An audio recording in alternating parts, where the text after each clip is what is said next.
Chapter 3, Agency, Brokerage, and Ethical Considerations.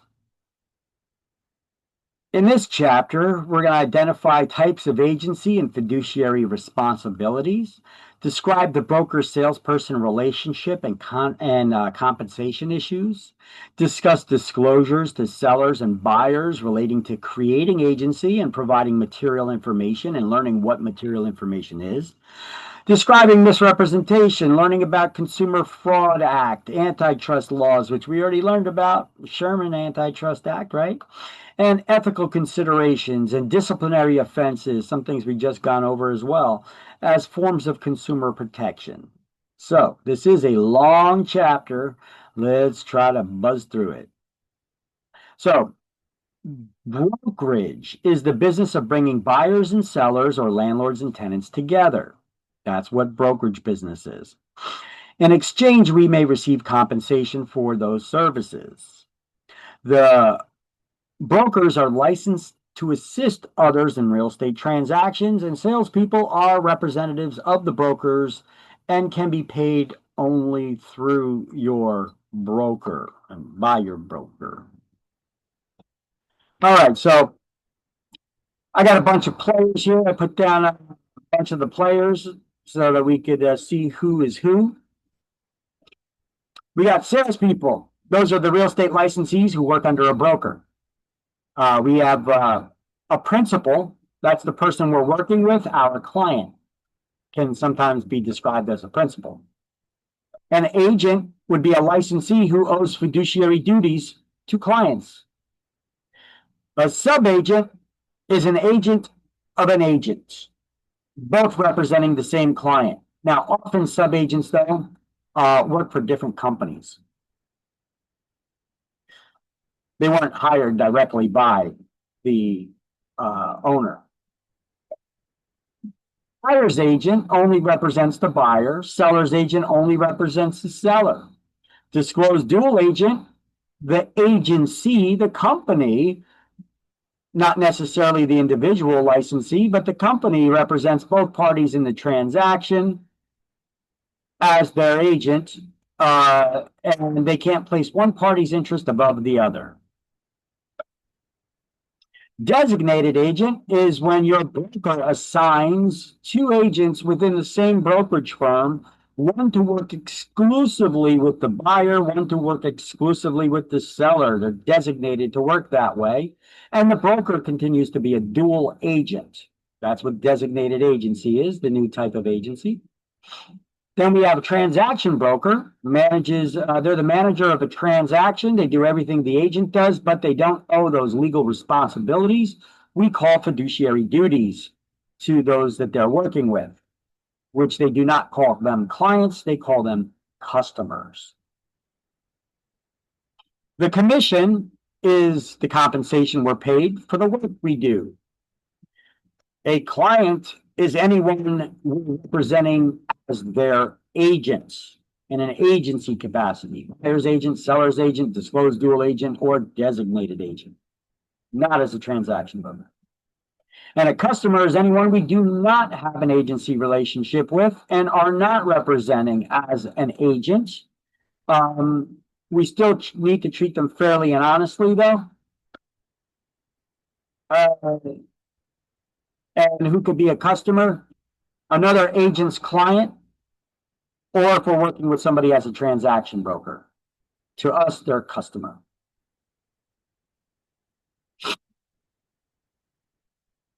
All right, page 30.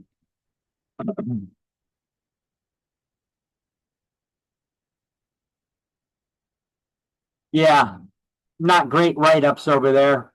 Client is whom specific duties are, yeah, the fiduciary ones. Customer, whom the agent is required to treat fairly and honestly. And then I wrote in here, we do not owe customers fiduciary duties to clients. We just need to treat them fairly and honestly, right? In the past, years and years and years ago, there was no such thing as a buyer's agent or a dual agent or any of that. If you went into a brokerage firm and you were a buyer and you wanted to hire a real estate agent to help you find a house, you know who they represented? The seller. Agents always had to put the seller's interest first. But now today we have buyer's agents, we have seller's agents, we have disclosed dual agents, we got designated agents. So the creation of agency is determined not by who pays the commission, but by a contractual agreement showing who you're going to be representing. And how do we first inform consumers about the different types of representation? In the listing contract? You could, but actually before that even, the CIS form.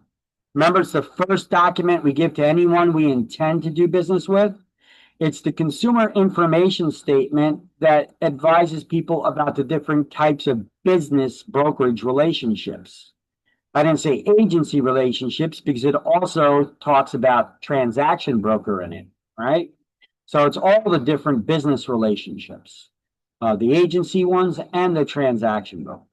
So it's also possible for a licensee to function as a transaction broker, working with a buyer, seller, landlord, or tenant, or both, without representing either one, but functioning as a manager of the transaction, just going through the steps of what needs to be done to make the deal happen. So transaction brokers should have a written brokerage service agreement that explains what exactly they're doing in exchange for the money that's being charged and who is paying it.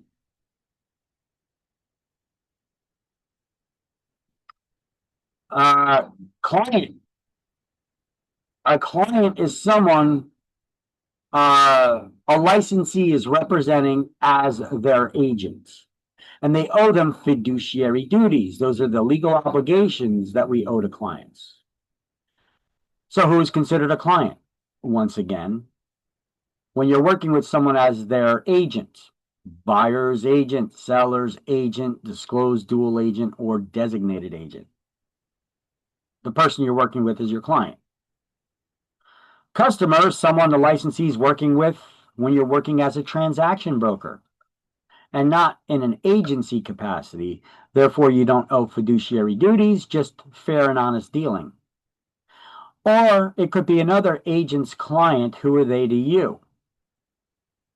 A customer, just somebody you need to treat fairly and honestly, but you don't owe them any legal responsibilities.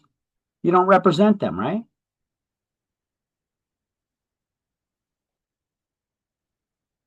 So fiduciary duties are those legal responsibilities that we owe to clients. And if violated, we could be held legally and financially liable to our clients if you violate the fiduciary duties that you owe them. So you think that at some point we're going to have to learn about what those fiduciary duties are? Yup, it's coming up soon in this chapter. We're building up. So the role of a broker as an agent of the principal is a fiduciary relationship that falls within the requirements of the laws of agency. We owe fiduciary duties to our clients when we work with them in an agency capacity. So what do you call the person who owes fiduciary duties to someone else? They're a fiduciary. They're a fiduciary. All right, so what is a fiduciary relationship? We actually have a definition for it here. The book actually improved theirs. I think one of my old instructors went there and gave this definition, hearing me say it all the time this way. But they improved it a little bit, but it still could have a little more improvement. So I wrote it here.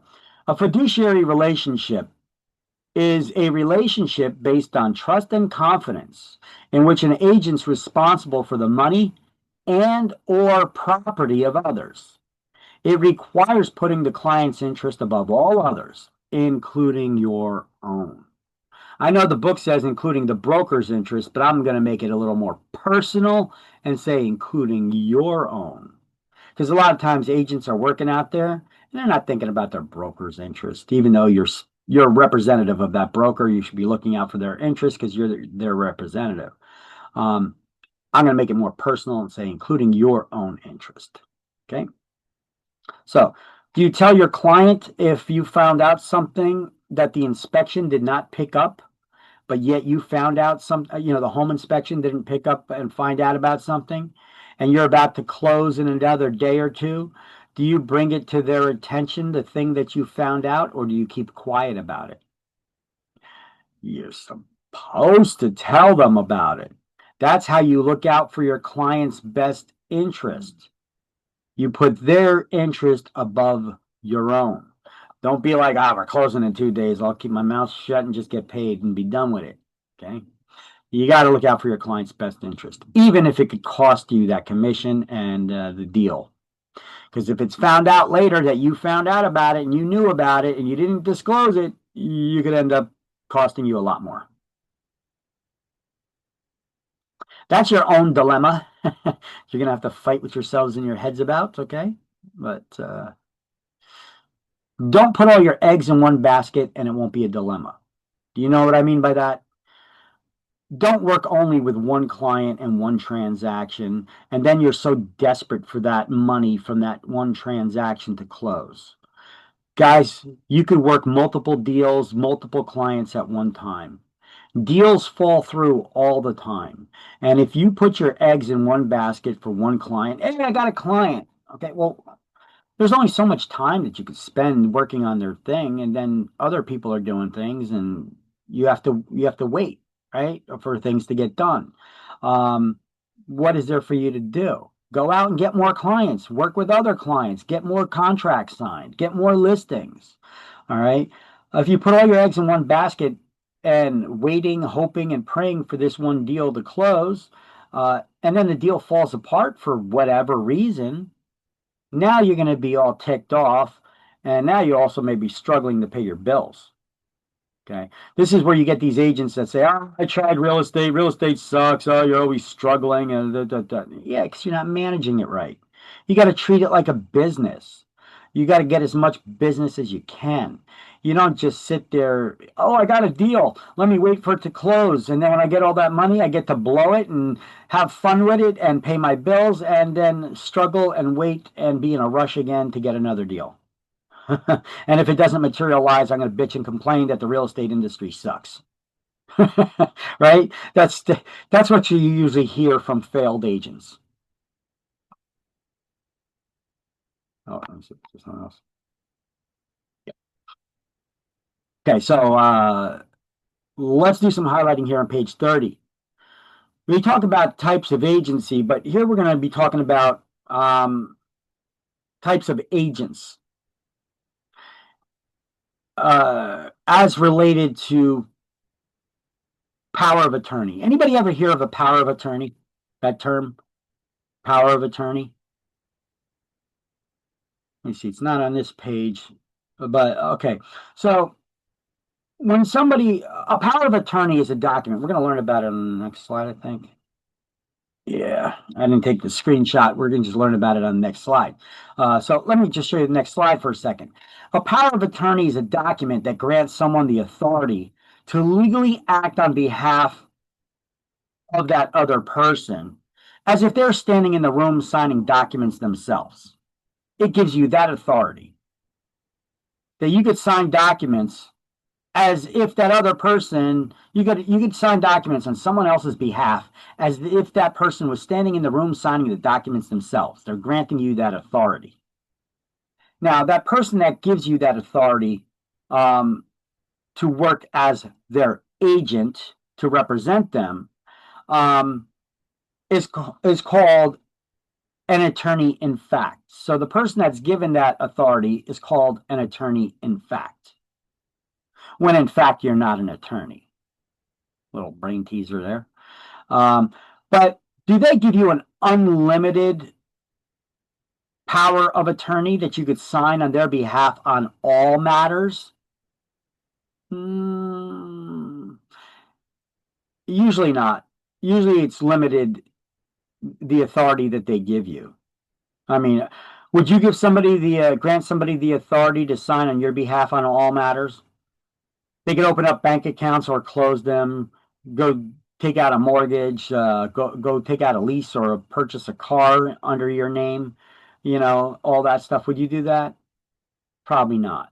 So you want to limit the scope of that power that you give them to act on your behalf. Does that make sense? Yes.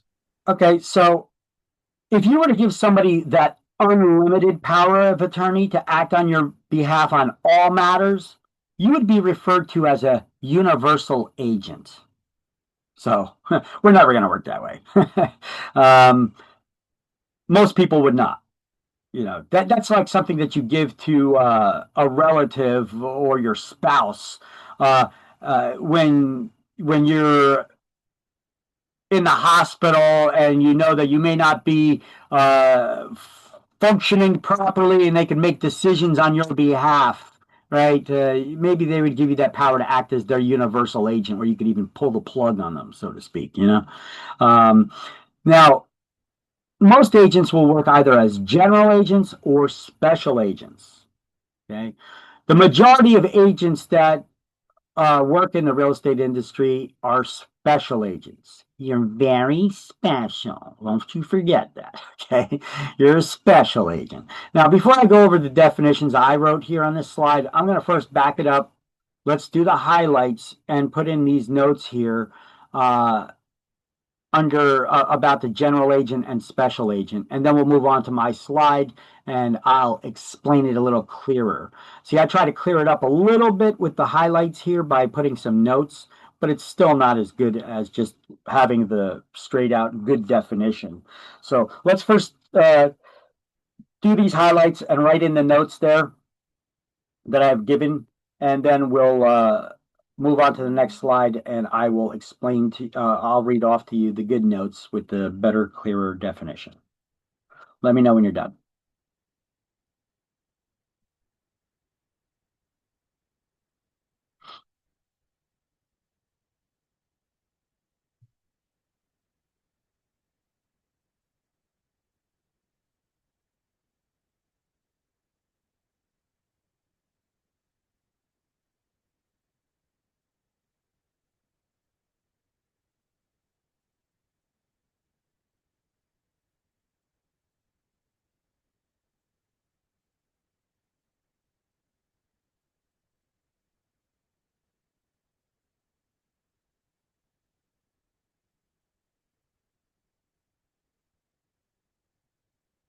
Got it.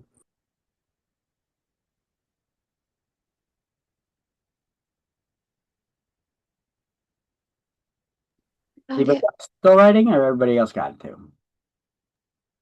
I need a sec. Sure.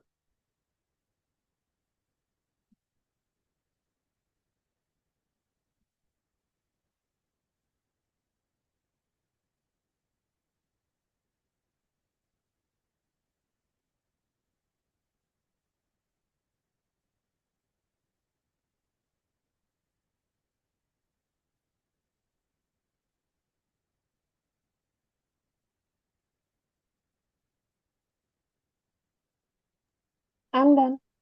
Okay. Everybody good, or anybody still need time? Good. All right.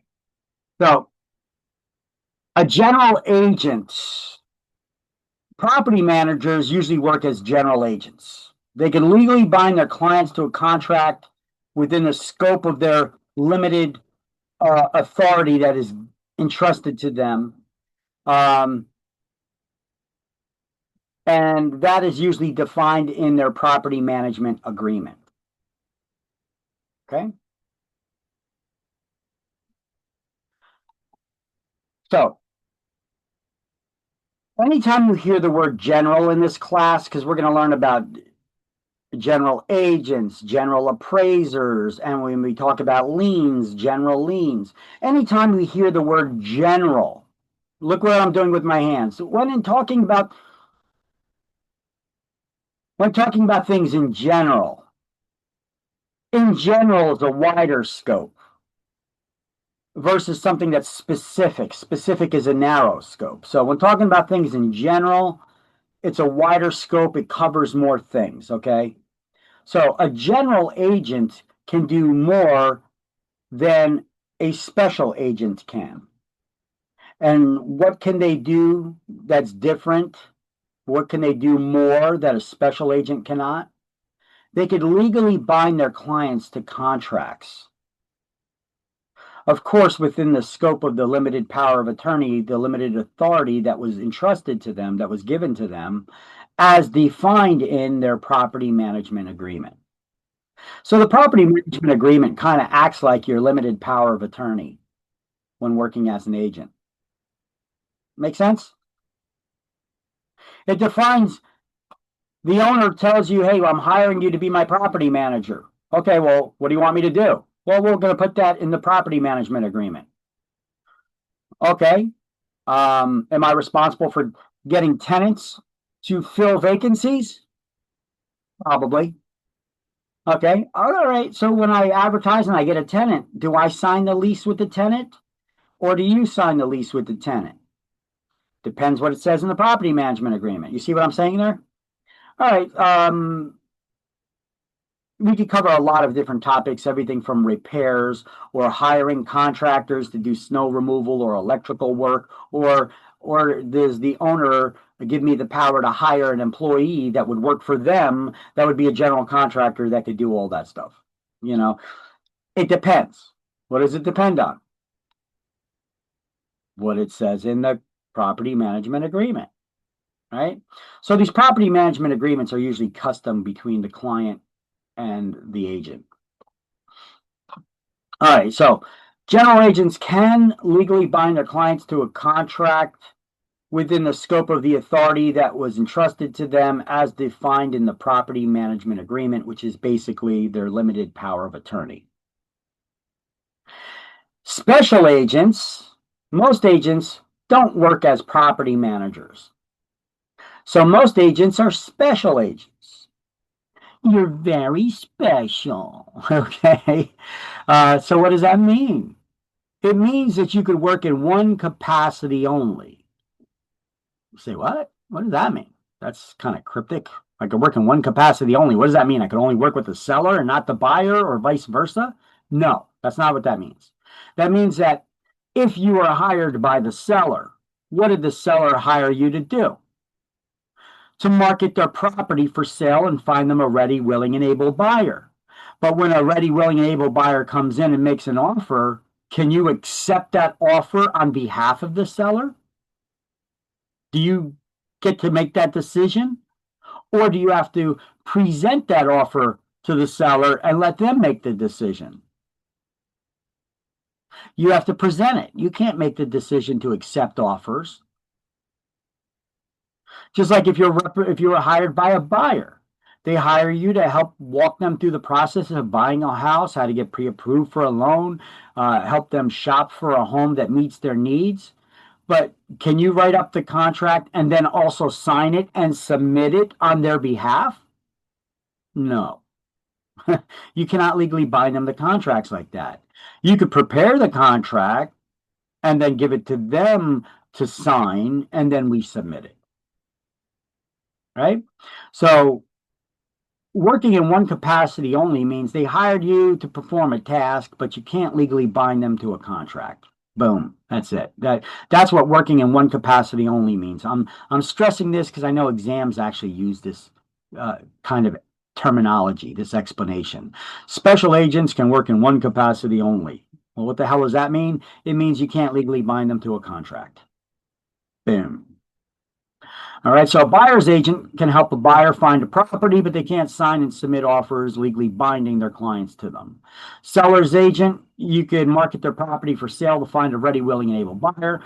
But when an offer comes in, you can't accept it. You have to then present it to the owner within 24 hours, right? Present it to them and see what they want to do, if they want to accept it or not.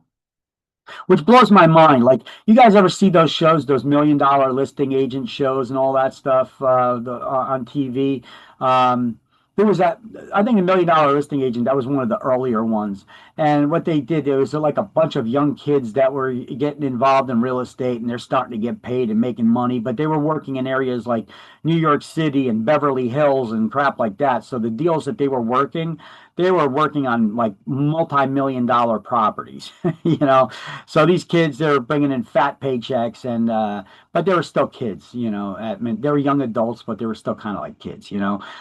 You can see they're always in the mirror teasing their hair and, you know, doing stuff, getting ready to go out and party. And, you know, the show was a little silly. But one thing that I noticed on that, I watched a couple of episodes, not many. I'd watched a couple, and I was like, this is freaking ridiculous. Um, there was, you know, the one guy, he was getting ready to go out. You know, he's over there teasing his hair and putting gel in it or whatever the hell. And the other agent calls up and he's like, hey, you still have that? Are you the agent still on that listing on whatever street or whatever? And he's like, yeah.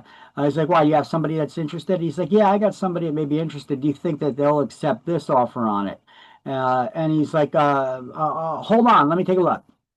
And he put him on hold. And he's just staring in the mirror. And he's like, you know, playing with his hair, you know. And then he comes back, never calls his client. And then he comes back, he says, yeah, they made a counter offer of this. How, if these people are really licensed agents and this is not just scripted TV, how the hell do you still have a license? That one was in California, so I understand California, but yeah, still, you know, how do you still have a license? It's right there on TV that you never even bothered to call your clients, and you're doing the negotiations on their behalf. That's not the way negotiations work. If somebody makes an offer, we have to go back to our clients and find out if that's acceptable to them or if we could counter it. Do not take it upon yourself to try to do negotiations without consulting with your clients. We're not allowed to do that. Not unless you got in writing something from them where they told you that you can negotiate. You're free to do all the negotiations within this price range or something like that and accept the offer on my behalf or something. Unless you got something in writing to that that specifically says that, we can't do that. We got to present every offer. And then we can discuss with our client, hey, maybe we should give a counter offer of this, but these are the consequences. If you give a counter offer, it's essentially a rejection of the offer they just made, and they could walk away. So be wary of that if we make a counter offer, we're essentially rejecting their offer and making a new offer back to them. So you got to prepare your clients for what are the consequences for what we do. All right. So what's the difference between a general agent and a special agent? General agent can legally bind their clients to a contract within the scope of their authority, which is their property management agreement. Special agents can work in one capacity only, and we cannot legally bind our clients to a contract. Boom, that's it.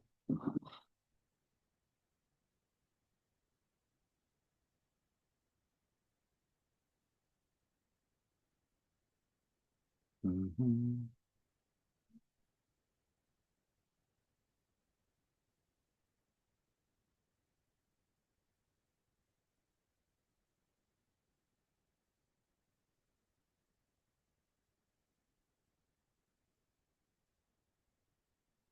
All right. Right. Now let's learn about them fiduciary duties. Let's dive in. Those fiduciary duties, those legal responsibilities that we owe to who? To our clients. So we owe fiduciary duties to clients when we're working in an agency capacity. So what are your fiduciary duties? Here's an acronym to remember them. COLD, spelled COALD. I'll also go over another acronym for you called Old Car. A lot of people think that's cool because it's easy, it's cool sounding, Old Car, but it's a little bit more to remember. It's a little bit harder to remember that acronym. What the acronym stands for, rather. So let's just study this one. This is the one I like, the one that's actually used here in the book. on page 31. COLD, spelled COALD, stands for care, obedience, accounting, loyalty, which includes confidentiality. Anything your client tells you in confidence, you must keep your mouth shut about and not tell anyone else. And disclosure, which includes notice. If you learn about anything that your client should know about, you have a fiduciary legal responsibility to go back and notify them about the information that you have just learned. You have to disclose it to them. That's what disclosure is. All right, so care, obedience, accounting, loyalty, disclosure. We're going to learn about each one of them and a little more detail about what they are. But before we do, let's just study and learn what are our fiduciary duties. What are your fiduciary duties?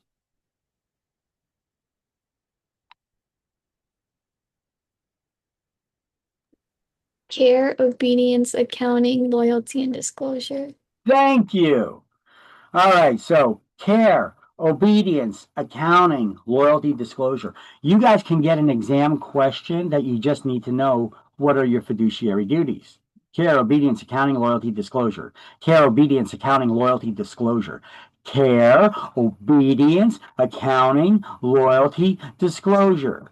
Care, obedience, accounting, loyalty, disclosure. Care, obedience, accounting, loyalty, disclosure. Yeah, I'm repeating it over and over and over again because you need to get it stuck in your noggin, you know?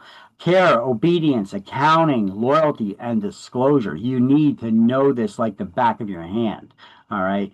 You will get an exam question. I guarantee it. You'll have a multiple choice that gives you a bunch of fiduciary duties, and you need to select which answer option explains all of your fiduciary duties. Care, obedience, accounting, loyalty, disclosure.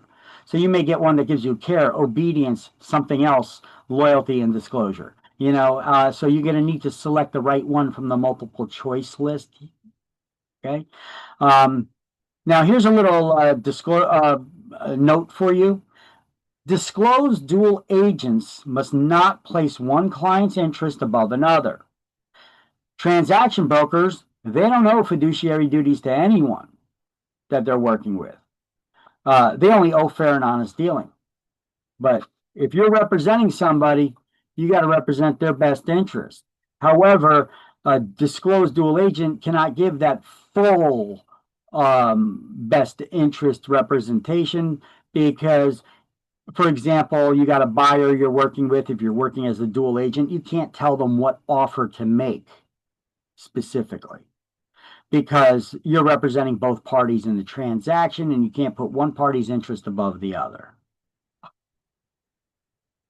Now, OLD CAR is the other acronym that some use to teach your fiduciary duties.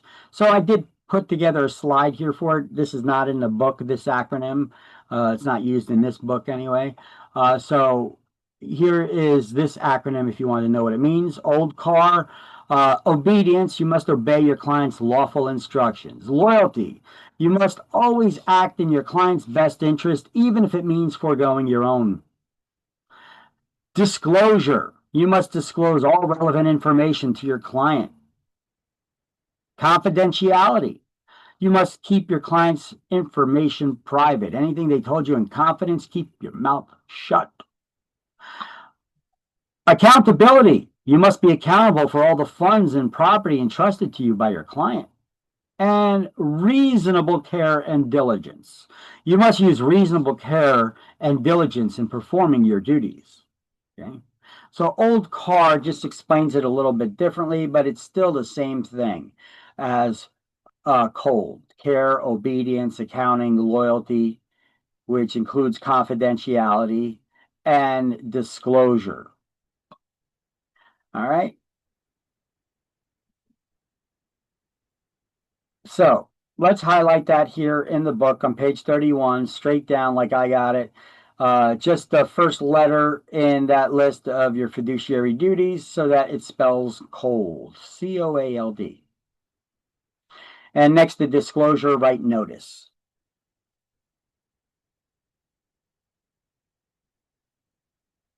And on this slide, I also took the screen print from the book for cold, but I also wrote down the and I shrunk it down so it fits here, the old car explanation and definition right there, and put a screenshot there for that.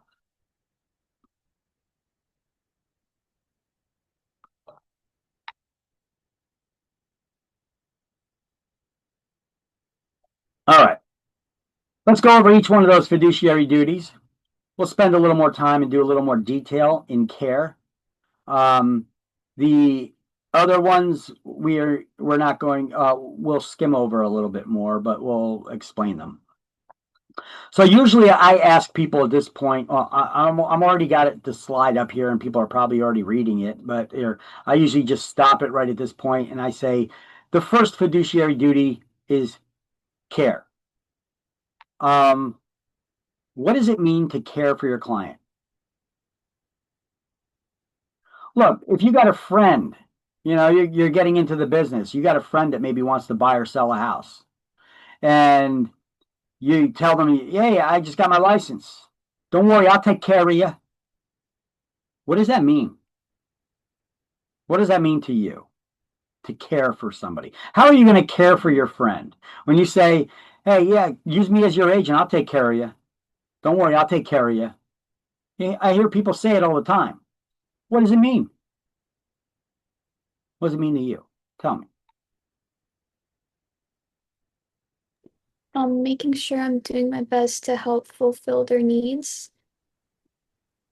And how would you do that? Through time and commitment.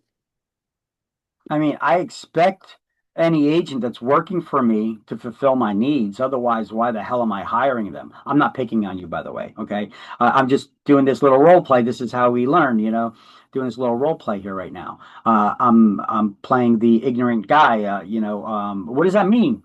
Well, what if you got a friend that you say, don't worry, I'll take care of you? They're like, oh, okay, cool. What does that mean? How are you going to take care of me? Yeah, be honest. I'm talking to all of you right now, by the way. What does it mean? You see, it's not as easy. It's not as easy to explain something that seems pretty simple, right? So let's look at the definition I did put on that slide. I'll pull our slide back up again. Care means providing the best service possible to your client using your knowledge you acquired through education and experience. And do you know that courts will hold an agent to a higher standard of care with the more education and experience that they get over time? You take classes to specialize in something, to learn how to be a negotiation specialist, and learn how to do this, learn how to do that. You get these people, they become seminar junkies, going to all these training sessions. I guess it's more of a social experiment than a business thing to them. Because a lot of them don't put it into practice and actually use that information that they learn. And if that's the case with you, aren't you being careless or negligent in representation of your clients? So you have to care for your clients by doing the best you can to help them out using the knowledge that you've acquired through education. Every day you guys are here and taking a class, you're learning more and more information. You don't just keep it in here. You're going to have to actually use that information to help somebody. Okay? I know sometimes it could be a little bit of a drag because now that would require you to do a little more work to actually use the knowledge that you have to try to help them. But if you don't do that, you're being careless or negligent in your representation of your clients. So I started this by saying courts will hold an agent to a higher standard of care because people have sued their agents because they didn't care for them. They were careless or negligent in their representation. So let's go over this in the book here. This is page 31. Let's go over page 31 and 32 here for the area about care. The agent must exercise a reasonable degree of care and diligence. Now, I'm not going to read all of these for you, but this one I'm going to read through and I'm going to stop at certain points and do some explanations. The agent must exercise a reasonable degree of care and diligence while transacting business on behalf of their principal. Brokers and agents are expected by virtue of their licenses to have experience in real estate matters greater than that possessed by the average person. And even though U.S. new agents don't yet, I'm teaching you about stuff. You will have knowledge greater than the average person, and by the end of this course, as a result, they may be liable for the principal for any loss resulting from negligence or carelessness, like I've been saying. So, breach of duty of care. Real estate agents expected to deliver the quality of service that a normal person would expect of a reasonably prudent agent. And actions breaching this obligation might be failing to present a written offer before it expires. Let's stop right there. Offers expire? Tell me about this one. Do offers expire? I mean, they got it written in their book, failure to represent the written offer before it expires. Do offers expire? I know nobody wants to get caught on this one. No, they don't expire unless you put an expiration date on it. It's a negotiation tactic. When you submit an offer, you can say, hey, this offer is good for 48 hours, and if it's not accepted and we receive the reply from the agent that the offer's been accepted within 48 hours, we're going to rescind our offer. So you could just throw it in the garbage, take it away. We're rescinding the offer. We're taking it back. We're canceling it. Okay. That lights a little bit of a fire under the butt of that agent to actually present that offer in a timely manner and then get back to us whether they're going to accept it or not. See, some agents, they may present it to their client say, okay, that's acceptable. And they say, hey, wait, you know what? The weekend's coming up. Let's see if we get, I'm going to do an open house this weekend. Let's see if we can get some more offers. Maybe we get some bidding wars or we get a higher offer first. So let's kind of like stall it and drag it out and giving them the answer so that we could do the open house.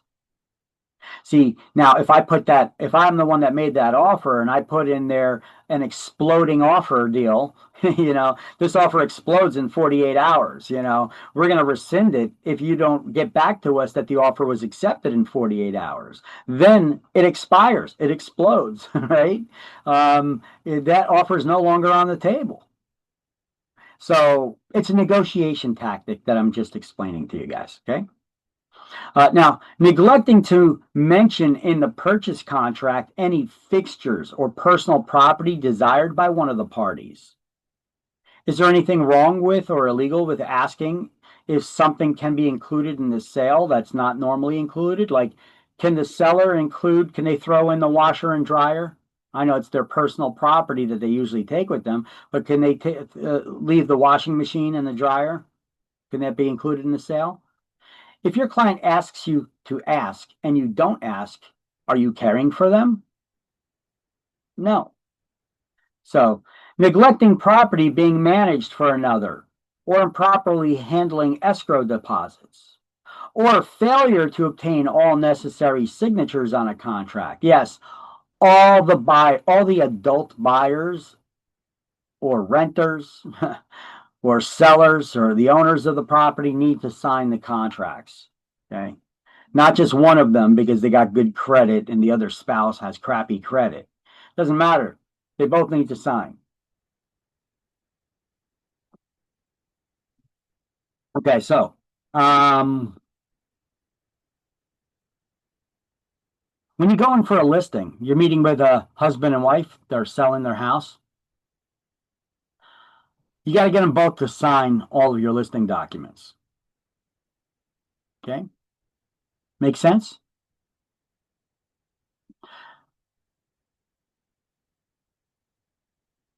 I'm gonna tell you a little story. Something that happened to me once. I'll never forget it. The house was in Springfield. Forget the name of the road. It's that one of the main roads there, but it was in Springfield in Union County. And I was meeting with a husband and wife for a listing. So I went to the house. They invited me in. Walked over to the dining room table, but the second I walked in that house, I had this nagging little voice in the back of my head saying, check their IDs, check their IDs. Now, I normally don't hear voices, you know, having nagging little voices in my head. So it was very odd to me that I was hearing this voice in my head that was like, second I walked in the house, it was like, check their IDs, check their IDs. So thank you, little voice. Can I have the lottery numbers? Because I walked over to the dining room table where we're preparing all the paperwork and everything. That's where we were going to sign everything. And before I sat down, I was like, I'm just going to need to see your guys' IDs really quick. Driver's license will be fine. So the husband, he reaches in his wallet, pulls out his driver's license to show me, and I look at it, and I'm like, look at him, I look at it. I'm like, okay, here you go. And the wife, she's like fumbling around looking for her pocketbook, and she's like, damn, I think I left it in my car. I'm like, okay. So I'm sitting there, filling out paperwork and BSing with the husband and BSing with the husband and BSing with the husband. And then I'm like, where did she go? What, did she get lost or something?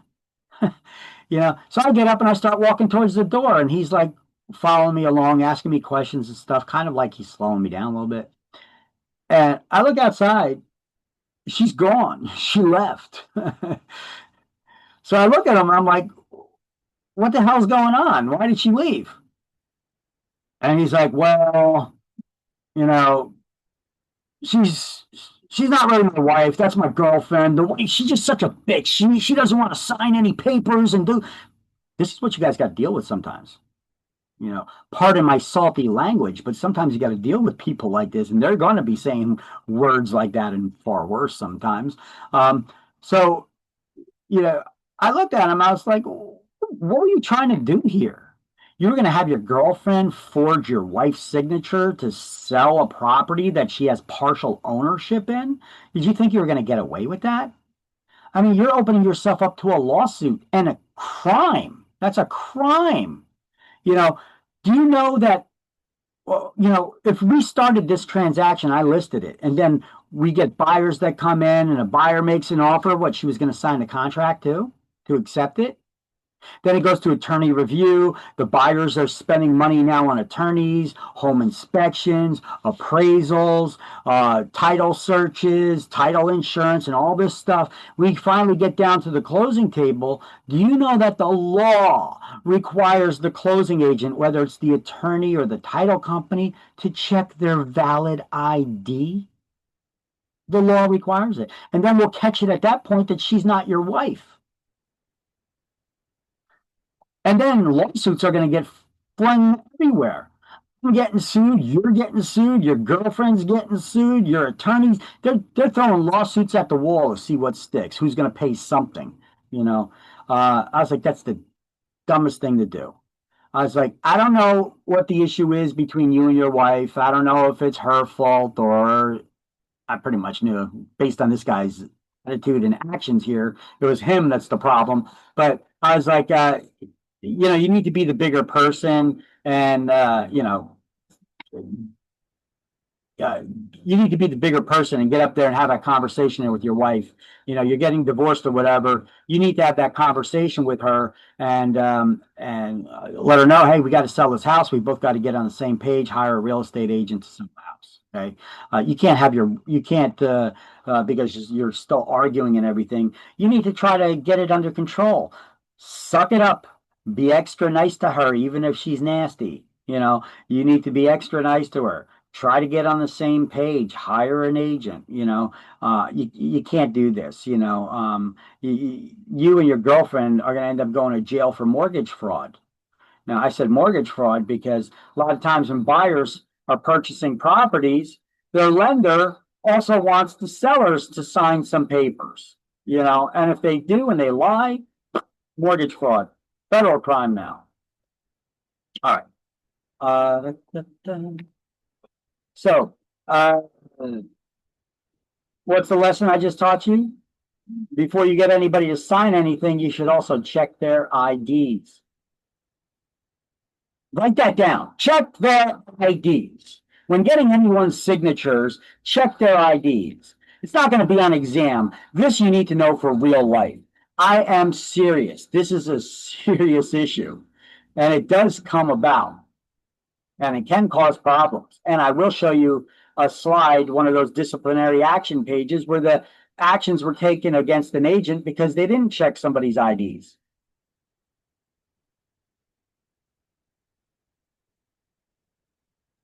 You guys know what an open house is? You know, an agent puts property on the market for sale. They open up the front door to the public, or anybody can walk in. They put the directional arrows and balloons all over the neighborhood, and people can come to the house and just walk in and check out the house. You know that we're supposed to have a sign-in sheet at an open house. I've had instances of people coming into open houses where I later on looked at the sign-in sheet, and they put false information. You don't know if the phone number they put down or email is right, However, I could be pretty sure that Donald Duck and Mickey Mouse were not at my open house, but yet those were the signatures that were on my sign-in sheet. I had Donald Duck and Mickey Mouse apparently at my open house. So, why do we have to have sign-in sheets at open houses? We have to have them. Why would you suppose we have to have them? It's not just that we have them so that we could get potential clients. That's one reason. But why do we have to have sign-in sheets at open houses? Come on, spitball some ideas to me.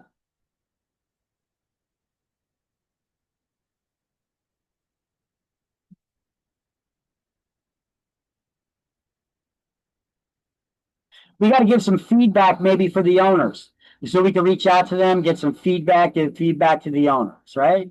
That's another reason why. We try to get clients out of it, potential buyers, potential sellers, because sometimes buyers have something they need to sell first. Oh, yeah, look at that. You can get a listing from an open house. But why do we have to have it there?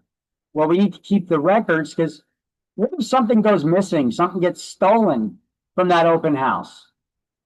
We need to have a list of everybody that was there. We could turn that list over to the police file a report, then there's the homeowner can make a claim against their homeowner's insurance, right? Or if they don't have homeowner's insurance for God knows what reason, our errors and omissions insurance usually has some kind of rider on it to cover thefts at open houses. But we'll need a police report for that. But if you got a report that says Donald Duck and Mickey Mouse were there, were you doing your job? You know better. So what's a good way to make sure we know who was there at the open house? What I do is I don't let people sign in. You're supposed to. No, I check their IDs. So even if you do let them sign in, check their ID. But I don't like to let people sign in. I like to sign them in, unless you have like one of those sign-in sheets that are on a tablet where they could type it in, because otherwise I can't read a lot of people's handwriting. I don't know if you guys ever looked at people's signatures and how people write. It's like totally illegible. It looks like chicken scratch, right? Am I wrong? So it's a good idea. I like to write their names and their information down on the sign-in sheet myself, and I ask them for their IDs. Now, has anybody here ever been to an open house? Anybody here ever been to an open house? When you go to an open house, the agent asks you to sign in, right? Did they check your IDs? Anybody here ever have an agent check their ID at an open house? No, right? So I'm going to give you guys some good advice here. You want to learn how to be a better agent, better than agents that have been out there working as agents for years already, right out of the gate? It's going to cost you nothing. When you host an open house and someone walks in, ask for their ID. Say, I'm just going to need you to sign in here. I could sign you in. I'm just going to need to see your ID really quick. And can I get your phone number and your email address just for a quick follow-up? I promise I'm not going to harass you. Just for a follow-up to get feedback for the homeowner after the showing. But I'm going to need to see your ID before we go into the open house. Now, if you came into my open house and I asked you for an ID, and you've been to open houses before, and nobody ever asked you for an ID before, are you gonna question me? Are you gonna have a little pushback, give me a little static on this? Would you? Or do you think other people would? I tell you right now, they do. And I've already had people give me that pushback, and it's actually more often than not.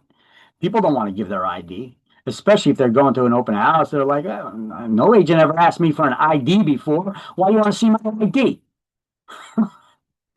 Whoa, whoa, whoa, whoa. Well, this is where your salesmanship comes into play. I'm teaching you guys a little salesmanship right now, okay?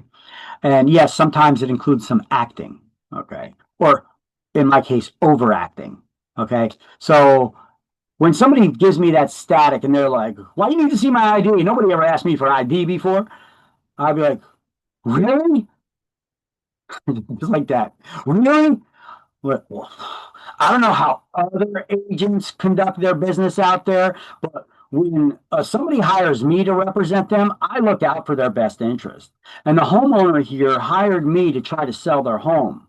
And we have to look out for their best interest. I mean, we're opening up their house to the public. I don't know who's walking in off the street. Something gets stolen, something goes missing. It's like, I don't know who was here, and then what? I have to look out for my client. Really? You never had an agent that asked you for your ID at an open house? Wow. Well, I really don't know how agents are doing their business these days, but it's a simple task. That they should be looking out for their clients' interest, and I don't know why they're not doing it. But hopefully you'll understand. And I'll need to see your ID before you go into the open house. Okay. We just have to do our best to look out for our clients' best interest, and this is the minimum that we could do is check IDs before we let strangers go rummaging through their home. Does that make sense to you, Mr. and Mrs. Buyer? Right? And then they shouldn't have a big problem with it. But you know what I did right away? When I asked for that ID and I explained that, and wow, really? You never had an agent ask for your ID before? And I explained it to them. Does it make sense now, the explanation that I gave? Does it seem like I'm doing something that other agents are not? It makes you more respectable. It makes it seem like you're actually doing your job, and all these other agents are lazy buffoons that aren't. Why? Because I asked to check your ID. I mean, is that a simple task that you guys can handle? I mean, anybody can do this, but they don't. And doing something so minuscule like this elevates you above other agents who may have been agents for years and years and years, and they're doing an open house and they don't even do that. All right. And you're already being looked upon as a better agent. So at this point now, after I sign them in, I'll be like, or as I'm signing them in, I'll be like, by the way, are you working with another agent? Because that's one of the things we put on the sign-in sheet. Are you working with another agent right now? Because if not, I could represent you as well in your home search. And now, boom, they see I'm doing things that other agents aren't. And I could tell them, I said, so if you're not working with another agent now, I could represent you in your home search as well. And I'll provide the same level of service to you in your home search. Putting your interest first. All right. So is it a little gimmicky? Is it a little bit cheesy? Sure, maybe. But is there anything false about what I'm doing? Is there any trickery involved? No. I'm just making it obvious to this person that I'm doing stuff, the basic stuff that other agents are too lackadaisical to do. They don't even do this stuff. They should be doing it, but they're not. So Work with me. Work with me. I do have a question. Shoot. Um, with that, I know like it helps generate leads, but like how often do you like reach back to them after that open house? Well, find out. I first reach out to them right away as soon as possible while it's still fresh in their head. Try to get some feedback from them. Um, and if I can't get in touch with them or whatever, I will put them on an email thing where they'll get an email asking for feedback for this house, and it'll have a picture of the house, and so that they could jog their memory so they remember which house it was. So that they could give some feedback, and there's a bunch of questions there. We set that up in a Showing Time software, or there's different companies that offer it, but there's one company called Showing Time that we could set it up. A lot of MLSs have it already built into there for free that you could use the basic functions. But you could also pay like $15 a month for advanced features and stuff when dealing with buyers or sellers. So I'll get that. I'll send them an email for feedback if I can't talk to them. I'll also send them that feedback either way, email to get that for the seller. Let them know if their house is priced properly, how buyers are viewing the house. So they're not getting it from me; they're getting it from from customers or clients that walk in the front door, who what they think of this property, what they think of the listing, how does it show, is it overpriced or not, yada yada. And then if I get to talk to them, I will ask them, if you're not working with another agent, instead of wasting your time walking into open houses off the street that you don't know what price range they're in, you don't know what features, if they have all the bedrooms and bathrooms you're looking for and all that stuff. I could do a more custom search for you. I have access to all the properties that are out there. I could show you any property that's in the MLS, which is true. I could show them any property that's in the MLS, right? I have access to all the properties that are advertised in the MLS. I could show you any property that's out there in the MLS up for on the market for sale. So you don't have to go running from agent to agent to get information about property. You don't need to go to every listing agent. I could be your one point of contact. I could learn all about what it is specifically you're looking for, narrow down the features. I could search, I could build a list of homes that are currently available on the market, and I could email that list to you. And then you could narrow it down going through them, show me which ones you're interested in, and I could set up an appointment for them. And then we could do a showing tour, and I could start showing you some of these homes instead of just walking into random open houses, and not even knowing if they're in your price range or if they have the features that you're looking for. Would you find that helpful? Always ask questions, guys. Always, after you explain something to someone, always ask them a question back. I do this to you guys in class, if you notice too. You should also do that to people that you're working with, or want to work with. You're trying to get that feedback, from them. Get them to answer, especially if it's something that they're going to be answering in the positive affirmative. Would you find that helpful? Most people would find that helpful if they're serious home buyers, right? So, does that answer your question? Yes, thank you. You're welcome. Okay, so let's see. The duty of care requires seller's agent to, among other things, be knowledgeable about all aspects of the property. By the way, another thing, I do follow up with people at open houses, or even having conversations with them at open houses is very important. I have gotten listings from people that came to an open house because I asked them, well, what's your time frame in your home search? Where do you live now? Do you own or do you rent? And if you own, do you need to sell your house first before you could buy the next one? Or are you ready just to buy another house? Do you have those means? Okay. So now I find out if they have another house they need to sell. That's a possible listing. Now that person I'll probably call a little bit more. I'll stay in touch with a little more than the other buyers, right? Because I like to hang on to sellers a little bit more. You're more likely to get a commission if you got a seller, if you got a listing. There's a saying, I can't particularly say that I made it up, although it seems like I did because I use it so often, but I don't think I did. If you don't list, you won't last. All right. Because when you're only working with buyers, you're always running around like a chicken with their head cut off, showing them properties all over the place, setting up appointments. Because if you're not, you ain't getting paid, right? You can't take a day off and go to the beach. You can't go on vacation. You can't stay at home sick or lazy one day. Because if you're not actively running people around, showing them properties, writing contracts, you're not going to be making money. However, if I concentrate on listings and I get listings of properties that we're marketing for sale, I could stay at home. I could go to the beach. I could be sick. And other agents will be calling the office to set up appointments to show my listing. And if they bring a contract, I still get paid. I still get the seller side of the commission, right? With the added bonus that there's the possibility that I'll get buyers contacting me as well. And I could possibly get both sides. I could get the seller's commission and the buyer's commission, 2 commissions in one transaction. Sweet deal, right? So there we go. I just said that piece there. So the duty of care requires that seller's agents to, among other things, be knowledgeable about all aspects of a property. How do you become knowledgeable about all aspects of a property?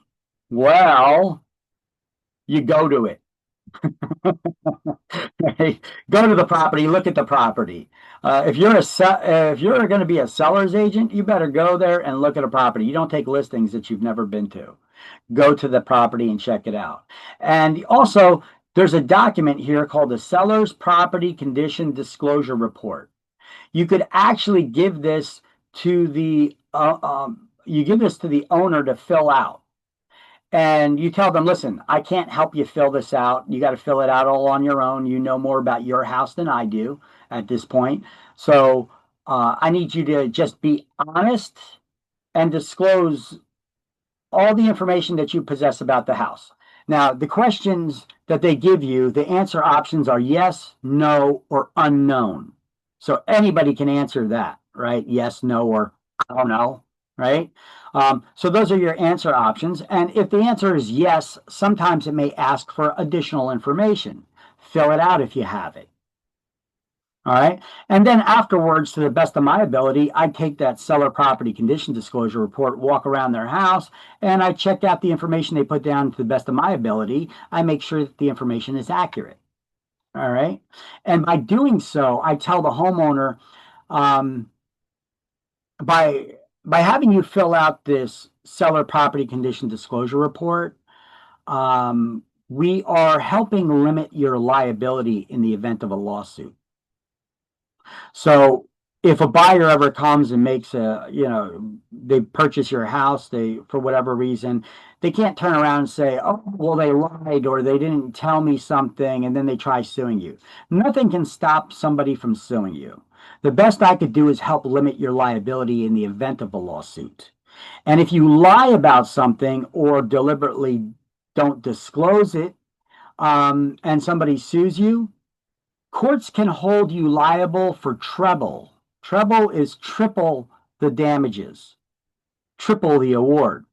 However, I'm helping limit your liability to actual damages because I can't prevent anybody from suing you, but I could at least limit help in limiting your liability, and that's what this does. Okay. Plus, now the law requires you as the owner to disclose information and knowledge you have about your house. And it's not just negative things and problems. It could be that you did an improvement to the house. We need to disclose that too. Did you get the permits for the improvements? Who did the work? When was it done? This is all potential stuff that the buyer needs to know. Okay. Here, let me pull up an example of that.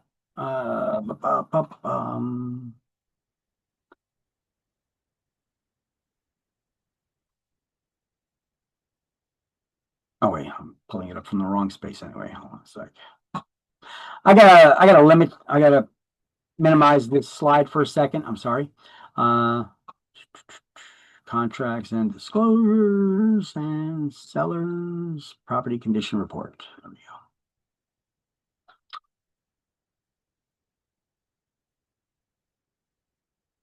So what you see on screen before you is the seller. Can you guys see this? Yes. Okay, so this is the seller's property condition disclosure statement. Nothing in the law requires you to use this particular one. You could come up with your own, but this one was made up courtesy of New Jersey Association of Realtors, and it has all the information here that we need to know. So the property address goes here, all the sellers' names go here.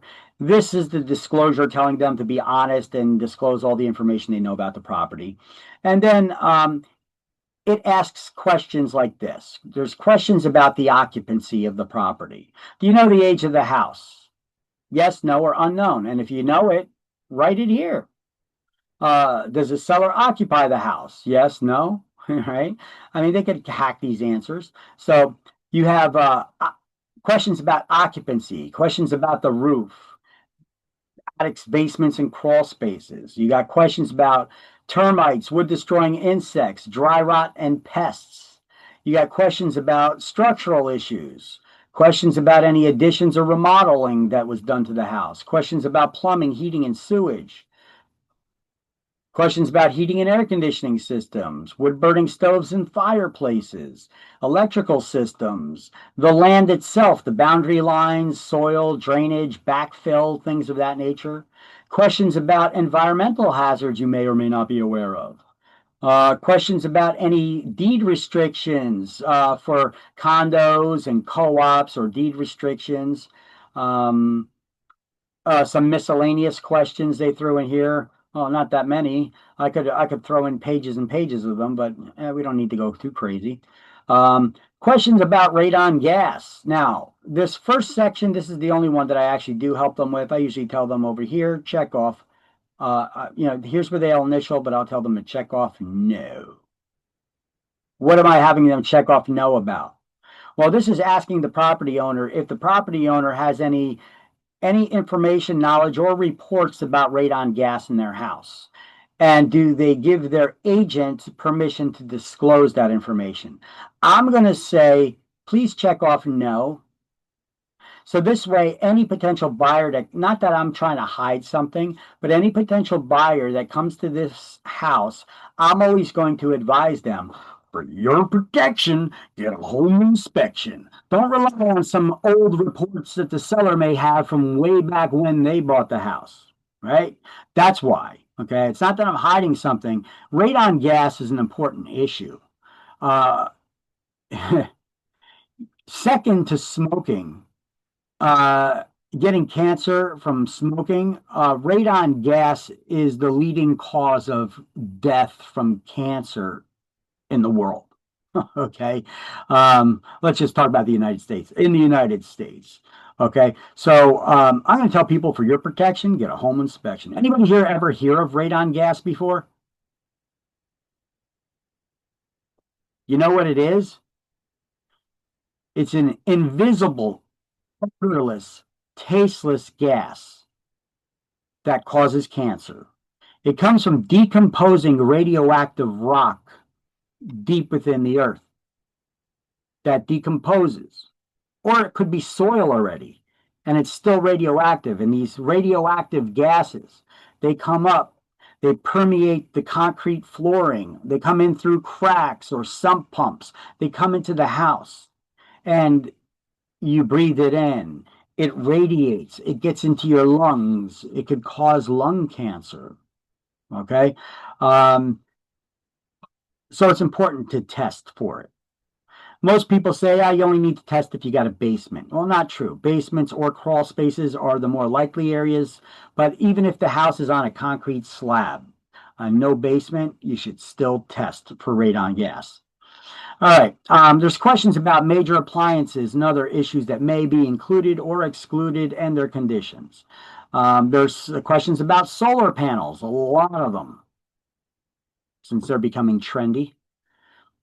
Our politicians here in New Jersey, they love, we're a very blue state. We're very woke here. We're always looking for reasons that, climate change, sea levels are rising. You're all going to be dead. And what did AOC say? You're all going to be dead in 10 years or 20 years because sea levels are rising and you're all going to drown to death. Yet we still got people buying beachfront properties. Go figure. Anyway, so we also got these questions about water intrusion and flooding now that's mandatory by New Jersey law. Okay. Here's some questions about mold.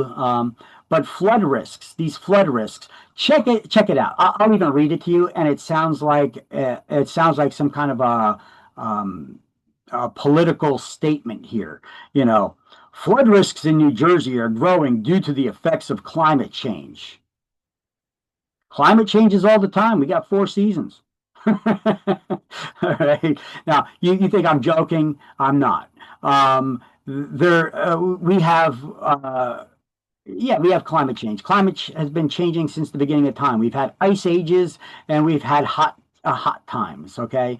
The argument from a lot of activists and younger folks is that the climate is changing because of human activity. Really? You have yet to prove it. You have yet to have any of these scientists prove it. Sure, scientists give their opinions, and a lot of them are tied to special interests, but they have yet to prove it. A lot of them, when they're cornered, they can't even tell you how much CO2 is in the air. All right. So either way, flood risks in New Jersey are growing due to the effects of climate change, and coastal and inland areas may experience significant flooding now and in the near future, including in places that were not previously known to flood. For example, by 2050, oh my God, they're giving us exact dates here. By 2050, I could show you where this happened in the past, in the 60s, in the 70s. Actually, I think it's pretty much started in the 70s. In the 70s, all the way up to now, where people were saying we should have been dead long ago. All right, that the climate would have changed and we'd all be underwater ages ago, and still hasn't happened, right? So, for example, by 2050, it is likely that the sea level will meet or exceed 2.1 feet above the year 2000 sea levels, placing over 40,000 New Jersey properties at risk of permanent coastal flooding. Wow, I wonder how they know that. In addition, precipitation in intensity in New Jersey is increasing at levels significantly above historic trends. Bull. Show me the data on that. That is not true. Placing inland properties at greater risk of flash flooding. Yeah, you guys may have seen some flooding. You guys may have seen some storms and experienced them, but I could show you ones in the past that happened that were a lot worse. And even if the intensity of the storm has increased, they're not happening more often than they previously did. Actually, the data shows they're not. These and other coastal inland flood risks are expected to increase within the life of a typical mortgage origination in or after 2020. All right, so we got a lot of people predicting the future here and what's going to happen with our climate. All right, so now we have to have our clients, our sellers, our property owners fill out all this information about floods that possibly may have happened at their properties already, and if their property is either in a 500-year flood zone or a 100-year flood zone.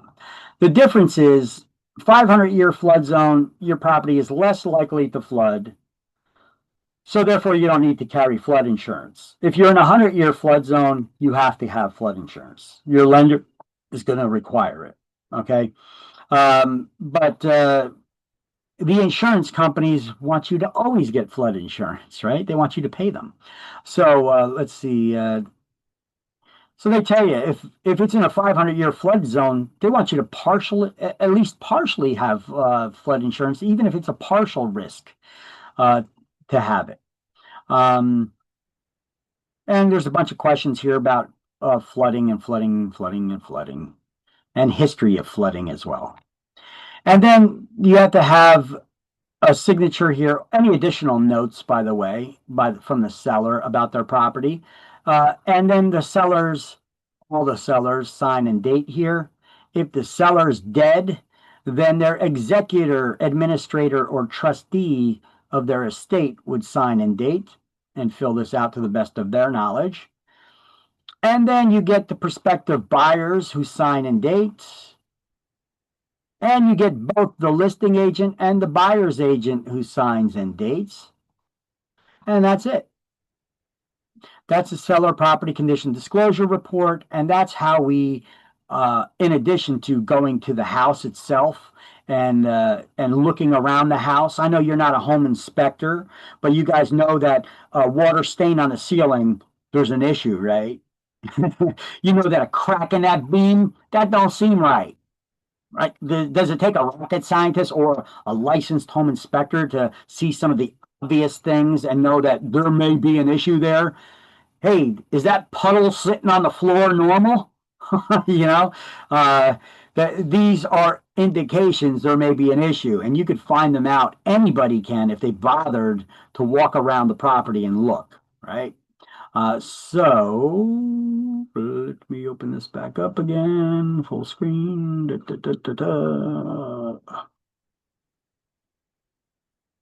Spending a lot of time on this page, aren't I? I'm giving a lot of explanations and information to you guys. It's useful stuff. It's good stuff. All right. Also now, to arrive at a reasonable listing price. How do we help the owner arrive at a reasonable listing price? Anybody? Anybody? Bueller? Bueller?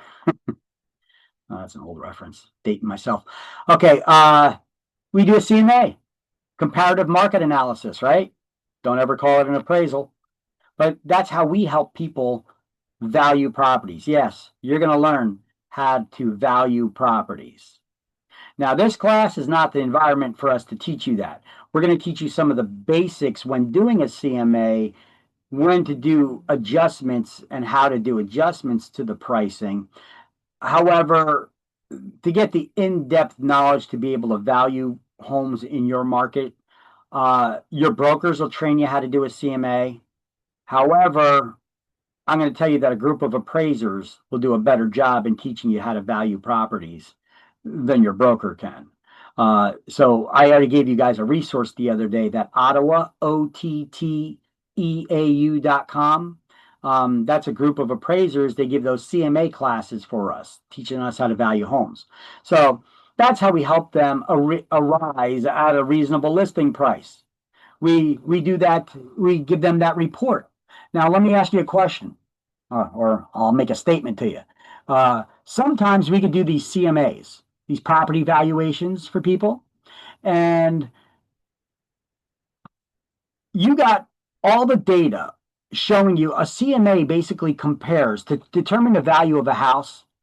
You're going to look at other homes similar to that home in size, style, location, amenity, age, condition, etc. That's in the neighborhood that has recently sold.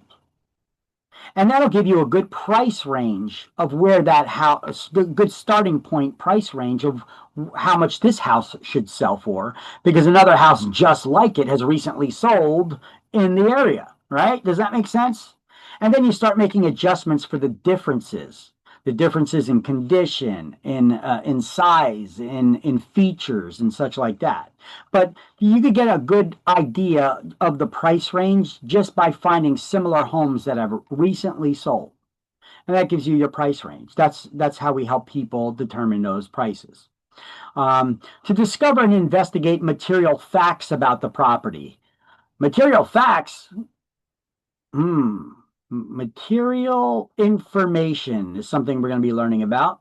And material facts are things that are usually about the physical condition of the property that a buyer would place importance in wanting to know, that could affect their decision in purchasing that property. And it's not necessarily negative things. Like, if you're a buyer, does how many bedrooms and how many bathrooms affect your decision in purchasing? Is there a garage? Is it attached or detached? Can these things affect your desire to purchase this property? Well, then it's material information. It's material to the buyer, right? So we have to collect all this material information and disclose it to potential buyers. Type of heating systems, type of cooling systems. Is it connected to city services for water and sewer, or do you have your own well water and a septic system in your backyard? I mean, these are things that could affect buyers' decisions in purchasing. So let's see. To discover and investigate material facts, assist the owner with negotiating an offer that meets the seller's needs, and advise the seller on ways to effect the sale. Examples of breach of duty of care would include failure to inform the seller about the property condition and how its condition affects its value, or failure to effectively navigate the transaction through to the closing. Now, if you're working with a buyer, care, what does that mean to you? Well, buyer's agent's expected to inform a client about whatever problems can be discovered. How do we discover problems? Well, we tell them that you're going to for your protection, get a home inspection. We're also going to ask the seller for a copy of their seller property condition disclosure report. And most importantly, the first step, I'm going to show you the house. We're going to do a walkthrough. Not just to see, oh, wow, this looks nice. Look at the room sizes. Look at the decorations. Look at the paint color. No. We're also going to look for problems. Okay. So through a reasonable investigation of the property, advise on probable market value. How do we advise buyers on probable market value? We do a CMA, just like we did for the seller. We advise on financing options and help negotiate the lowest possible price. So we try to get the most money we can for a seller. We try to get the property as cheap as we can for the buyer, but not at the detriment of the buyer not getting the property. Remember, they want that property. So don't focus solely on getting it for them the cheapest price possible. And monitoring the progress of the purchase until the transfer of title. And a breach of duty of care might include failure to advise the buyer to closely consider issues that might be found in the seller's property disclosure, improperly handling escrow deposits, or failure to obtain all necessary signatures. Make sure all the buyers, you check their IDs as well. You go into a seller's house to get a listing, you check their IDs as well. All right. And courts hold different standards of care for brokers and salespeople because brokers have that higher license type. They got more education and maybe possibly sometimes even more time in the business, but not always. You could have somebody who's got a broker's license, but yet a salesperson has been in the business longer. It's more education and time and studies and experience. All of these things play a role. Okay, so it's unwise for brokers and salespeople to misrepresent that they're an expert in something when they're not. This is not a business where you fake it until you make it. Okay, that will just open you to lawsuits. And I know every agent at some point they'll try to do this. I'm trying to educate you guys and tell you not to. All right. I had a situation one time where I had an opportunity to list a car wash for sale. Yay, car wash. That's going to be at least $1 million sale. A lot of that is that's a cash business, So how do we value how do we value businesses and properties? Well, valuing businesses is usually based on their income, but in a cash business, you're going to get these owners that they're going to tell you, my tax returns, my accounting stuff, that doesn't matter. Anybody that's a serious buyer of a car wash, they know it's a cash business and you don't report half the money you're making. And I'm like, well, we still need to establish how much we're going to make an offer on this property based on what you do report, because legally you're supposed to, and this guy's like, you don't know what you're talking about. I don't want to deal with you. So sometimes it's hard to deal with people like that. Just like a seller, you could do a CMA for them. You could show them all the properties and comps in the area, the comparable properties, we call them comps, and we say, hey, yeah, the highest justifiable price for your home and value for your home in this neighborhood is $420,000. Well, I want 8. This is what you got to deal with sometimes. Now you got to start, trying to negotiate down to planet Earth these people that their property value is not justified anywhere near that. And sometimes it's like banging your head against the wall. Even though you did such a great job and all the research and preparing these reports and everything, sometimes we talk to idiots. Yes, sometimes our clients are idiots. But we can't call them that, and don't go blowing up on them. Try to patiently bite your lip and try to educate your client and try to talk them down to planet Earth. And if you can't do that and their property value that they have is only a little bit inflated, you may still want to take that listing because it'll get you other buyers and other possible clients. And you're probably not going to sell that house unless they lower the value. But if it's extremely inflated, you may want to just walk away. The juice ain't worth the squeeze on that one. You may want to walk away from that property owner. They're probably going to be more of a headache than anything. All right, moving on. So, here is an example on page 32 that they usually bit my tongue. They usually give a question based on this scenario. A rookie residential agent. Rookie, you're brand new, right? So you're a rookie residential agent and you're confronted with the opportunity to list a shopping plaza for sale. You may not know the first thing about selling a shopping plaza. So you're better off trying to reach out to an agent and partner up with an agent in your office that may have some experience in selling commercial real estate, right? These shopping centers. Maybe reach out to the broker, ask him if any other agent in the office has experience with this. If there is not, you have 2 more options. You could give it as a referral to a commercial brokerage firm, or you could give it as a referral to a commercial brokerage firm with an additional stipulation that you work together to try to list and sell the property, and that they give you a little bit of insight so that you can learn how to sell properties like shopping plazas. So next time you could do it on your own because now you actually have some firsthand experience in doing so. Okay, so you will have a scenario like that, a question based on a scenario like this on your state exam. Don't fake it till you make it.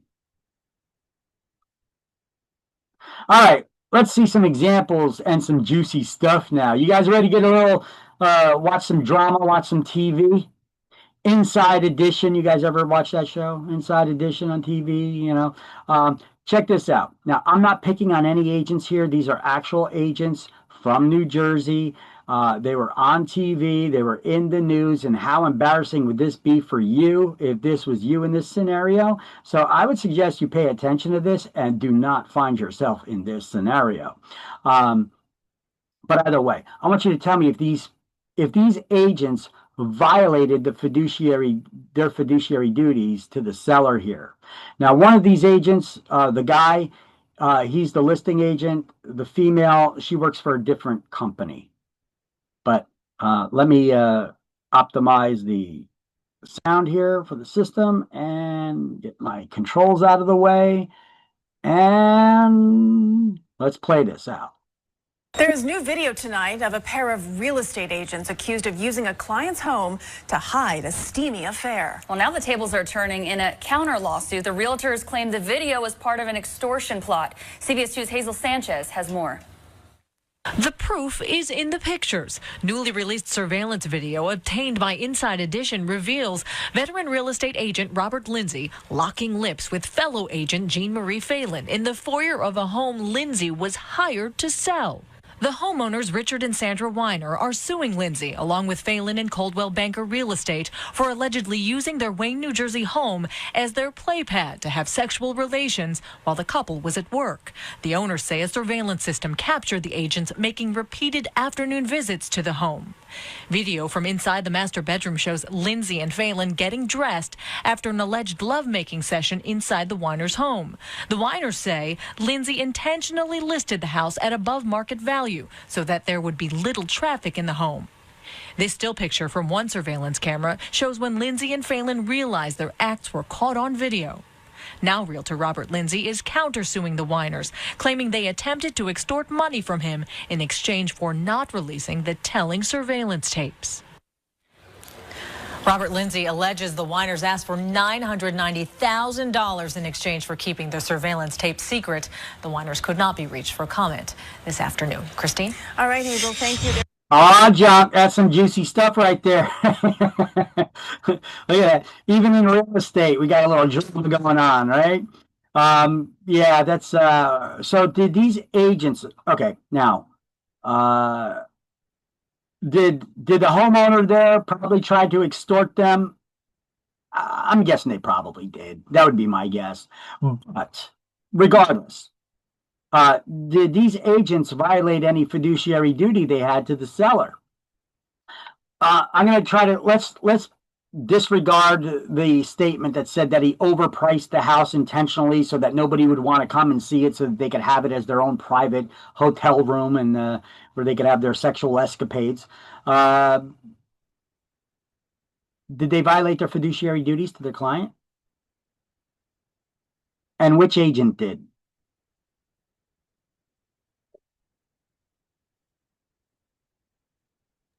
The seller's agent? Okay, so the guy, Robert Lindsay, right? Now, what about her? Did she violate any fiduciary duty she may have had to the sellers? Even though she worked for a different company, she was not with the listing agency.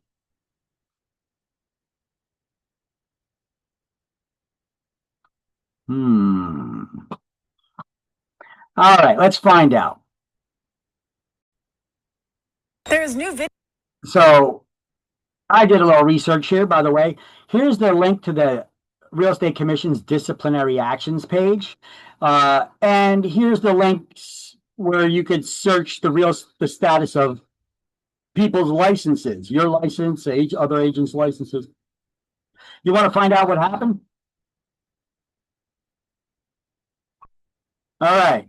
So this was the final determination. This is her, and then this is him. And here are the links to the actual court hearing documents of what actually went down. Now, if you were actually to click on these, let's see if they're still active, if they're still up there. Yep, they are. So if you were to click on one of those, it shows you, look, it looks like the court documents, the docket number and everything. It shows you what happened, what went down, what the final determination was, yada, yada, yada. I will let you guys read that on your own if you like. I could copy these. Otherwise, you got to search for it. This happened in 2014. Juicy stuff here. So I'll share with you those determinations there from the archives on the Real Estate Commission's disciplinary actions page.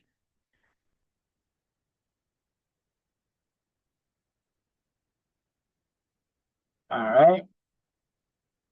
Did everybody just get that? Meeting chat it's really weird. I didn't get to address it to anyone.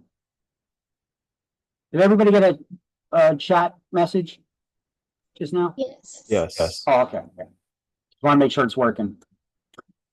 All right. So that's just those determinations from the actual hearing. But let's take a look at here's basically from the disciplinary actions page what it said. So Robert Lindsay, he was the listing agent.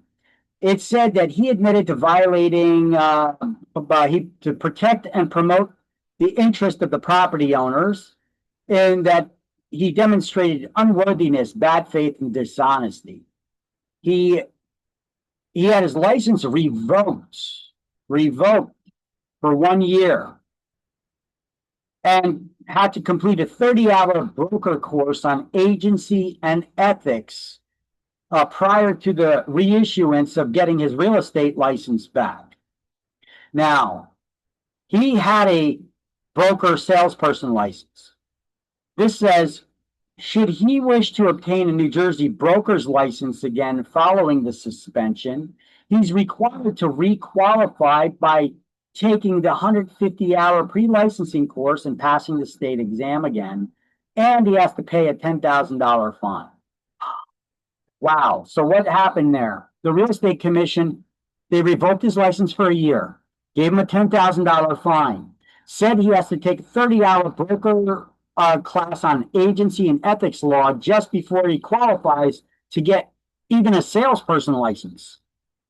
And they knocked him down to a salesperson license. So if he wants to get his broker salesperson license back, he has to retake the entire broker course and exam. Wow. Now, what happened to Jean? What happened to her? Jean Marie Phelan. Let's see. She also failed to protect and promote the interest of the property owners in that the aforementioned demonstrated unworthiness. Her license was suspended for 6 months, and she also had to take that 30-hour class on that broker course on agency and ethics. And she got a $5,000 fine. Curious if either one of them bothered to do what they needed to do to get their licenses back? Let's see. Yep. But if you take a look at it, Robert Lindsay, he never went back to get a broker's salesperson license again. He was knocked down to a salesperson, and he's happy with just being a salesperson, I guess. So both of them are currently actively licensed again, and they're one's working for Weichert, one's working for Maxima, whatever that is. I don't know. That could be a Weichert. That could be a Remax. That could be a Coldwell Banker still. I don't know. Sometimes the incorporated, they do business as something else, you know. So I don't know what company that is. So look at that. That's how we looked it up. And they're both still in the biz. So you may run across these people someday. Smile and wave, but don't say that you know anything. I'm not picking on them. I'm just using these as learning lessons. Why did she get in trouble? What did she do wrong? She was not the listing agent. How did she violate any duties? Well, let me ask you guys a question. If I got a listing and you're working with a buyer and you set up an appointment to come show my listing and you use the lockbox to get the key to get access to the house, is it proper for you to lock the doors and shut off all the lights and everything when you leave? Or is it okay for you to leave all the doors unlocked and wide open and all the lights shining? You know, we have an obligation to re-secure that house. Re-alarm any alarms that we may have deactivated, lock the doors back up, make sure the house is secure. We leave the house the way we found it, okay? And in the same regard, even though she was not representing the seller, she had an obligation to look out for their best interest, to be fair and honest with them. And was she doing that when she was using the place as her own private hotel room with the other guy? No. So that's why she got in trouble. All right. So this is not to pick on them. This is just to serve as a learning experience, showing you stuff does happen. All kinds of wacky stuff like this happens. You never know what people are going to do. And you should always assume cameras are always on you when you're in someone's house. I don't know why they didn't, especially when doing what they were doing.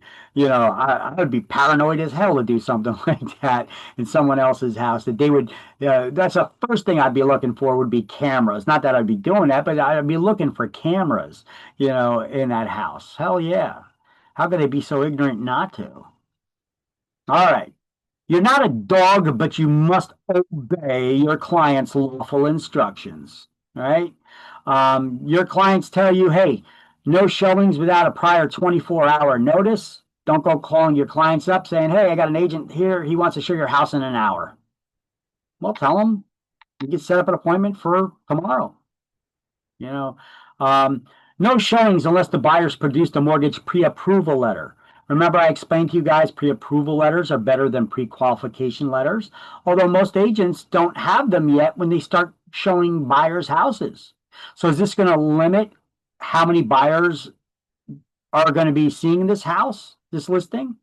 Yeah, But hey, if your clients tell you, I don't want anybody going into my house, showing my house to someone if you're not certain that they could afford it. And the way you were certain is pre-approval letter or proof of funds, right? Agent must advertise the property at the agreed upon price, whatever listing price you agreed on with the seller when getting that listing. Don't go telling people or encouraging people to make an offer less than that amount. All right, so we as real estate agents must disobey any unlawful instructions. Like if a seller tells an agent not to disclose known problems with the property. Because remember, we got to treat everybody fairly and honestly. We have to point out, if we're aware, like there's a water stain in the ceiling in the closet, we can't just walk somebody by the closet to try to avoid it. We have to open up that door and point it out to them. Hey, look, there's a problem here. Now, I don't know if that's an active leak or if that was ever repaired, but the stain itself, that's a problem, right? So we have an obligation to point these things out, not to try to dupe somebody or to fool them or to trick them in any way. We also have to disobey unlawful instructions, like if they're going to be discriminating against people, like, I don't want you showing the property to these people or those people, whether it's because of their race, their religion, their sexuality, or identities, or whatever protected class it may be. We have to disobey unlawful instructions like that. Come on, we got to be good peeps. Right.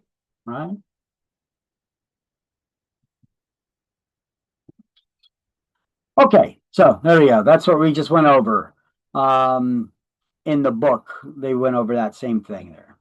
We should not be encouraging people to make an offer less than the asking price. Try around this price, or make an offer. What I would always tell people, what did I tell you to tell people when it comes to making an offer? What should you tell them? The highest price that they could do. Make What your they think is best. best offer, put it in writing, we'll present it to the owner and see if they'll accept it. Correct.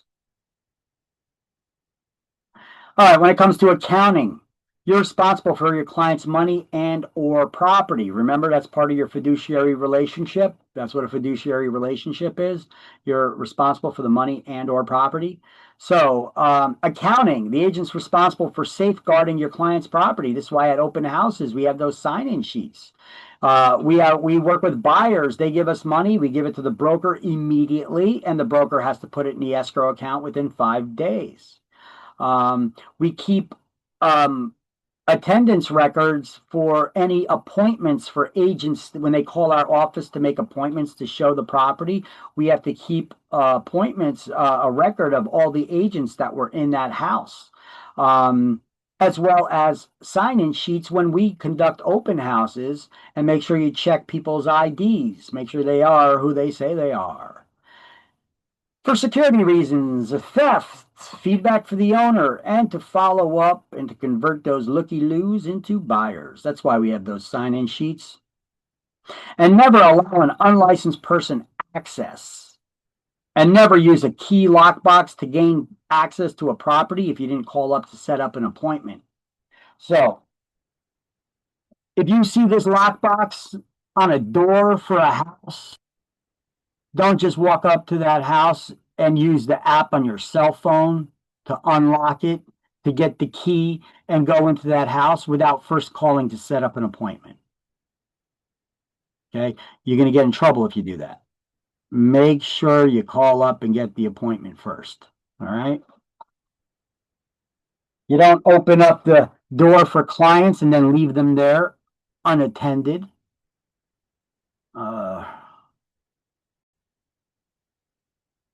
That's something else I was going to say about this. Yeah, what the heck I was going to say. All right, anyway. So, So when it comes to accounting, we have to immediately give any money our clients give us to our broker, and their broker has 5 days to put it in the escrow account. Down here, they tell you breach of duty. Don't accept post-dated checks. And your client tells you, hey, hold on to it for a few days, especially if you're submitting an offer. You don't submit an offer when you didn't deposit the check yet into the account, because by submitting the offer, which says that the money is in the broker's account, you're misrepresenting what's actually going on. If that check does bounce, you have to reach out to the other side and let them know as well. I'd first reach out to my client and ask them why the check bounced. And if they got a good reason and they're going to fix the problem, I'll call the other side and I'll say, hey, the check bounced, but this is what happened. They're working on it, and we're going to have that problem fixed in a jiffy. So no, don't fret, right? If that money is put into an escrow account that's interest bearing, the interest must be paid to our client. We can't make a secret profit off of our client's money. All right. So loyalty. You must be loyal to your client's interest. They tell you something in confidence, you must keep your mouth shut about it too. So you got to put your client's interest above all others, including yours and your brokers. The agent must not disclose any information their client shared with them in confidence, a need to sell quickly, or a willingness to accept a lower price or pay more if they're a buyer. Yeah, keep that to yourself. I can't tell you how many times I don't know if people are just stupid, or if they maybe it's just inexperience or lack of training. Sometimes I've had agents on more than one occasion, when they're working with buyers, they make an offer on one of my listings, and then they tell me that, get back to me, let me know if the offer is not accepted, because our clients, we could go a little higher, okay? So if it's not accepted, let me know and we'll make a higher offer, but get back to me right away. We don't want to lose this property. Okay. So now I'm going to present your offer to the seller. But remember, I have the fiduciary duty of disclosure, the next one, right? What is disclosure? What you just told me, I cannot keep to myself. If I do, I'm violating my fiduciary duty to my client. I got to tell my client, hey, this is an offer that just came in writing. This is what the offer is. But I had an interesting conversation with the agent who submitted it. He told me that if you don't accept the offer, they're going to make a higher offer. So what do you want to do? Are you going to accept this offer or reject it? You know, duh.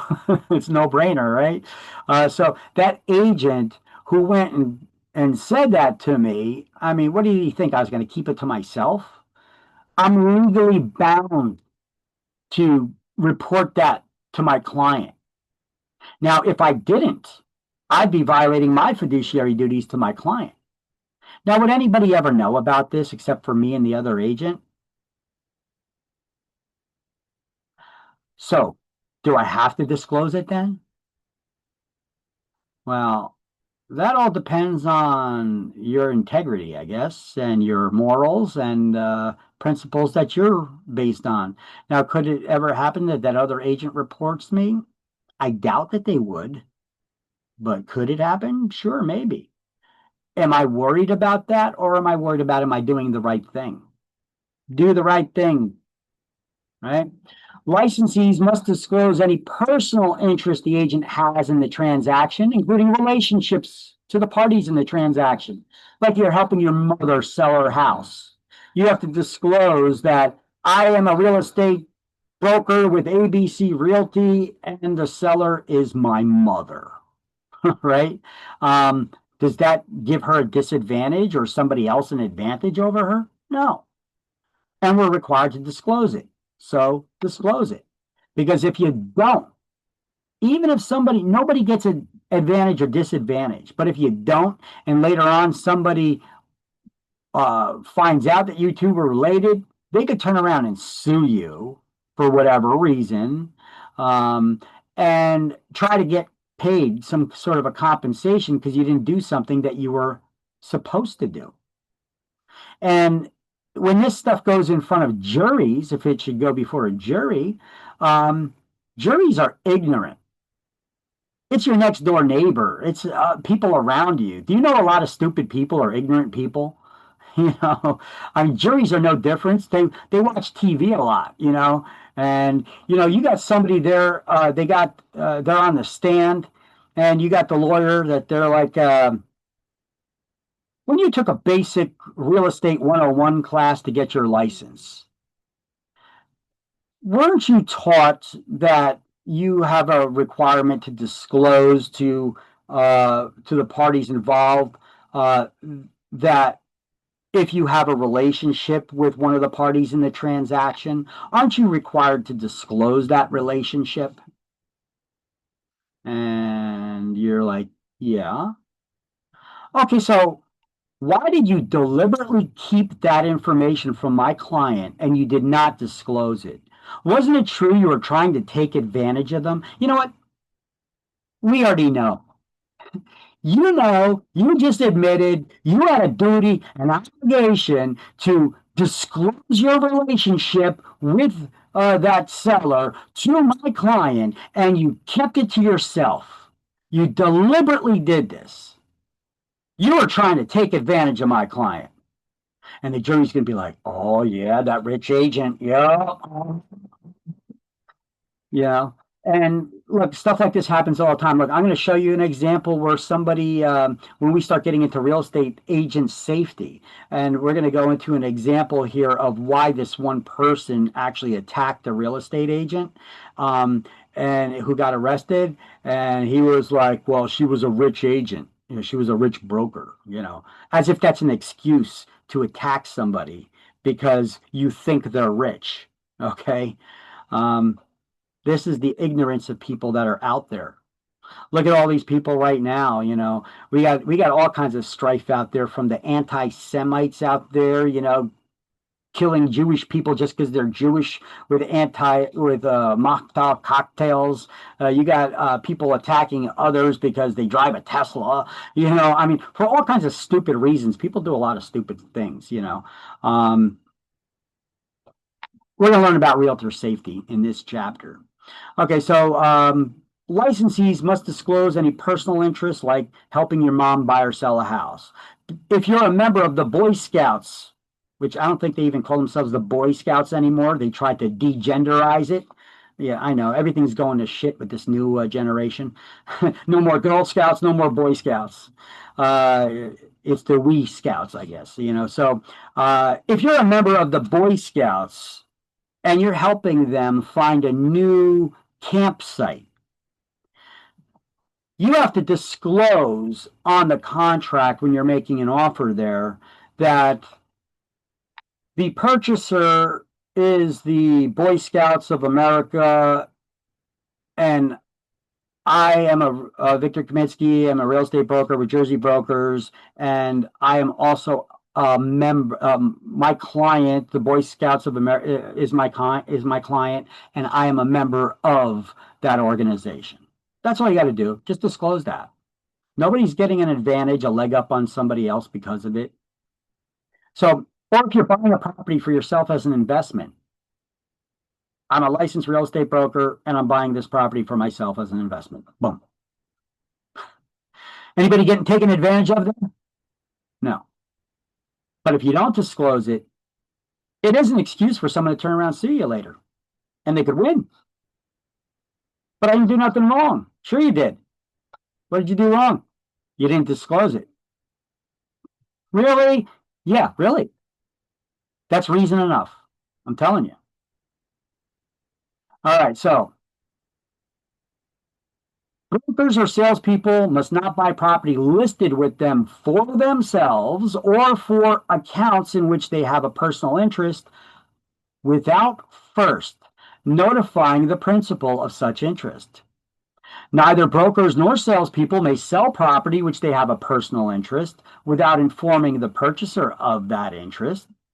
And such a disclosure must be made in writing as part of the purchase contract. Yeah, just write it in the comment section in the purchase contract.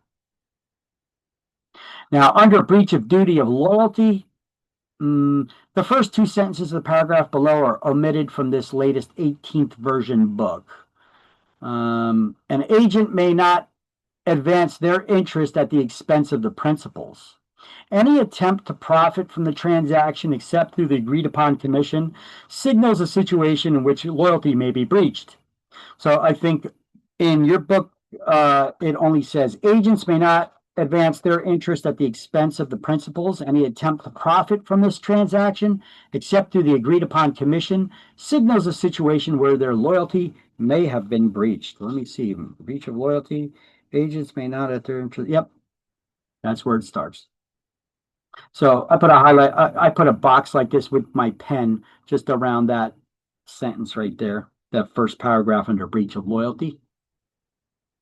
And also highlighting that or underlining this, profiting from a client's misfortune is forbidden.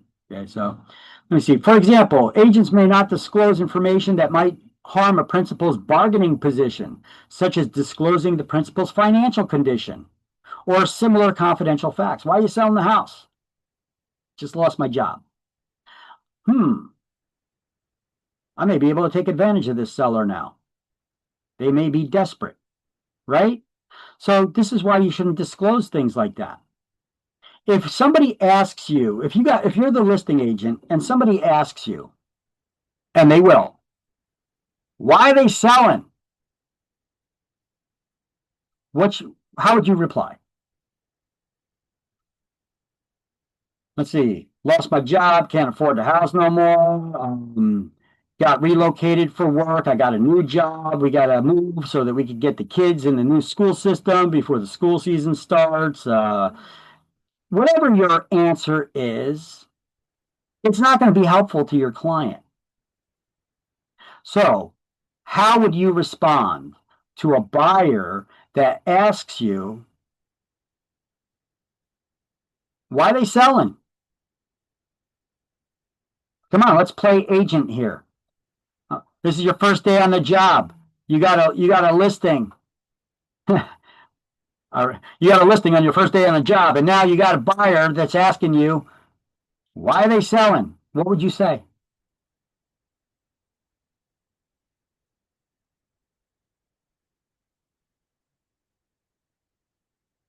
That's really awkward, that silence. I'm a buyer. I'm asking you, why are they selling? Should I be honest? Like, as in, like, they're moving in due to a change of life, Well, like circumstances. you can't lie to people, but being honest, yes, you should be honest, but should you tell people and disclose certain stuff? It depends. What was the rest of your statement? I'm sorry, I was talking over I mean, you. I wouldn't say like that they're divorcing or there's too many repairs. I shouldn't say things like that, or they didn't like the neighborhood, because I don't want to scare off the buyer or hurt the negotiations. That makes sense to me. So what would you say when they say, why are they selling? I could probably say like they're probably relocating for work, or they need to be closer for their office or closer to their business, or they love living here, but they need more space since they're probably going to start a family, stuff like that. And that's actually a pretty good one. Yeah, they're starting a family. They need a bigger house. Something like that wouldn't be bad. Why is she pregnant? Are they in a hurry? Is the baby already here? Yeah. No. Yeah, that wouldn't be a bad one, but I still wouldn't even give that. It's none of their damn business. This is what I'm thinking in my head. Okay, I wouldn't say this out loud. I would just say this is what I'm thinking in my own head. It's none of your damn business. What are you doing? This. That, of course not. But what would I say without giving up any information? It may sound a little bit smart alecky at first, so bear with me. They want to move. Am I lying? No. They want to move. If I just leave it like that, That's a little bit awkward, and it gives them time to think, wow, what a jerk. Okay, so instead, I'm going to say, well, they want to move. Why? Are you interested in making an offer? You like the house? Have you been pre-qualified or pre-approved for a mortgage yet? If not, I could get you on the phone with a mortgage rep, and we could run the numbers, look at your credit, your debt to income ratio, see what you could afford, and you could also find out what your monthly payments would be. Would you find that useful? So what we could do is we could go back, we could get you pre-qualified or pre-approved for a mortgage. We could start working on that, and I could write up the offer if you're interested. Is that something you'd want to do now? You see what I did? I flipped the script. You were asking me why are they selling? And I say, well, they want to move. Why? Are you interested in making an offer? Have you been pre-approved for a mortgage yet? Like, I'm not giving them an opportunity to follow up with, it's none of your damn business, basically. So I'm trying to avoid that without being too rude. Okay. So can I say like that's part of their personal situation, but I could assure you that there's nothing unusual or concerning on their end. That starts to get me thinking too, though, because you're talking a little bit too much about them. Well, that's their personal information. I'm like, what a D, yeah. Hold off on that. You gotta don't give too much. Don't talk too much about it. Okay. Can you? Yeah, you can do whatever you want. You could tell a person it's none of your damn business. I wouldn't do that. You could do. I'm going to tell you throughout this class, anytime somebody asks me, can you or could you, my answer is going to be yes. Can you kill your neighbor? Sure you can. You'll probably go to jail, though. There's consequences to all of your all of your actions, of course. Now, let me make this useful for you. I probably would not go that route, though. Even though I see you're trying to be giving a little more giving, don't. There's no reason. There's no benefit to it. Just tell them, hey, they want to move. Why? Are you interested in making an offer? So we're trying to turn that into a call, what we call a call to action. We want them to make a call to action now, because this whole conversation is moot. If you're not interested in making an offer in the property, it really is none of your damn business. So why are we even engaging in this conversation?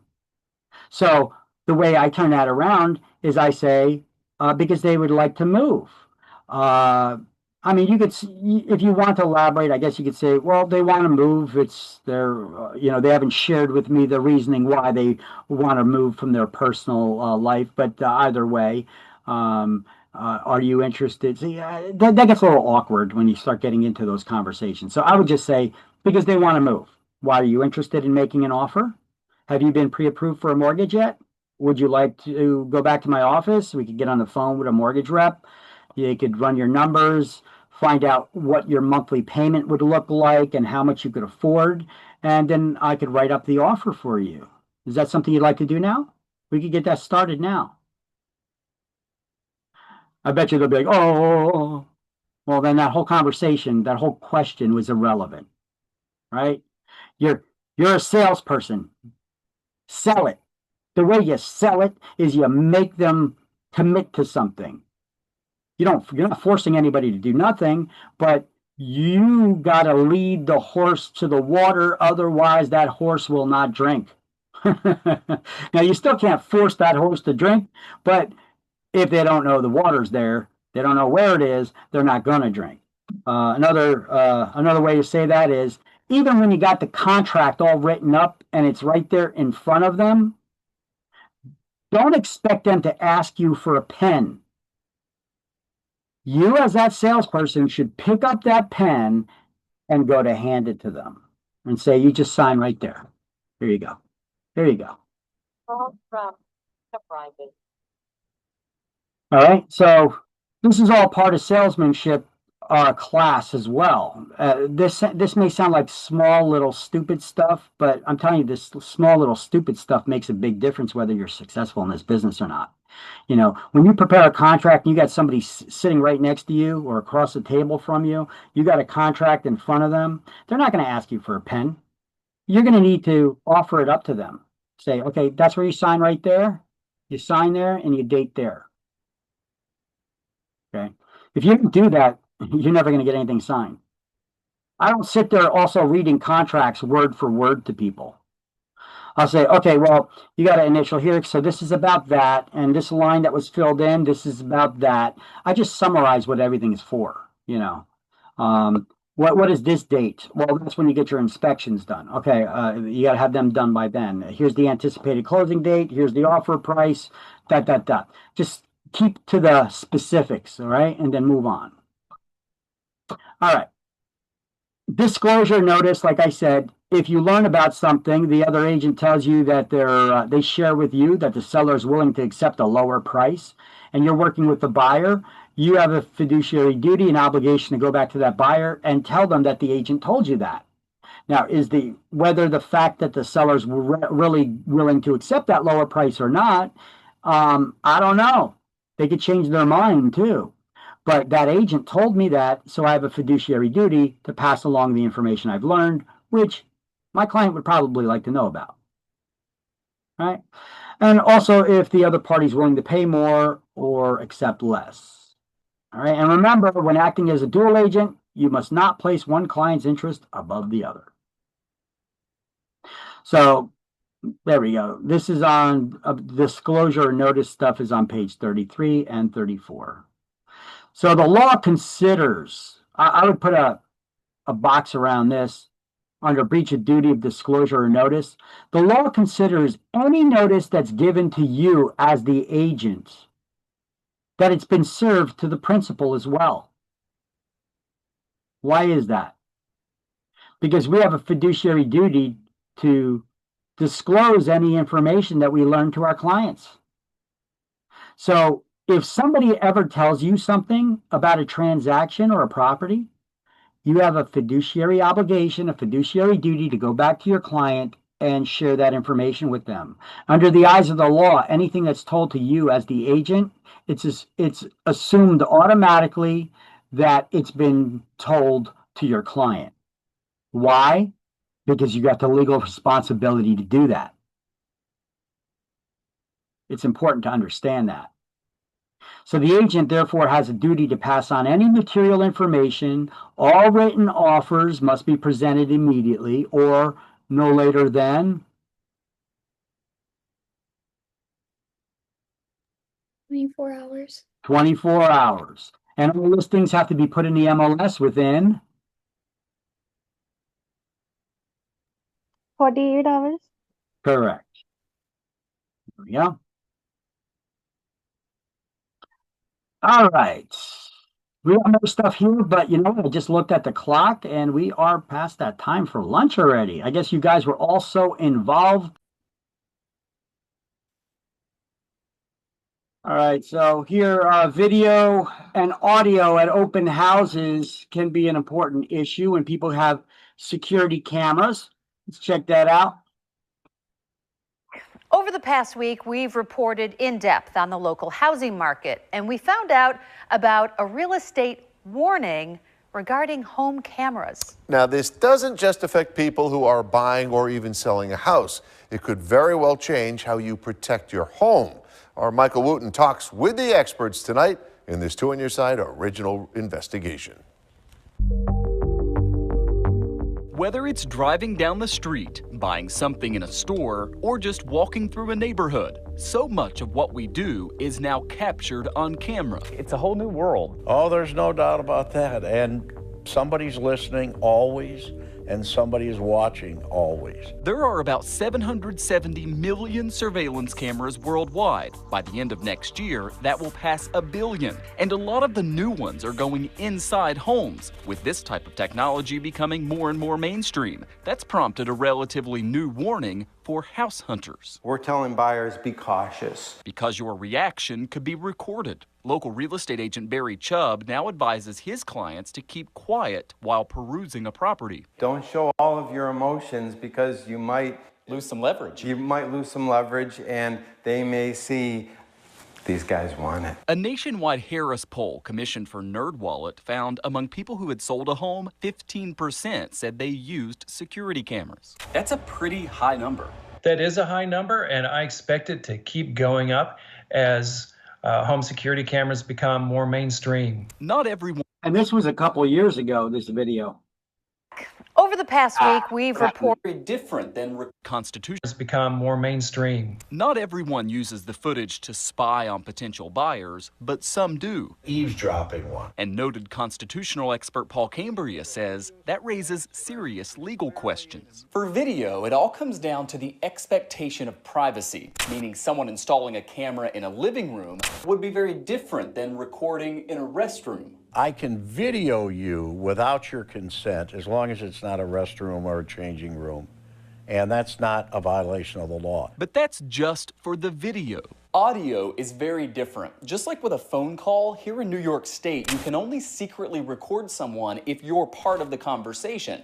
It's known as one-party consent. Any way that you overhear someone's conversation without their knowledge in a private setting is against the law. If you New Jersey has one-party consent as well. violate the law in terms of recording someone's audio, it's a serious crime. It's a felony. It's a 4-year felony, felony, so it's a very serious thing. If someone wants to not break the law and they're selling their house and they have these cameras, your advice to them would be turn the audio off? Well, that's one of the ways. The other thing is you could put up a sign that said video and audio recording in progress, that there would be implied consent. Keep in mind, this goes beyond just people buying and selling homes. If you own one of the popular Ring doorbell cameras, for instance, you could be violating the law and not even know it. If someone comes up to your house and they might be on the phone with someone or having a conversation with someone else, if you're listening to that and you don't have their permission to listen to it, it's felony. With that said, it is a difficult crime to catch and prove. So Barry stresses to buyers, Keep your poker face while you're viewing the property. and sellers should remember, a lot of buyers will be turned off if they see they're being surveilled. In our survey, 25% of buyers said that they would lose interest in buying the home if they found out that the seller was spying on them. So, seller beware. Using technology to get an edge, but potentially breaking the law in the process. So the Cliff's Notes version of this. Yeah. Typically, video is legal unless it's in a bathroom or a changing room like or you something. said, right. Typically, audio is going to be illegal unless you are party to the conversation or unless you make it very clear to someone, I'm recording this conversation. Right. So you make that clear by a sign or by telling them. You can do a sign, you can tell them, if you're selling your house, it's a good idea to tell your real estate agent to tell the buyer's agents, Right. I have cameras installed, put up the sign, or turn off the audio, because audio really is the problem. And a lot of these home security systems not only have video, but they have the audio included as well. And the chances of someone getting arrested and charged with this is Very pretty slim. faint. Right. Yes. But you could be breaking the law. You never And know. as he said, it's a felony. It's a Serious stuff. surprise because people think, hey, if it's happening in my home, I can do what I want. but you So can't. don't show your emotions when you're looking at a home. Don't say, honey, I love this house. Let's buy it and overpay for it. Keep it to yourself. And Keep it don't to say, yourself. what awful decor either, Yeah, because right. the price might just skyrocket That's then. right. Interesting. Great Thanks, report. Mike. Thank you, guys. Michael. All right, now let's talk a little bit about realtor safety. Oh, look at this guy. He looks like he's up to no good. You train for something like that and you pray that you never ever have to do it, and then you find yourself in that situation, and it's very surreal. Well, she's grateful for that training and the quick response she got from Commerce City Police. A realtor sharing her frightening run-in with a man who pulled a knife on her during an open house. 9 News reporter Noel Brennan sat down with her this morning. How strange it must feel sitting in this chair, sharing a story Donna Hetzler never expected to tell. If I did not have my firearm, I would not be here today to talk to you. Here inside the Commerce City Police Department, the realtor spoke about Sunday morning. So I was setting up for an open house. I went into the place and turned on lights. And not too long after I got lights on, somebody knocked on the door. A man who seemed interested in the place. He was asking the right questions about how long it had been on the market. We talked about loans and what he might qualify for. Nothing unusual, but he wanted to see the rooms upstairs. We got into the master bedroom and he pulled a knife out. And I could not believe it was happening. He showed the knife and a can of bear spray. He asked me to take off my ring and to get in the closet. Donna says she felt her life was in danger. I have a license to conceal carry, and I had a firearm, and I drew my weapon. As I drew my firearm and he saw that I had that, he doused me with bear spray. So at that point, I could not see, barely see, and my skin was burning. My eyes were on fire, and so I fired. Donna and police can't say if the man was hit, but he ran off and is still missing. I want to believe the best in people. I don't want to think that there's terrible people out there that want to harm somebody. And so the initial thought was disbelief that this is not happening. Donna was prepared for the day she trained for, but never expected. I don't expect people coming to look at homes to have bad intentions, but you prepare for any situation. So Commerce City Police, they're working to release a sketch of the... Yeah, they're not finding them. I mean, Second Amendment, unfortunately we live in New Jersey, and New Jersey is like the anti-personal self-defense, anti-gun, anti-Second Amendment state. But we've had leaps and bounds of progress on the front of Second Amendment rights here in New Jersey because of the anti-gunners, and their overreach in the law kind of backfired on them on several landmark cases in New York, in New Jersey, and other places, which is starting to make it a little bit easier for us now to get carry permits here in New Jersey to be able to defend yourself. Just be careful. New Jersey politicians and just people in general in New Jersey, anti-Second Amendment. But, when it comes to your safety, I say, all bets off, do what you got to do to defend yourself, exercise your Second Amendment right. Try to get your carry permits and get some training on how to use the thing.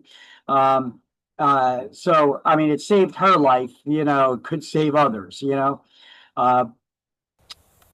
let's take a look at a couple more of these videos. Next tonight, closing the open house. There's a growing danger to real estate agents. One broker in Iowa received calls so threatening, her company pulled employees off the streets. ABC's Lindsay Davis reveals the big risk to agents who often work alone. Realtors on high alert tonight after an agent in Des Moines received a terrifying threat. There's no commission check that's worth putting yourself in a dangerous position. Managers at this firm say someone called one of their agents from a blocked number. The caller telling her that her name was picked at random out of a hat as part of a gang initiation, reportedly telling the agent they intended to bring harm to her. You really got to be careful about that stuff, especially since gangs have been on the rise here with illegal immigration, and even before that, but we're seeing a huge spike in gang activity here, especially from foreign gangs here in New Jersey, even, believe it or not. So this is the type of stuff they do, in order to be initiated into the gang, they got to hurt somebody or worse, And that they'd see her later that day. After hanging up, that agent called police. Her company shut down all scheduled open houses and pulled their agents off the street. That call is being taken very seriously in light of recent events. Just last year, Arkansas realtor Beverly Carter was found dead after being kidnapped from an open house she was hosting. I'm a realtor. I was showing homes, and someone just robbed me. And in Florida, 2 realtors robbed at gunpoint while showing homes to a burglar. Is there something that you're in the back of your mind thinking, if something happens, this is what I'm going to do? I always have my cell phone with me, and I generally have my hand always on the emergency button. Now, I'm not sure what she meant by her hand always on the emergency button, but in our Showing Time app, the app that opens the lock boxes, there is an emergency button there that you could set up contacts to send out an emergency notification to if you're in a position that you need help. I would say also, you can always call 911, but you also have an app that is free that is already installed on your iPhones and Android phones. If you go down to the pull down menu and you look it up, you have to set it up. It is not set up by default, but it is installed in there. It's called SOS, which is short for Save Our Souls. SOS feature you could set up that when you tap the button on the side of the cell phone, the power button, if you tap it several times in quick succession, it will start snapping pictures using your front and back cameras. It'll record 5 seconds of audio and send your GPS location as well as a pre-typed message that you may have to whatever contacts you select. You could select more than one contact too. So in mine, I just pre-typed a message, help, I'm in danger, please send the police. But before you do, call me to make sure I did not butt dial you. This isn't a mistake, You don't want that happening either.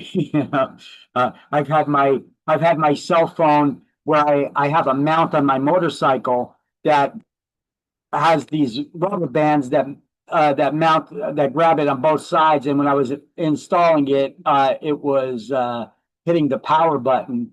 So throughout the ride, it was that rubber band kept hitting it, and I kept sending out messages to people I was in danger, even though they could clearly see my photo from the front. I was wearing my motorcycle helmet. I was like this, and I had a big smile on my face, riding a motorcycle. So obviously, I was not in danger. But you never know. You got it. You could have accidental butt dials and stuff. So be careful about that message and how you type it up. All right, let's continue. Realtors agree in this business known for its open door policy, safety is key. Lindsay Davis, ABC News, New York. All right. And we got another one. Well, actually, 2 more, I think, of these. What happened? A California realtor is recovering tonight after being attacked during an open house Sunday. Her attack. All right, this is just a perfect example of how media blood sells, blood-curdling screams, listen to the wording that they use, I mean, the realtor, she got pushed, and it looked like the guy was going to rob her, but, nobody should ever get attacked like that. I'm not excusing anything he did or trying to minimize that, but, it's not like he pulled out a knife or a gun like the other lady did, happened to the other lady. And this happened, one lady starts explaining here some safety tips, and she starts telling you, be careful when people come at the end of an open house, that's a red flag. It is not. Look at the previous lady. This happened at the beginning of the open house. The guy pulled out a can of bear spray and a knife, that was at the beginning, so always be aware of your surroundings, especially when you're dealing with strangers. That's it. That's the only reason why I'm showing you any of these videos, just to be aware. I'm not trying to scare anybody. I'm just trying to let you guys know that whenever you deal with the general public, there's a lot of wackos out there. It doesn't matter if you got a job doing pizza delivery or Amazon. You could face danger. And we deal with a lot of strangers in this business. So I'm just telling you, be careful. Attacker is still on the loose. And tonight, Fox 4's Rochelle Aline is live in the newsroom with why one realtor says this is a risk realtors face every day. And Jane, as you're going to see pretty soon, it's tough video to watch, but that realtor tells me that this serves as an important reminder of those dangers that you said that they face every single day. Blood-curdling screams that are hard to hear, and video that's even harder to watch. A realtor in Los Angeles attacked at an open house earlier this week, and it's all caught on camera. I see him all the time.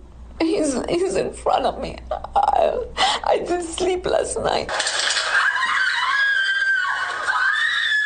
We showed the video to a local realtor, Sandra Wall, who says the dangers are all too real. My very first open house was a vacant house.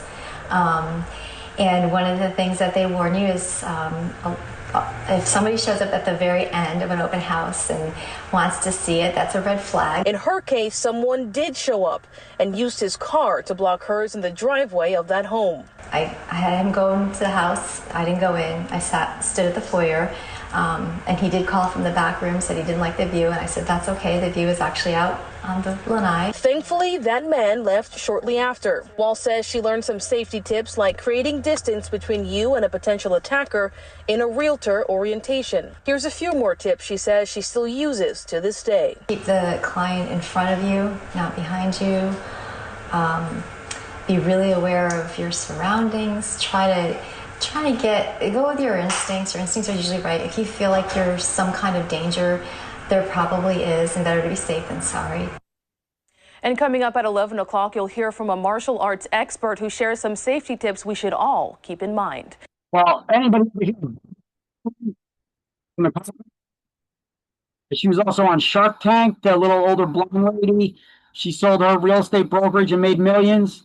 I got her on the video here that she's going to give you some tips. Hard to believe, but even in this cold snap, people are already getting ready for it, putting their houses on the market. As I mentioned, March is the most popular month to do it.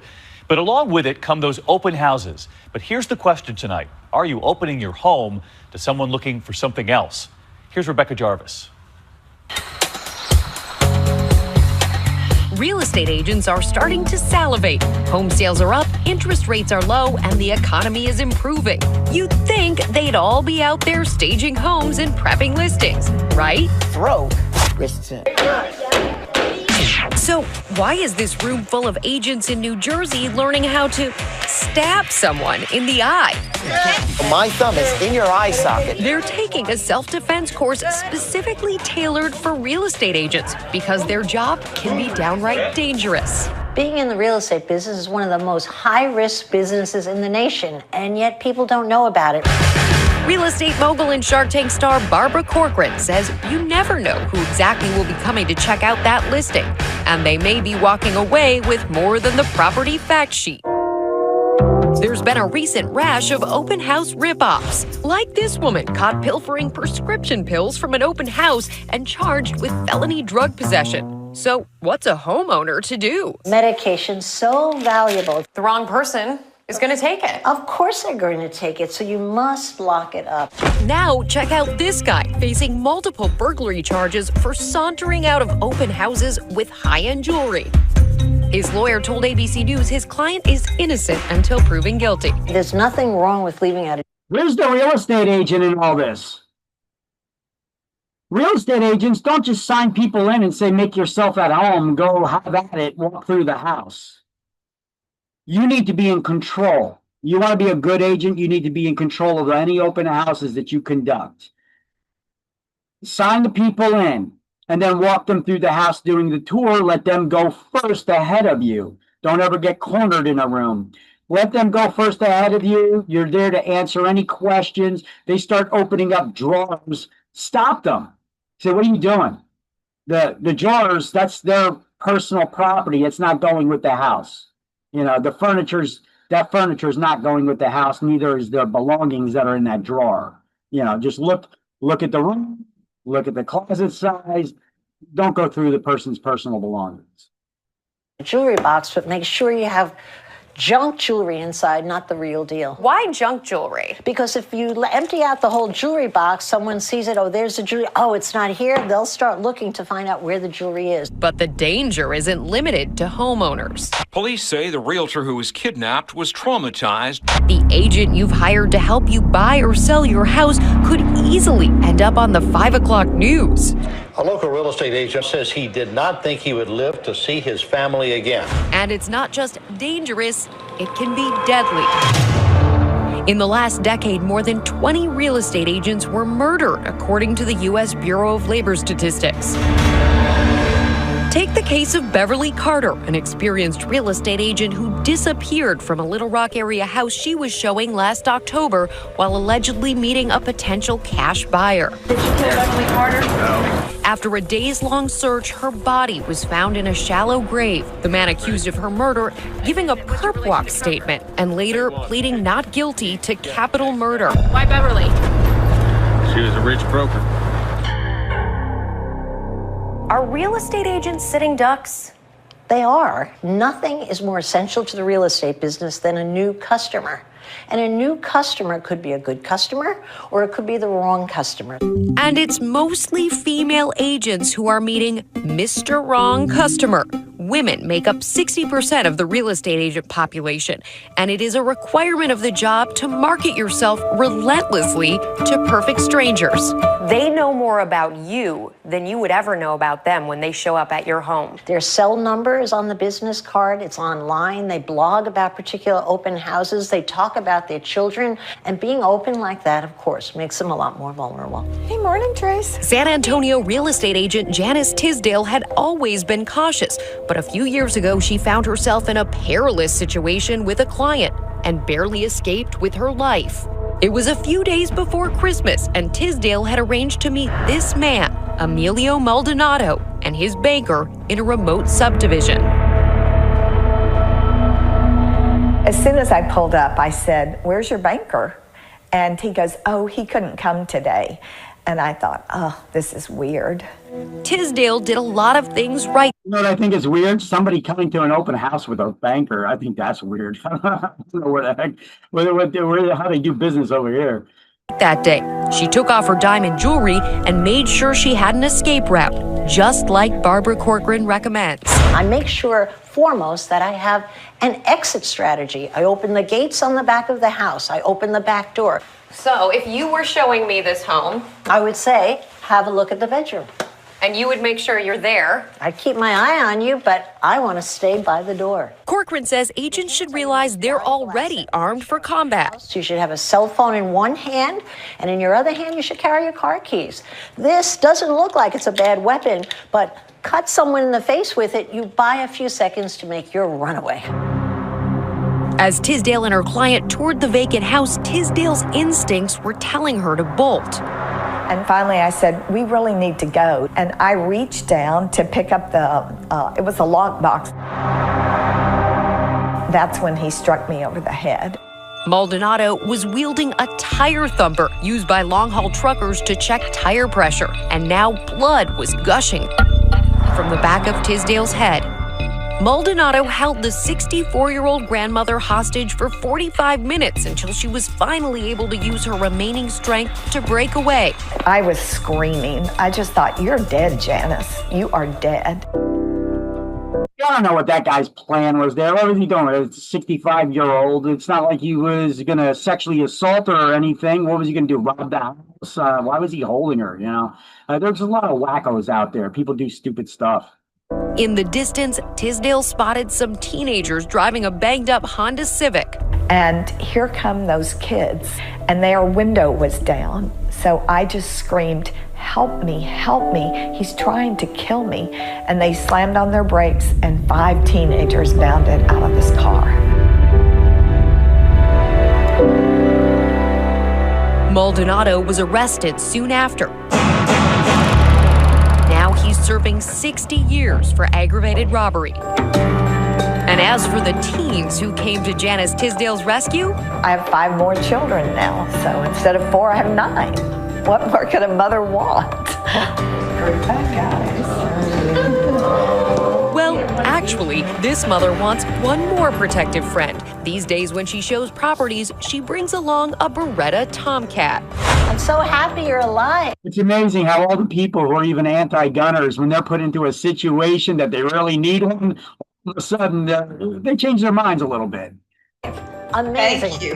Yeah, just wonderful. The shark and the survivor spoke via Skype. I hear you teach all the new realtors what to be careful about. I bet one of the big lessons you're teaching is trust your gut. That is the thing I end with, is trust your gut, because if you don't, you could end up dead, or you could have staples in your head like I did. Get off! And that's why it may be good to get this kind of training. Wow. I can take In case you have to take matters Please don't hurt me. Please don't hurt me. Yay! into your own hands. It's like much more comforting to have this knowledge and to know I'm not helpless and how to get away. And Barbara Corcoran has a lot more safety tips for selling your house safely. You can find them on our 2020 Facebook page. Barbara always knows. She does. Hard to believe. So just be aware of your sixth sense. I kind of like, and this is probably the video I probably should have shown from the beginning. This is a video from NAR's resource library, and it's not a bad video for you to download and even use it and send it to potential clients before you meet up with them. It's done like in a cartoon fashion, but it does a great explanation of all the safety stuff.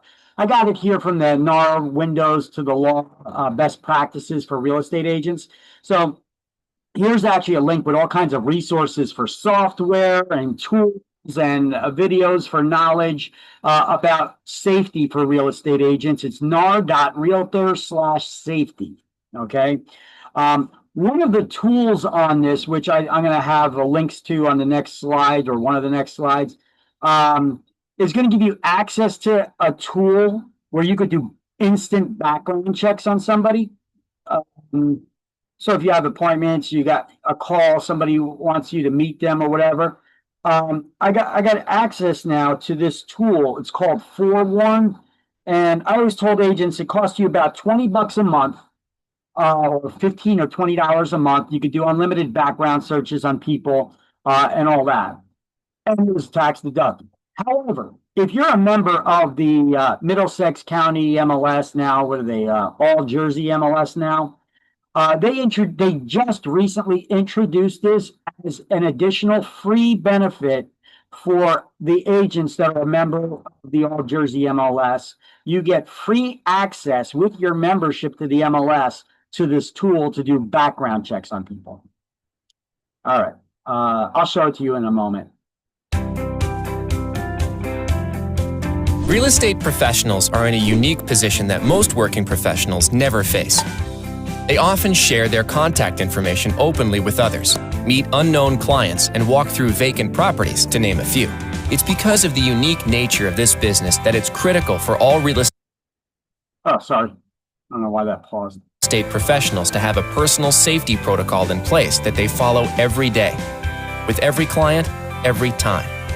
And that includes with you.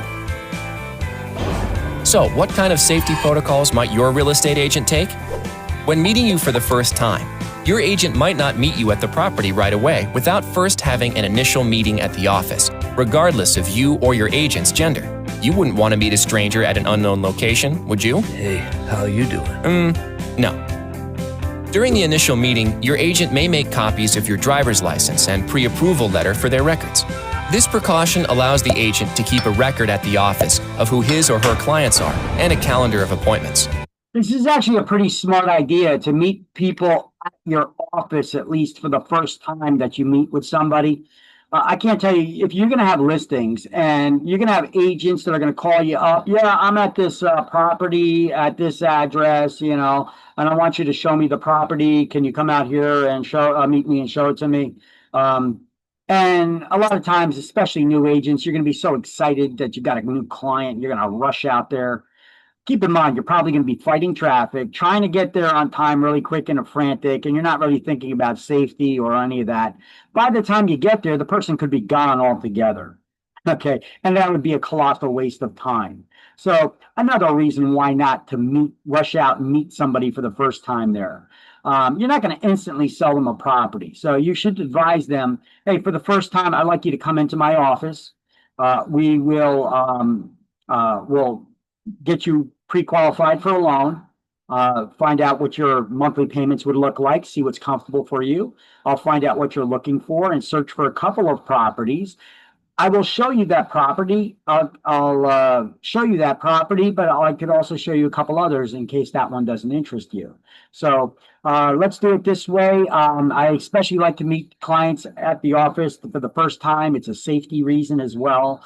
We don't just rush out and meet people that we don't know. Hopefully you'll understand that and you'll respect that and come on into the office for the first time.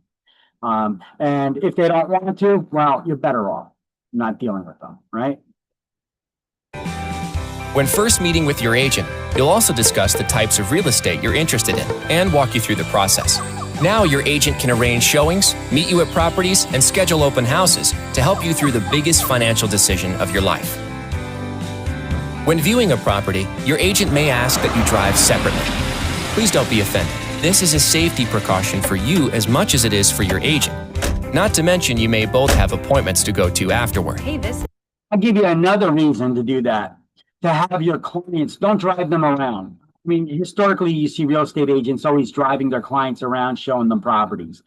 I'm going to tell you, have them drive separately. Make up whatever reason you need to. Have them drive separately to the property, follow you, meet you, what have you. Let them know, hey, I got another appointment I got to go to afterwards. I have another obligation, so let's just drive separately. You don't got to worry about their kids throwing up in your back seat or sticking gum to anything. You don't need to worry about any garbage like that in your vehicle, any safety issues in the vehicle. Here's a really, really, really big one. I've actually did a little study on this myself, and I have found that when you chauffeur people around and drive them around from house to house, they want to see every house that's on the market. When they're driving separately, having to waste their money on gas, fight the same traffic, trying to find parking space, and dealing with that same fatigue that you get from driving in traffic like that, they tend to make a decision a lot sooner in purchasing a house, and you need to show them way less properties before they make a decision. I've done this. I've counted it. I've done multiple experiments on it, and it is true. It is absolutely true. You show far less properties to people when they drive there themselves, rather than when you chauffeur them around. And like I said, it's less of a headache. You don't got to deal with their kids making messes, spilling drinks, puking, or sticking gum to the back of the seat, or whatever it is. When viewing a property, you may need to sign in with your name and phone number or show a photo ID. This is so the seller's agent knows who entered the house. If you were opening your home to strangers, you'd want to know who was there too.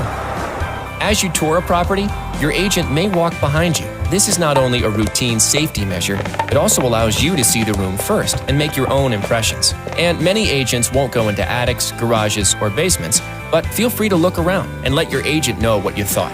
If you want to see a property that's vacant, it's got potential. Your agent may only show it during daylight hours. Vacant properties should be seen during the day when you can see what safety hazards may exist, like a loose floorboard or any defects the house may have, like mold. When showing your property or hosting an open house, before opening your home to potential buyers, your agent may ask you to board your pets and remove jewelry, family photos, credit card receipts, artwork, prescription drugs, and valued possessions from the home. This is just one way your agent is looking out for you to keep your property and belongings secure. Your agent may bring a colleague to host your open house. If there are several potential buyers walking through the home, even better to have 2 agents on hand to answer questions and keep an eye on things. Safety is an important part of real estate, and we appreciate you respecting the protocols and processes that have been put into place to keep you and your agent safe.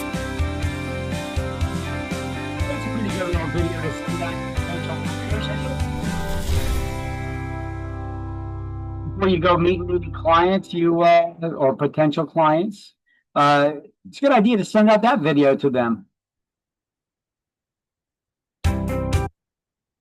Now, if you want to start carrying around mace or pepper spray or whatever is legal here in New Jersey, or carry around any kinds of weapons for that matter, be careful. You do live in New Jersey. New Jersey, our politicians tend to like to look out for the safety and protection of the criminal more than they do the person trying to defend themselves. Do you know that if you leave your house with a pencil in your back pocket, if you intend on using it as a weapon, just in case, you could be charged with carrying a weapon, a pencil in your back pocket? New Jersey law is so stupid. But anyway.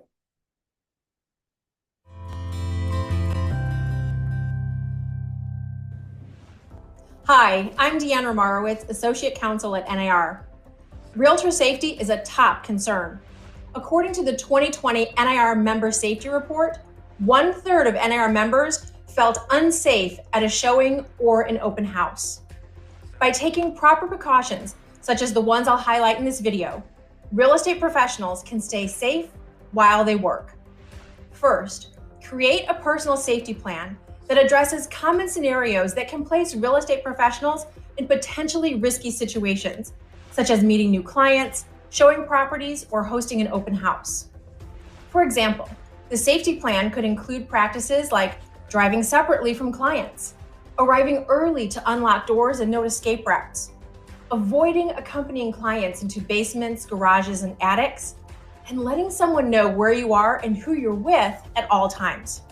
Include any office safety protocols in your safety plan and be familiar with available safety tools and education provided by your brokerage. It's not a bad idea for you to set up that that SOS program on your cell phone, guys, so that when you tap the power button 3 or 4 times consecutively really quick, it will send out that alert message too. If you choose to include self-defense spray, such as pepper spray or mace, in your safety plan, be familiar with and comply with all applicable regulations for the purchase, registration, and use of such sprays. These regulations can vary widely.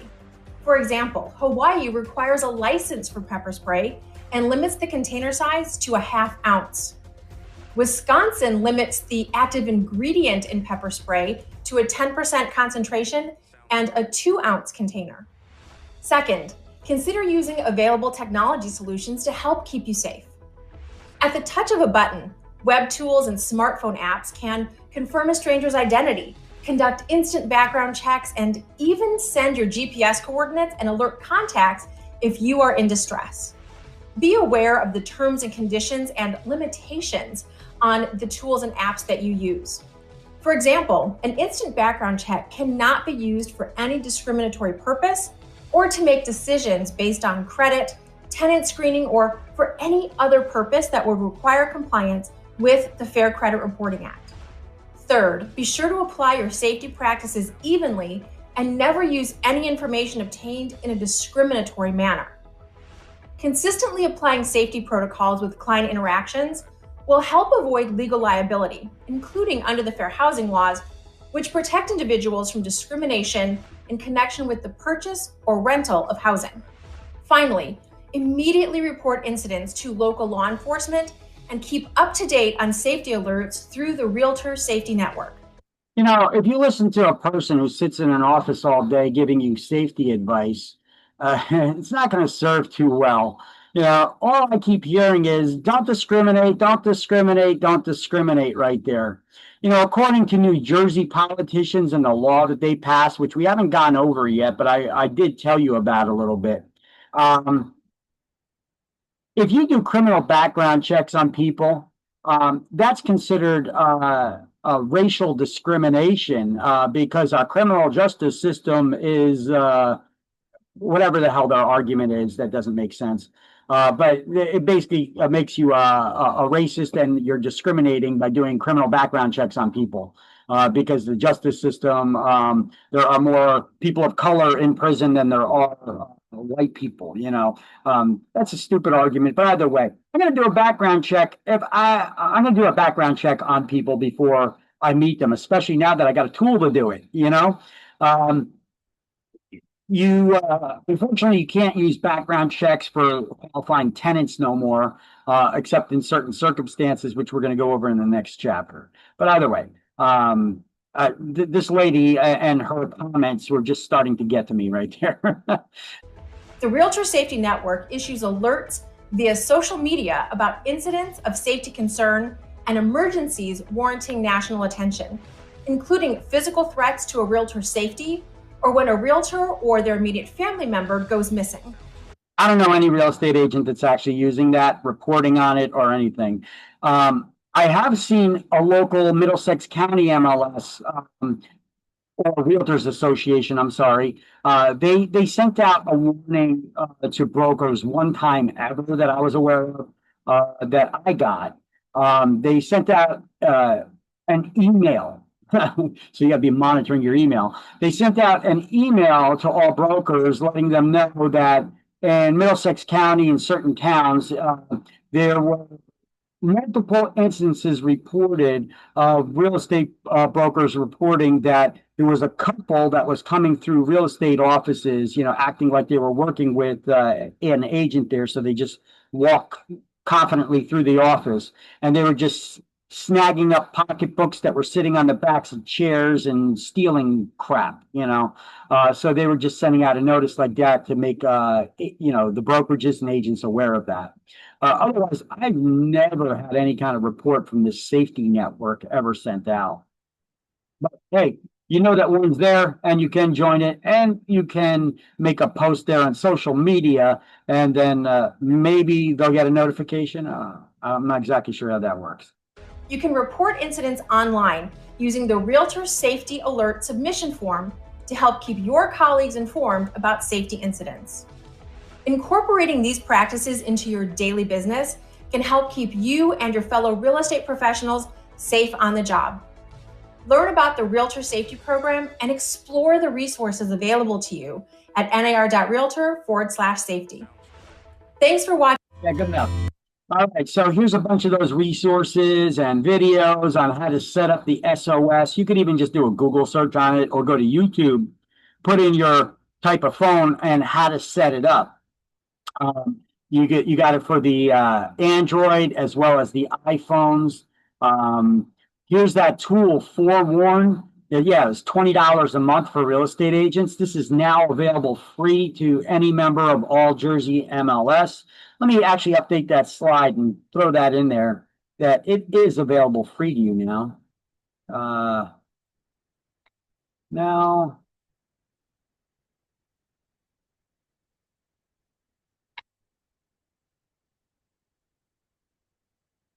free to members of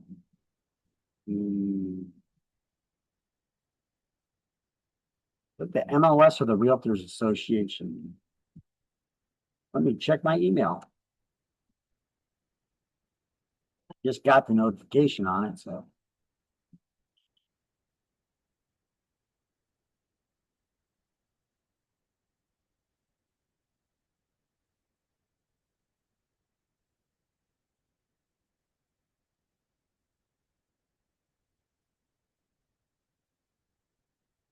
Or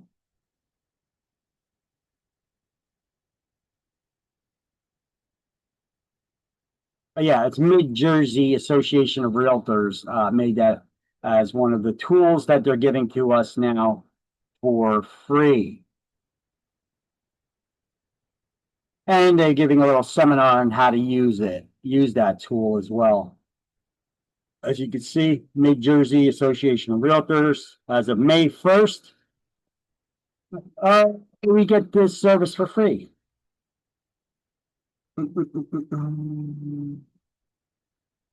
Instantly verify phone numbers, address history, banking records, foreclosure, property records, criminal history.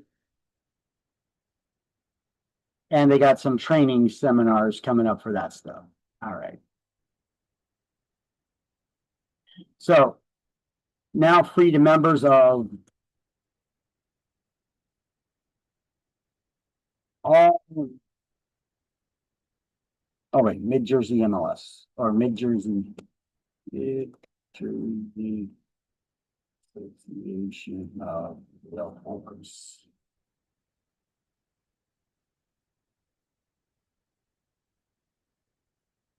And that's that Forewarn tool right there.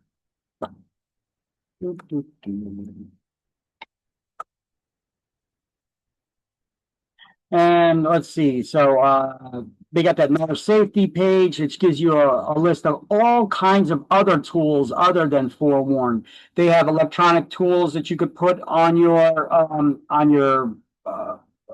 iPad or whatever for sign-in sheets that do instant background checks as well when they sign in.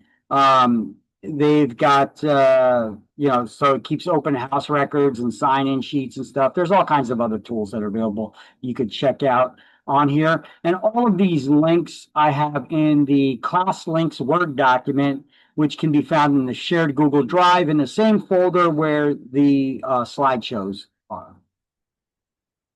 Okay, Brokers and salespeople relationships. Okay, so we're past the safety stuff.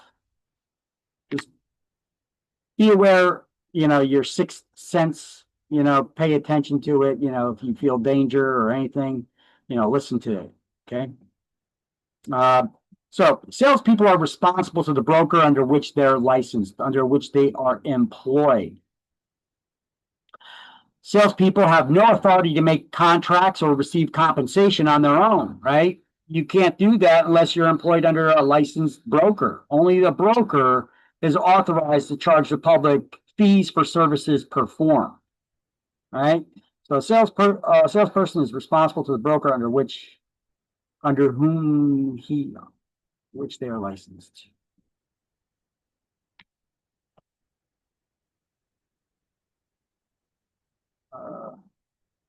Whom they are licensed with. Salesperson has no authority to make contracts or receive compensation directly on their own. Only through your affiliation with your brokerage. Salesperson is an agent of the broker and a subagent of the principal. And you're an independent contract, most likely, versus an employee. Now, what's the difference? Well, okay, so this is just talking about salespeople. You're an agent of an agent, so therefore you're a subagent. Independent contractor is basically a self-employed person. Your broker cannot require you to work specific hours, attend mandatory floor time or events, because that would make you an employee. You will be responsible for providing and paying for some of your own expenses and tools, services, memberships, which will be tax deductible. You cannot require your work hours. You will be responsible for providing, paying for some of the expenses, which may be tax deductible, like the tools and services you use. So keep track of expenses in a program like QuickBooks Self-Employed. Now, of course, you'll have to pay a fee for that, but guess what? That fee is tax deductible. So keep track of your income, licensing fees, and emissions insurance, membership fees or dues, any education. You're spending money on this class. That's tax deductible. The testing fees, the licensing fees, all that stuff is tax deductible. It's a business expense. You get your own real estate website. You guys need a new cell phone to conduct your business? You're going to use it for business, right? Tax deductible.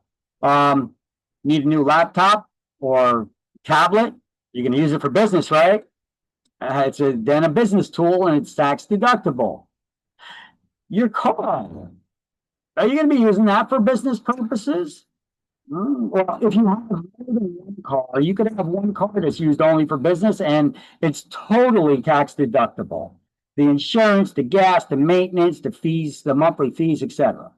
However, if you only have one car, the IRS does realize you do need to go food shopping and run errands and go out for entertainment and stuff like that. All of your driving is not tax deductible, only when you're driving around clients and doing work stuff. So they want you to keep track of the time that you're actually using your vehicle, and then you could deduct a portion of that vehicle's costs on your taxes. I'm going to tell you, consult with a tax professional about how to do this. I am not a tax professional, so consult with your tax professional on how to go about doing that. But you can use tools like QuickBooks Self-Employed or FreshBooks or other ones that are out there. They're apps you could put on your cell phone and you can just scan receipts. You can keep track of all kinds of things, of expenses that you're going to need to then recall later on at the end of the year when it comes time to write off your against the income that you make, so that you pay less in income tax. Okay.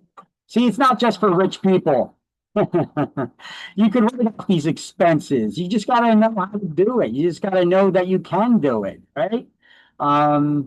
People always complain, taxes the rich. Then they were smart.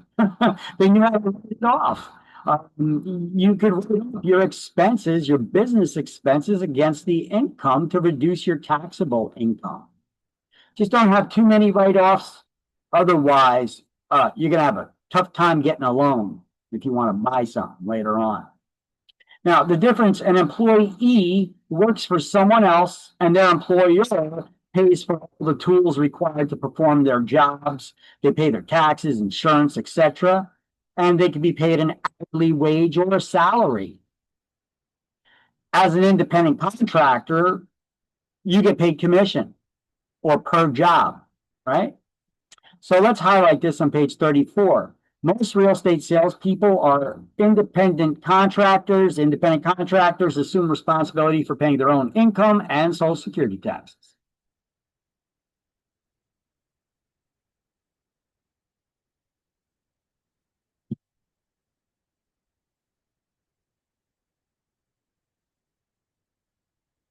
That's at the bottom of page 34. And then it continues on to the next page, the top of page 35. Independent contractors receive nothing from their brokers that could be considered an employee benefit.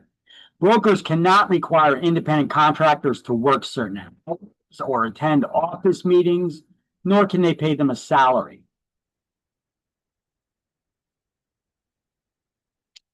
Now, they can pay them in advance on the commission that they're to earn.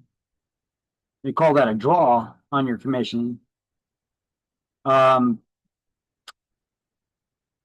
more imposed controls that a broker puts over their independent contractor, the greater the chance is that you're altering that relationship to be an employee-employer relationship. So the IRS has certain safe harbor guidelines to determine if you're an independent contractor or an employee. So if you're an independent contractor, your broker cannot require you to work certain hours, have mandatory floor time, attend office meetings that are mandatory. You also cannot receive any benefits, salary, or hourly wages, and you'll be paid on a per job or commission basis. Your broker should not be paying your insurance for you or anything like that, because that would be construed as a employee benefit. So the broker hires salespeople. Now, what determines if you're an employee or an independent contractor? You're an independent contractor. You assume responsibility for paying your own income tax, Social Security. You can't receive employee benefits from the broker whatsoever. And the broker can't tell you what to do. They can only tell you what the company expectations are and how to follow the law. Real estate's a little different. They could impose on you, telling you what to do as far as being in compliance with the laws and such. Employees must have income tax, Social Security, and unemployment tax withheld from their pay. See, your brokers, when they pay you, they're going to pay you the gross pay. Employees, the broker takes out these expenses and then they pay you what's left over. They pay you the net. You live in the net. You may receive employee benefits from your broker, and you must adhere to certain office regulations. So there are some instances where real estate agents can work as employees. A lot of times that revolves around office property management, certain types of property management. I've seen them become employees.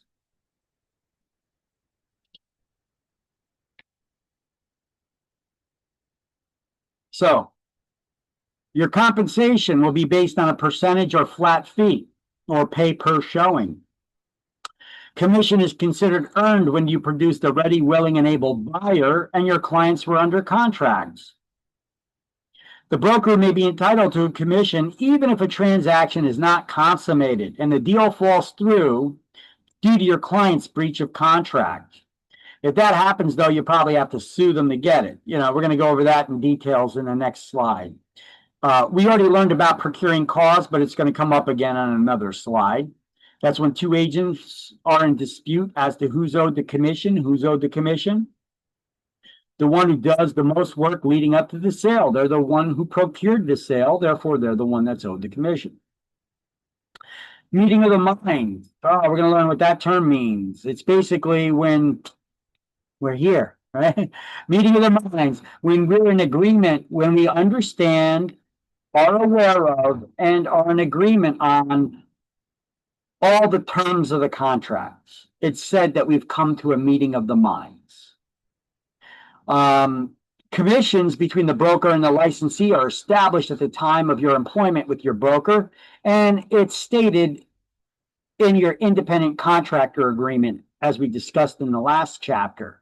You have that addendum A, which is an additional page. Addendum begins with the word add, so it's an addition to the contract that discusses what you're going to get paid while you're employed at that brokerage firm, and addendum B, which discusses what you're going to get paid for transactions you did not close on that you were working on upon your termination. So, when did you earn your commission? It said that you earned your commission when you produced a ready, willing, and able buyer. So the seller is technically liable for the broker's commission at that time, although we normally don't get paid until the actual closing. So a ready, willing, and able buyer who's prepared to buy on the seller's terms. They're financially capable to, and they're ready to take positive steps towards consummation of that transaction. Now, like I said, we usually don't get paid until the actual closing occurs. So, if our clients are in a legally binding contract with each other, the buyer and the seller, and the deal falls through because one of them breached the contract, that means they broke the terms of the contract without having a good legal excuse to do so. Do we not get paid? Probably not, unless you sue or your broker does. Now, it's generally not a good idea to go suing your clients when deals fall apart, right? You're not going to get a great reputation that way. What if it was a $10 million deal?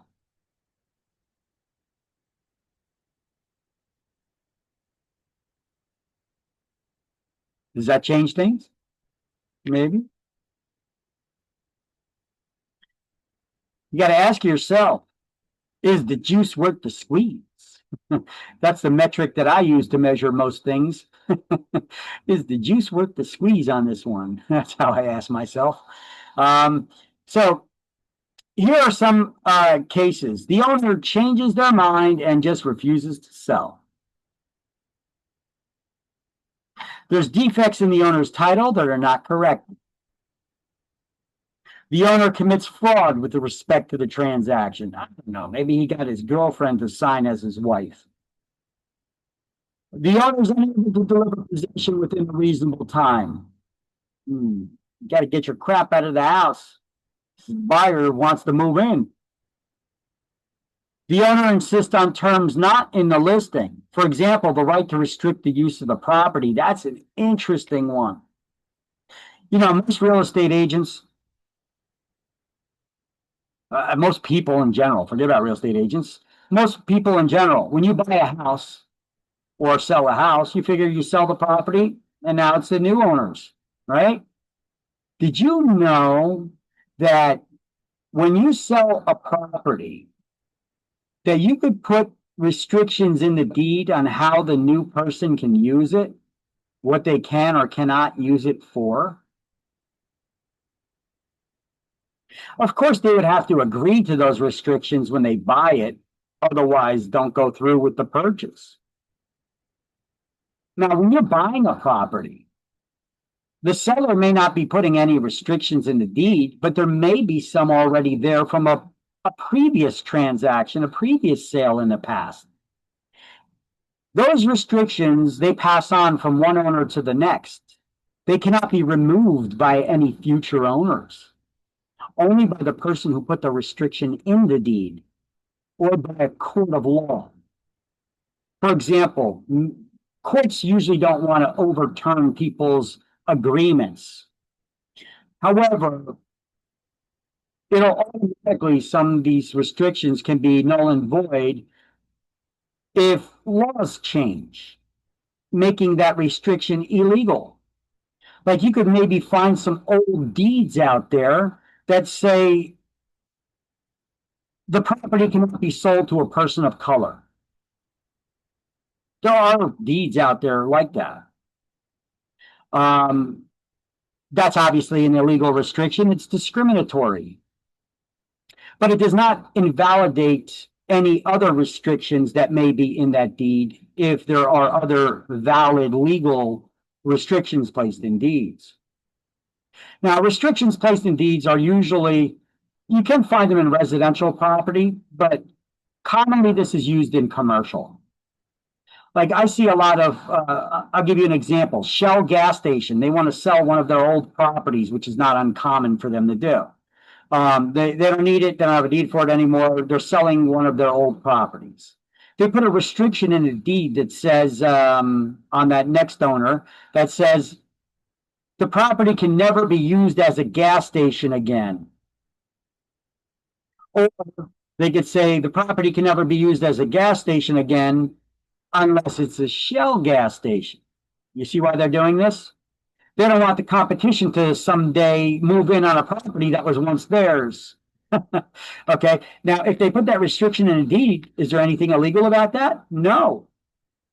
And any future owner of that property has to abide by it. And you know what happens if they don't? They can lose it. The person who put the restriction in a deed can come after this current owner who violated the restriction that was in that deed when they knew that was in that deed when they bought that property, and not pay them a penny for it. Why? Because you violated the terms of your sale. That's why. You violated your contractual obligations. So that's a very interesting one, though, isn't it? And the owner and the buyer enter into a contract, but later agree to cancel the contract. Well, where does that leave us? Commissionless? Well, you can sue to get that if they don't agree to pay you, or at least reimburse your expenses. All right. Down here, I want you to write procuring cause because it does not say procuring cause here. Oh, it does right here. The broker is usually entitled to a fee if he or she is the procuring cause of the sale. That is, they produce the ready, willing, and able buyer, brings about the meeting of the minds. Where several brokers disagree as to which one brought about the sale, the one with the best claim to be the procuring cause is often difficult to determine. That is true. But whoever's found to be the procuring cause is the one that's owed the commission. So I just wrote up here, procuring cause is the one who is owed the commission. Difficult to prove.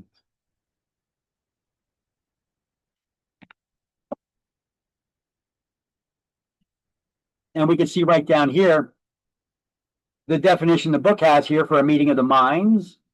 It's when the parties are in agreement on price, down payment, and financing method. That's the book's definition that you need to know for the school exam. For the state exam, it's the wider definition. When the parties are aware of all the terms of the contract and agree to all the terms of the contract, it's said that they have come to a meeting of the minds. For the school exam, they focus more on the financial aspects of it.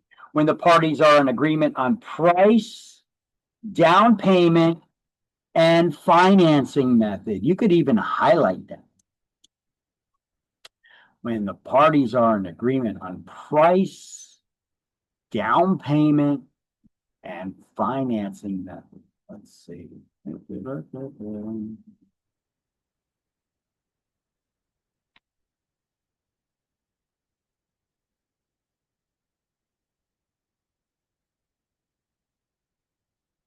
Hmm.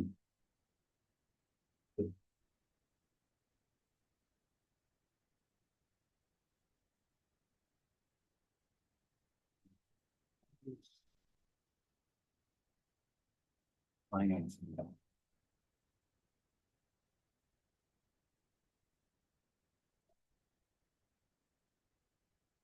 All right.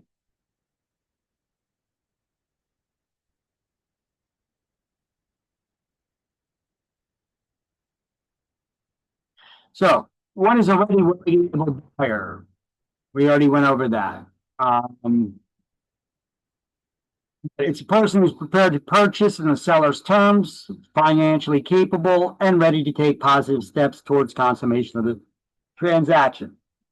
Like I said many times already, we usually don't get paid until the actual closing takes place.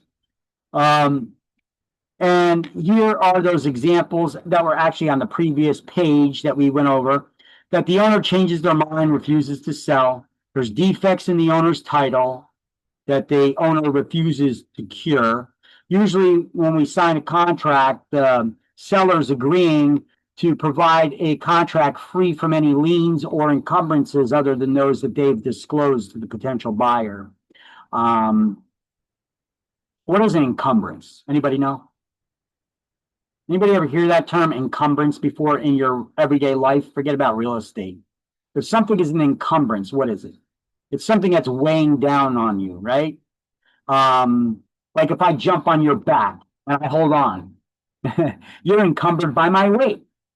It's something that's weighing you down, that's dragging you, right? But can you still move? I mean, I grab onto your back, I'm encumbering you with my weight, but can you still move around? Yeah, it's just a lot harder to. So even though something's encumbered by something, that's important to know so that you can understand this for later on for exams. If you're encumbered by something, it makes it harder to move. When real estate is encumbered, how do you move it? You sell it. But can you still sell it? Yeah, it's just a lot harder to. Just like if I jump on your back, can you move around?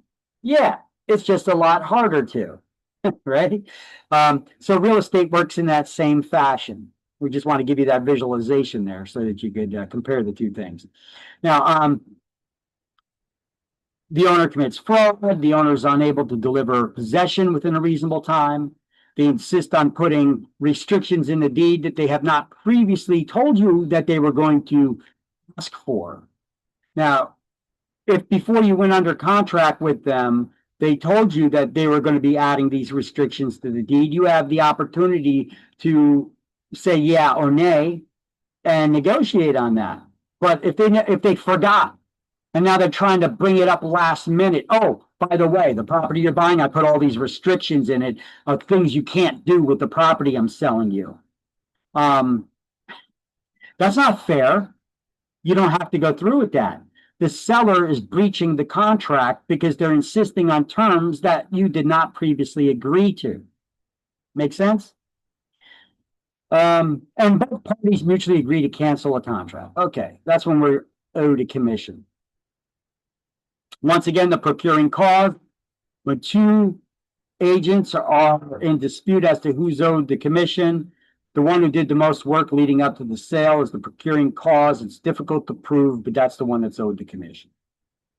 We now have these exclusive buyer agency agreements. We've always had them, but now they're required, these BSAs, these brokerage service agreements, that'll explain the commission and who's getting paid and how you get paid and all that. So it kind of lessens the risk of procuring cause arguments. And who do you file a procuring cause complaint with? You file it with your local association of realtors, not the real estate commission. Why not the real estate commission? Well, what's the real estate commission's duties? What do? Protect the public from unscrupulous brokers and salespeople. We learned that on the first day, right? Right, Vic. Okay, talking to myself. So, meeting of the minds. Here's the two definitions. The general definition you need to know for the state exam. When all the parties are aware, in agreement on all the terms and details of the contract.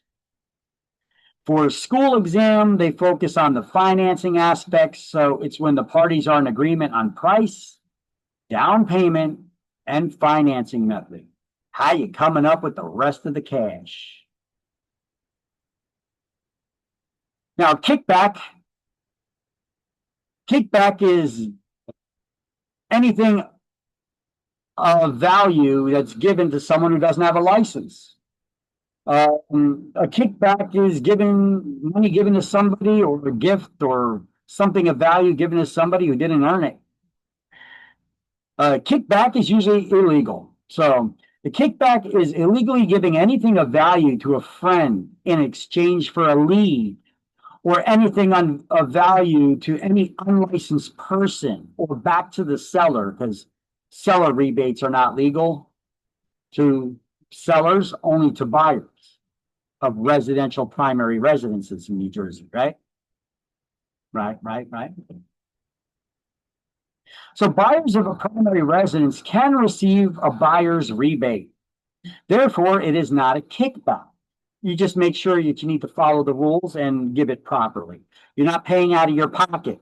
It's going to be a direct reduction of our commission before the commission is ever paid out to us.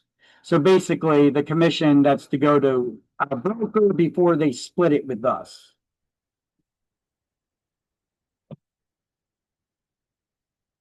All right, so once again, that kickback ain't giving anything of value. However, we often give gifts. It's not uncommon for real estate agents to give gifts to buyers. You know, the closing gift. Agents give them a cheap bottle of wine. You know, they get a headache and then they forget about it. Or maybe they can't forget about it because that wine was awful and gave them a splitting headache. Well, if I ever give a closing gift, I like to give the gift that keeps on giving. I like to make sure that it's business related. Or it keeps me in front of them business wise. So make sure to keep I'm not sure what the exact dollar amount is. I think it's about $25 or $35 for the gifts that we're supposed to give, if we give a gift. A lot of agents go over that. Just don't go crazy. Don't make it hundreds or thousands of dollars in any way, something that can be construed as a kickback. Okay. I like to give things like this. Here's a good closing gift to buyers from a company called Reminder Media. They have these magazines. You could either give digital magazines or print magazines. I like the print magazines because they can't just put it on the spam list and never get it. They always get it in their mail. And it's a customized magazine, like a Better Homes and Garden magazine that looks like it's branded to you. It has your company's logo on it. It has your picture, your contact information. It looks like it's a magazine that you are publishing.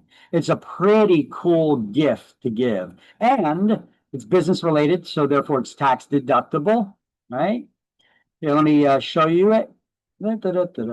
Reminder Media, here we go. See that? Oh. So look at this. Compliments of that has the agent's name there and her picture, her contact information, her company's logo. You see that? It's all customized as if it's the agent that created this magazine. Now, there's several different magazines that you can give, that you could select depending on what your clients may be interested in. Let's take a look. They have these digital magazines. I really don't like giving the digital ones. People can easily mark them and label them as spam when they don't want them anymore. And then the message never gets across. You don't stay in front of them. However, a lot of people tend to really like these magazines. I've had people that I put on these lists to get these magazines before. And I put them on like a 3-year magazine subscription. And then after that, they stopped going. I've had actually people call me up and say, yeah, I stopped getting that magazine that you were sending me. Can you put me back on the list? I really like that magazine. I'm like, okay, sure, I'll put you back on it. What was your name again? Yeah, but it's a good way for you to stay in front of them. And yeah, sure, I'll put you back on that list. Oh, by the way, since I got you on the phone, you called me. As you know, in real estate, referrals are a big part of this business. So I hope you're happy with the service I provided for you when you bought the house. So when out of everybody you know, friends, family, co-workers, acquaintances, who do you think is next to make a move, looking to buy or sell? That's the way you do follow-ups with past clients. You could either reach out to them, or if they reach out to you for a magazine like this, make sure you bring up that question. Let them, you ease into it. As you know, our industry is heavily reliant on referral business, from our past pleased clients. And I hope that you are one of my pleased clients and I did a good job. Did I do a good job? Let them say yes. And then say, oh, great, thank you.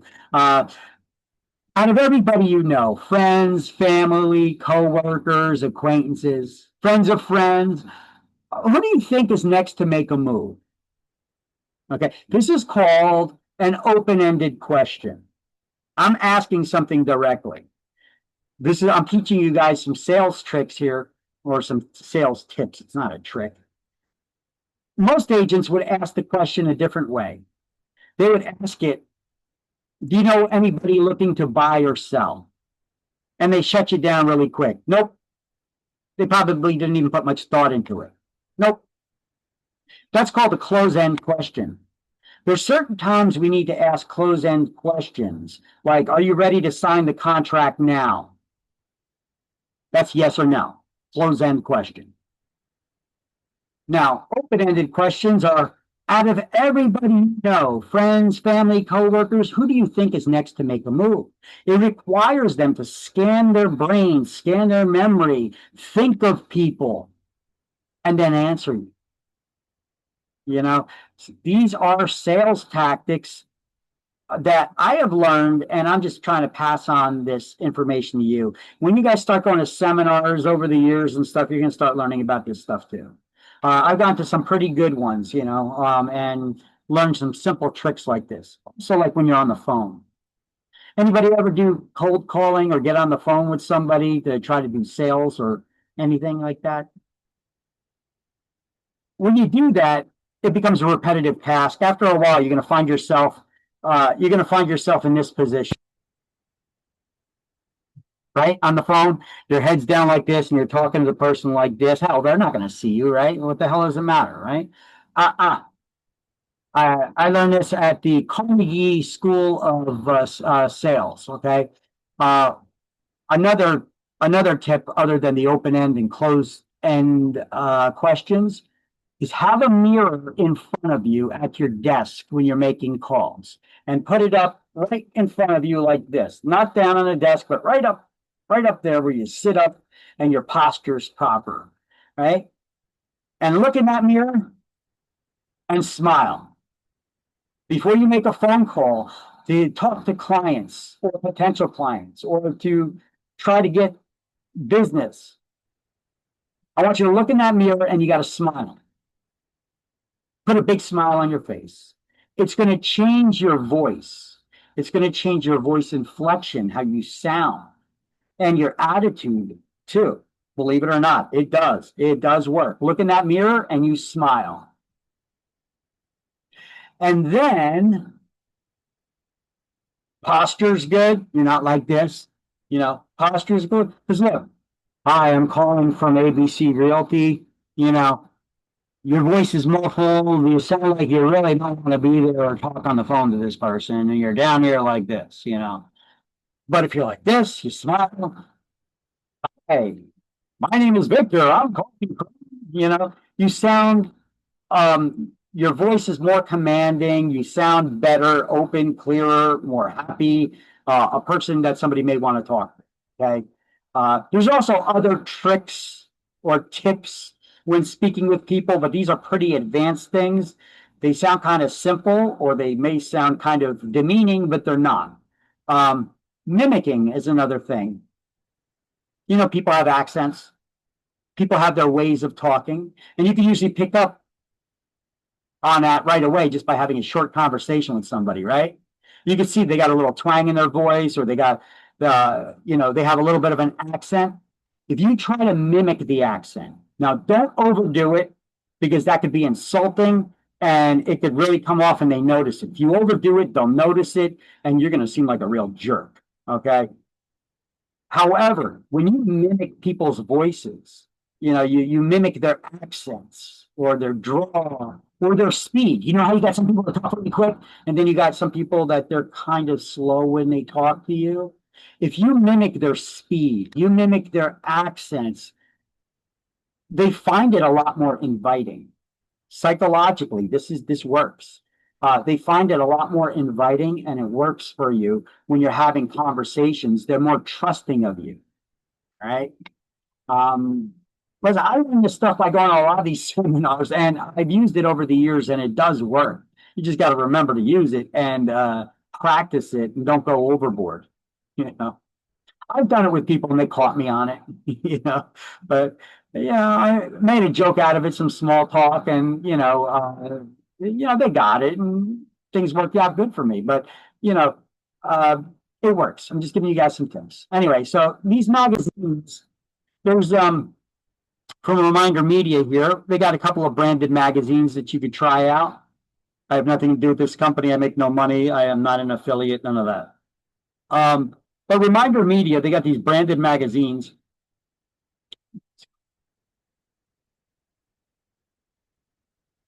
And yada, yada. Where are the different magazines that they give? Okay, here's a bunch of different magazines. Good to Be Home. Oh, here we go. Good to Be Home, American Lifestyle, Start Healthy, and Business. So you could customize these magazines as if they're going to you and whatever your client's interests are. We're dealing in real estate, so even though they may be health junkies, you could give them that branded one for health and fitness. Hey, we're dealing in real estate, so lifestyle and design magazines, these things, homes and gardens magazines, these things usually your clients will like. It shows them how to maintain the house, how to fix stuff, how to do some decorations, how to prepare for, make costumes and decorations for Halloween, all kinds of stuff like that, how to do gardening. And, it's very useful stuff for the homeowner, and you sign them up, you pay for that, you're branded, you're always in front of them. Look at this. They did a pretty good job on this one. Instead of having the picture like that in a frame, they kind of like remove the background and it blends in. Looks really good. Anyway, just giving you guys some ideas. That's a Reminder Media. You could also give things like cutting boards. The kitchen cutting boards, nice, thick, good quality ones. They could be branded with the person's name on it for like their family, and then on the other side, you've got your branding with your business information, courtesy of, of you. You always stay in front of them. There's another one I really like too. I lost the information, but there's plenty of companies out there, I guess, that'll do it. You can get caricatures made up of a family. You sell a house to someone, take a picture of them standing in front of their house, their new house. You send it off to this company. They'll turn it into a caricature. The artist will turn it into a caricature and put it up on a big canvas portrait in a frame. And then you have your contact information down there, maybe in the right-hand corner. It's not like in your face, but it's available there. So you always stay in front of them, and they'll hang that on their wall. They'll be proud of that one. Check this out. This is pretty cool. A caricature of me and my family in front of our house. Oh yeah, we got that. It's also a talking piece. When people come into the house, where'd you get that? Oh, my real estate agent gave that to me. Oh yeah, it was your agent. Boom. Their information's right there in the corner. All right. So these are not considered kickbacks. Those are closing gifts that are business ideas I'm just trying to throw at you. Instead of that typical, bottle of cheap wine or a box of wine, whatever that you give them. This is the gift that keeps on giving business-wise and gives you a reason to follow up with them.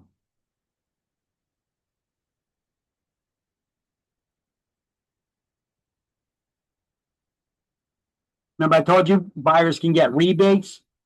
Therefore, it's not considered a kickback, but they need to be given as a credit or check at closing. Here's a real estate agent who tried giving a rebate in a way that they were not supposed to do it. They tried to just give them a check, give them money. So it was paid out of his sales commission for the transaction without entering into a written agreement like you're required to at the beginning of your working relationship with that buyer. He didn't do that. And it was not paid in the form of a credit or check.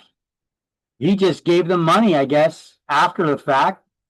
So he has to complete 3 hours of CE and had to pay a $7,500 fine. Check that out. You're trying to give your client a rebate? Who the hell reported him? I hope it wasn't his client that reported him, because that would be pretty messed up, right? I'm giving you money out of my commission, then you report me, I get in trouble, I got to take CE classes, and I get a $7,500 fine for giving you money, and you report me? Now, I don't know if they reported him or somebody else did or how they found out, but the Real Estate Commission did find out here, and he got in trouble. That sucks. If you're giving those rebates, do it the proper way, like I explained here. Has to be in the form, you have to have it in writing from the onset of the relationship that you're going to be offering how much that rebate is, and advise them to consult with a tax professional. And that rebate has to be in the form of a credit or check at a closing. That's a direct reduction from your commission. Your commission, by the way, is determined by a mutual agreement between you and your broker when you start working for them. It's defined in your independent contractor agreement, and this could vary greatly from one broker to the next. If you are a broker, you should not try to determine your commission and how you pay your agents based on what another company does, because that other company may offer different tools, different services. The office space may not be as great or may be better, so therefore it costs more. You have to know what your expenses are, what you could afford to pay your agents, and go from there. Agents' commissions should not be based on what another company is paying their agents. Each broker needs to determine this on their own.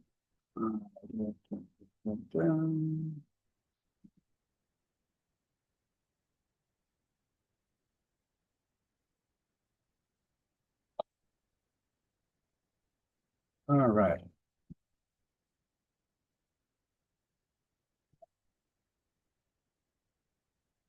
So, creation of agency with the sellers and buyers is usually done with some sort of written employment agreement. We're now required to enter into brokerage service agreements with everybody. So there you can spell out your agency relationship, how you intend to work with them. It is a special agency relationship. It's best created by some sort of written agreement between the broker and the seller using an exclusive listing agreement, between the broker and the buyer using an exclusive buyer's agency agreement, a designated agency agreement, or a disclosed dual agency agreement. Page 45. New Jersey regulations and the CIS, they require us to give that CIS. That's the Consumer Information Statement. It's the first document you give to anyone you intend to do business with, right? And what does it do? It discloses the different business relationships, the different ways we can work with people, the different agency relationships and transaction brokerage agreement. Who do you got to give it to? Anyone you intend to do business with for residential real estate, except for leases less than 125 days. The real estate agents are required to furnish this CIS before any discussion of the seller or landlord or buyer or tenant's motivation or financial situation. So before you start talking about their motivations to move, to buy, to sell, to rent, or what their finances look like, you got to give them the CIS form and tell them, as of now, how I intend to work with you.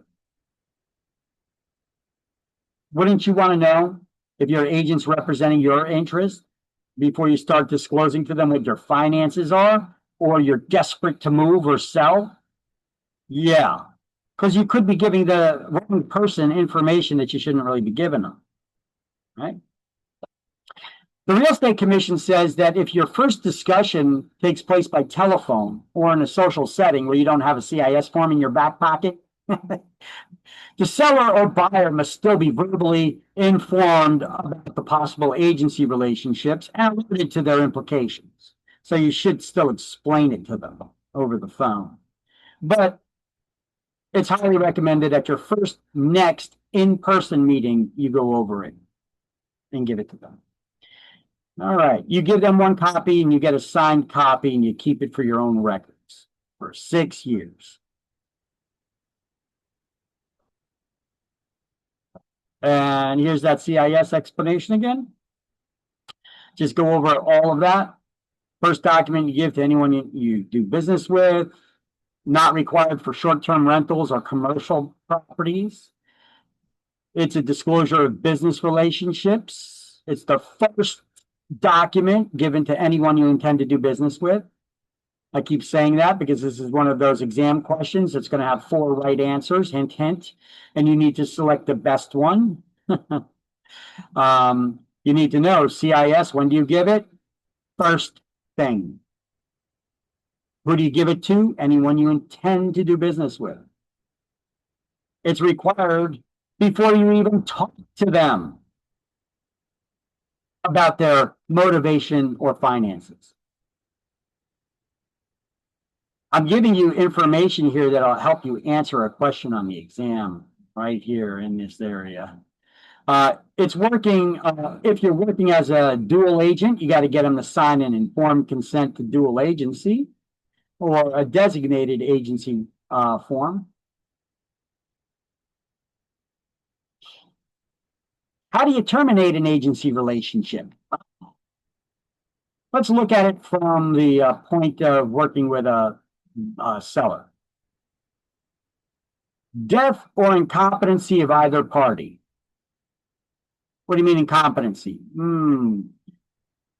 Maybe they're no longer of sound mind. They've got Alzheimer's, dementia. They've gone insane. They're high on drugs or drunk. They're not of sound mind. Can you have an agency relationship with somebody that's dead? No.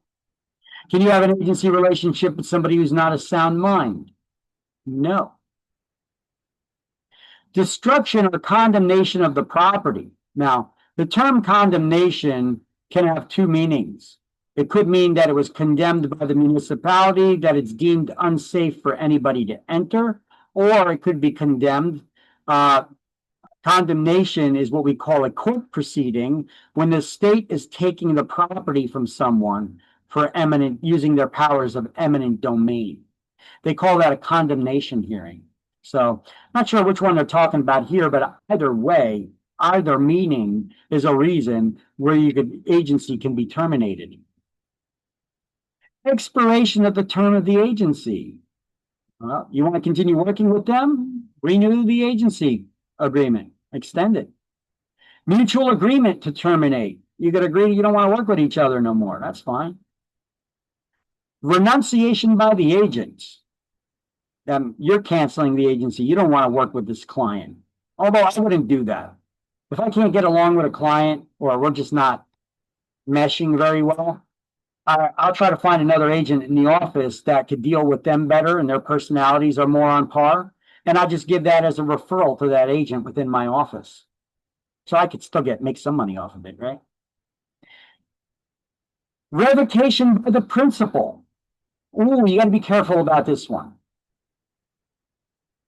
Canceling an agency relationship does not cancel a listing agreement, a listing contract.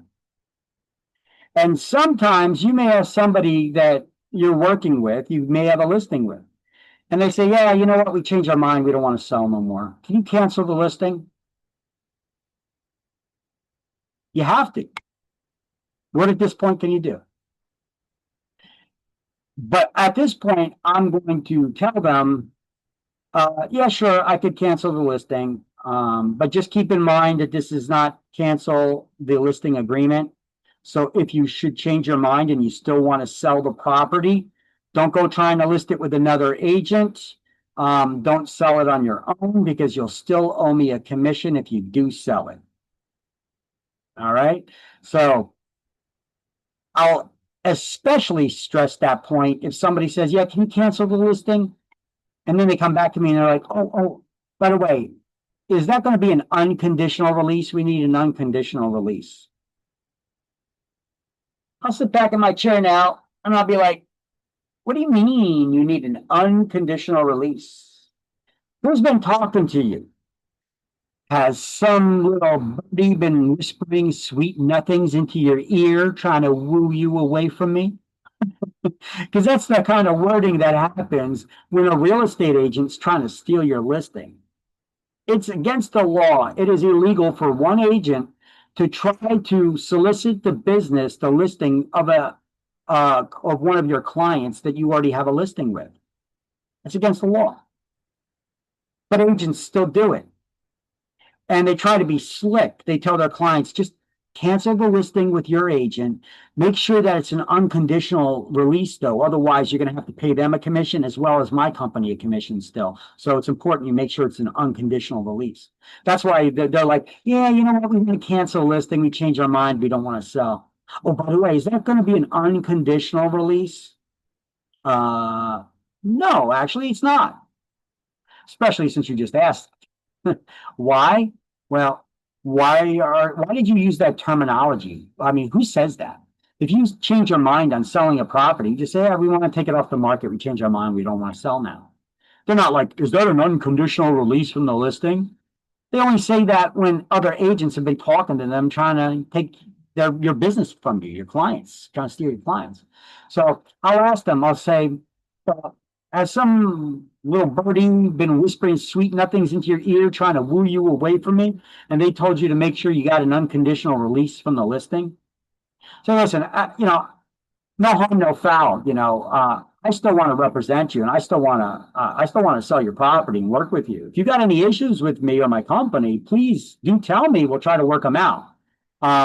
But usually people don't come to me and say they don't want to sell the house anymore and then ask if it's a unconditional release, unless an agent's been coaching them on what to say to try to take the listing away. Is that what happened? I mean, I don't care if that's what happened or not. If it is, just let me know. But I would still like to work with you and sell your house. But if this is what is happening, let me just tell you, I would strongly suggest that you don't work with such unscrupulous agents, because they're perfectly aware that it's against the law to solicit the business of another broker. And if you think, and if they're so willing to break the law to get your listing away from me, how soon do you think they would throw you under the bus just to get the commission? You think they're going to be working in your best interest? I would highly suggest you don't work with somebody like that. But to answer your question, no, this is not going to be an unconditional release, especially since you asked about it. I don't give unconditional releases like that because of such things. So was another agent talking to you about that? If you don't mind me asking, who was the agent? And then I'm going to file a complaint against them all day long. Scumbag trying to take away my listings. Trying to take away money out of it. All right, so that's that little note that I have written in here, guys. Now, bankruptcy of either party. What is the purpose of bankruptcy? There's different types of bankruptcy. We got Chapter 7, Chapter 11, Chapter 13. Now, bankruptcy, the purpose of bankruptcy is not to get away with not paying your bills. Okay. I mean, there is one form of bankruptcy that you could get rid of your debt. But the purpose of bankruptcy is to get you out of contractual obligations, not to enter new ones. So you're not going to be able to sell a property if an owner is in bankruptcy or if they're going through bankruptcy right now. Okay. It's like 99.99999% of the time, you will never be able to sell a house if somebody's in bankruptcy. Not unless a court discharged the real estate as an asset of the bankruptcy, which is very rare. Okay. People get out of bankruptcy. Well, what is the purpose of bankruptcy? Well, it's to restructure debt so that you could get your head above water, so that you could afford to make the payments and pay back your creditors in a way that you could afford it.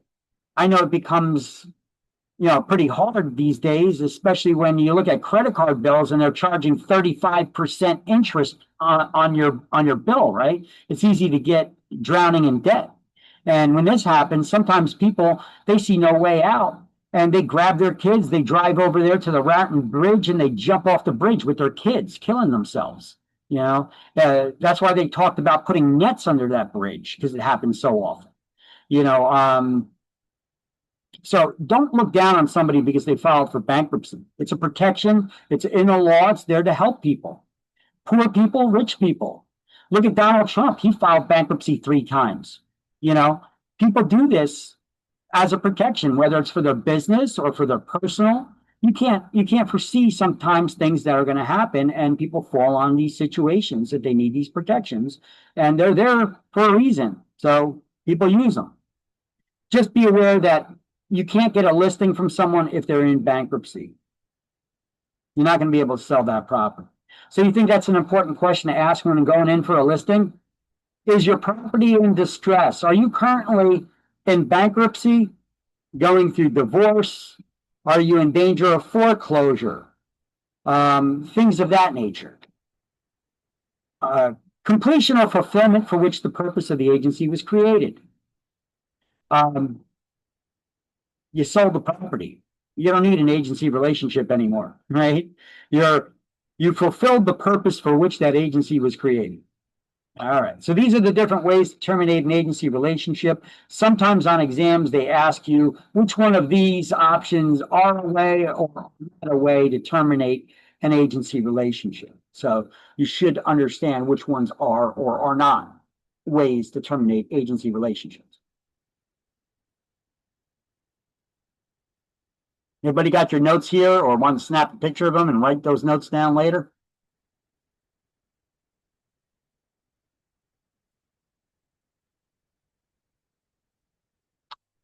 All right. All right, so the bottom is the principle. Use a written employment contract. We got the CIS, the disclosed dual agency, exclusive buyer agency, designated agency agreements. Now we have those brokerage service agreements that we're required to use by law. Payment options, we could be paid a retainer as a real estate agent, a flat fee from a commission split, or paid by showing. Dual agency is when we, or either we are representing both the buyer and the seller in the transaction, or we're representing one party and another agent from within our same company is representing the other. It's still dual agency. Undisclosed dual agency is illegal. We need to get both parties to sign an informed consent to dual agency to give us permission to act in that way. You can't place one client's interest above another when acting as a dual agent. Salespeople must remain neutral when working as a dual agent. You can't put one client's interest above another. Can't pick favorites. Agents cannot provide the highest level of loyalty or disclosure when working as a dual agent because they can't report information disclosed to them in confidence by the other party, like if they're willing to pay more or accept less. That would be playing favoritism. Now, if one client's okay with dual agency, but the other is not, what are your options now?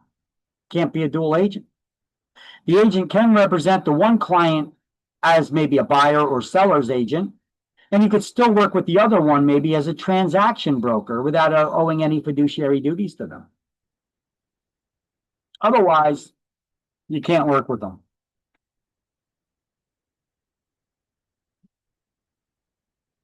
So here, there's 4 different types of dual agency agreements. There's one for a seller to sign, one for a buyer. It's not like one form that both the seller and the buyer sign. There's one for the seller, there's one for the buyer, and they're separate. So let's just highlight here on page 49. While dual agency itself is not illegal, undisclosed dual agency is. A sample of the informed consent to dual agency can be found on page 51. I believe that's the one for the seller. But even that one has been updated recently.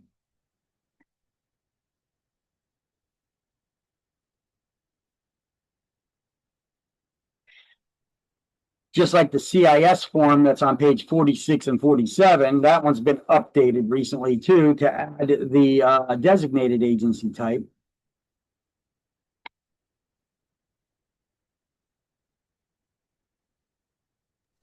I got it.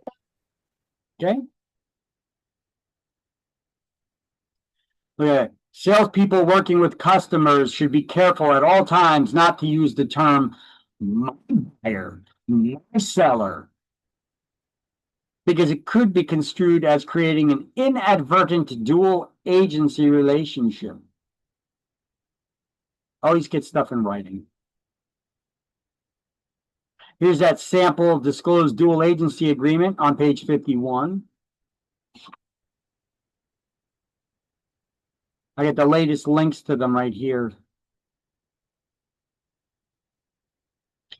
Dual agency and conflict of interest. Surveys consistently reveal that the large majority of the buying public think that they're being represented by the selling broker. Even worse, sometimes the brokers have the same impression. You're representing the seller at an open house. A buyer walks in. You start furnishing all kinds of advice and encouragement, and pretty soon you're acting like you're representing them. Even they think that you're representing them, and even worse, you start to believe it. Listen, you're representing the seller right now, and there's the possibility that you could represent both parties. But in order to do so, you would be a dual agent. You would need to get them to sign an informed consent to dual agency, giving you implicit permission to work and represent both parties. So conflict of interest may occur when an agent's called to a listing interview. They find a seller ready to let the property go at a ridiculously low price. So you're going in for a listing. You ask that homeowner how much they think their home is worth. How much you want for your house? And they're ready to let the property go at a ridiculously low price because they're totally uninformed of what the current market situation is. Courts have held that even though the property is not yet listed, the seller is relying on the broker's expertise and may become their principal.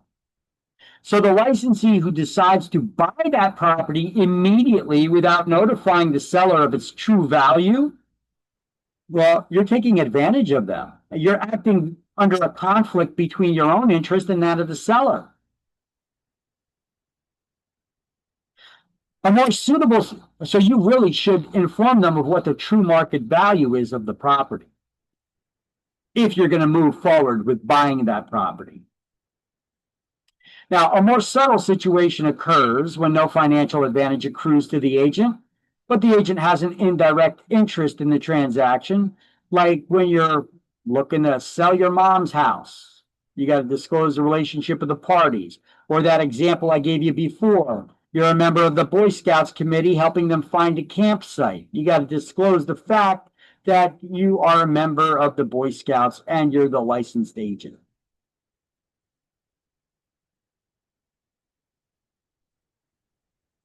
All right.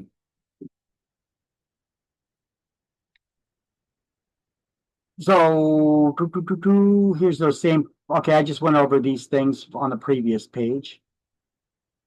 But claims of damages when transactions fall through, if you act as an undisclosed dual agent, if you fail to disclose the dual agency, you fail to get both parties permission to act as a dual agent, or the agent violates their fiduciary duty of confidentiality.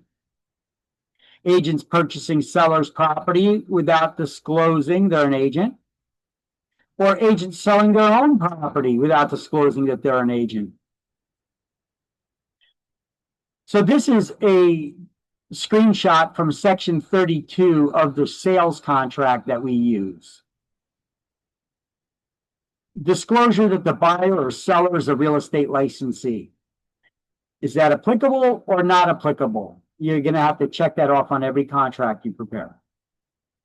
Now, a real estate licensee in New Jersey who has an interest in a property is required to disclose on a sales contract that the person is a licensee. And then you put your name here, therefore discloses that he or she is a New Jersey real estate and check off either broker, salesperson, or referral agent. What type of license do you have? See, they added that to part of the contract. Previously, it was not part of our contracts. You would have to write that in.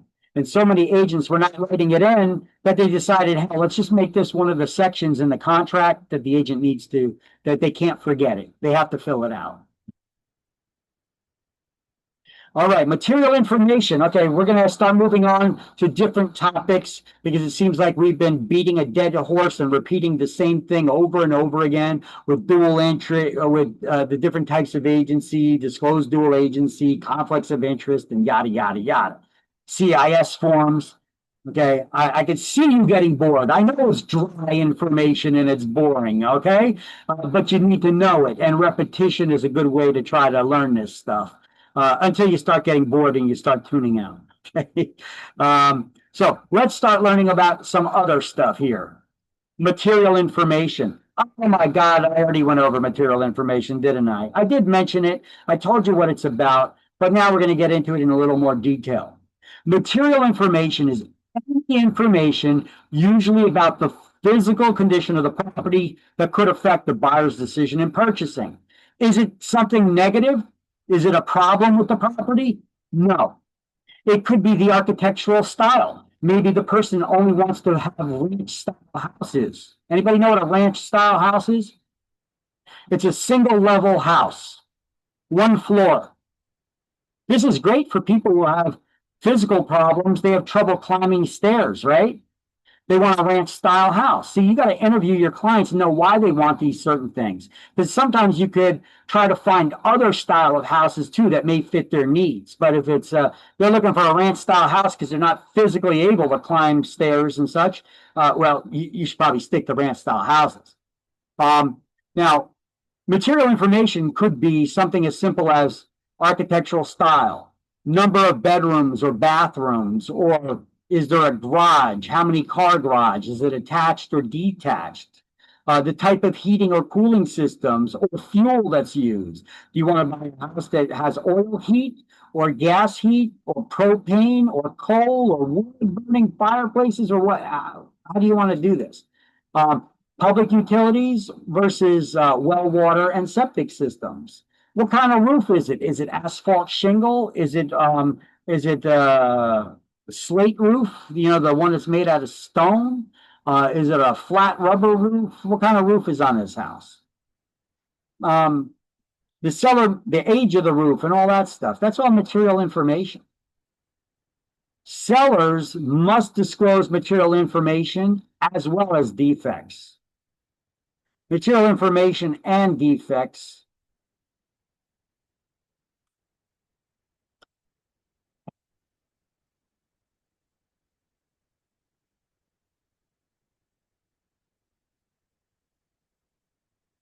Excuse me, I'm trying to find the right slide here. Sellers must disclose material defects as well as improvements. What's included and what's excluded from the sale. And that's usually disclosed on the seller property condition disclosure report. We put it in the listing. Licensees, that's us. We must investigate and disclose all material information and material defects that can easily be discovered by the naked eye, as well as latent defects. The word latent means hidden. It's a hidden defect. Those that may not be readily apparent without further investigation and testing, like radon gas. It's invisible, odorless, tasteless. You won't know it's there, but it can kill you. So can carbon monoxide, right? Things of that nature. An oil tank, is it in the ground? I can't see it. Further investigation is required to find out if that oil tank is still in the ground. We do something called the tank sweep. We get a company that comes in and they use various tools and methods to sweep using sonar and other scanners to see if there's an oil tank in the ground somewhere along or around the house, or even under the basement, under the house. Yes. So here, let's do some highlights. Material information. And then over here, we're going to write material defects. Defects indicate a problem. Material information is just information, not necessarily a problem. Could be about improvements that were done to the house. So we're going to highlight this and write that this is what describing what a material defect is. And over here, we're going to give some examples of latent defects. A latent defect is one that is not discoverable by ordinary inspection.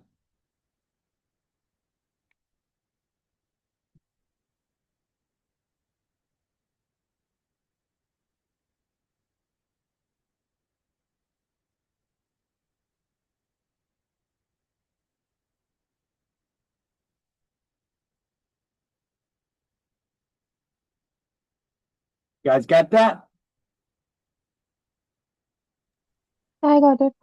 Got it. All right.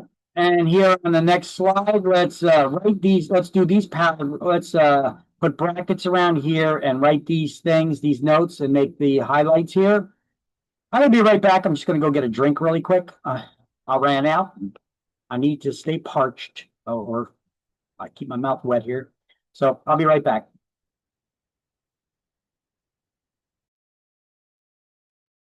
So, what is a clue report? It's kind of like a Carfax for your house.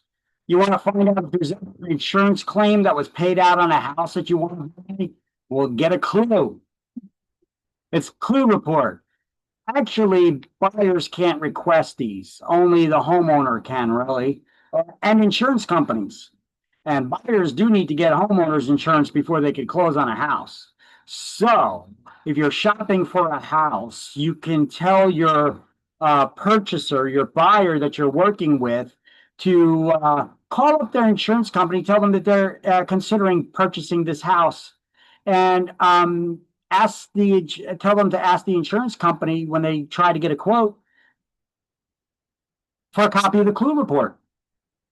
The insurance company will probably be surprised that they know what it means.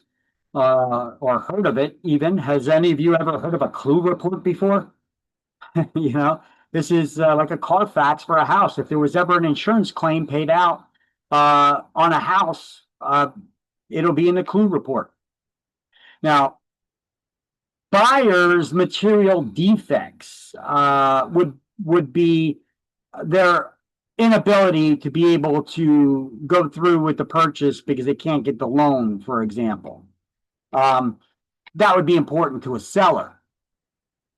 Just like material defects in a house would be important to a buyer.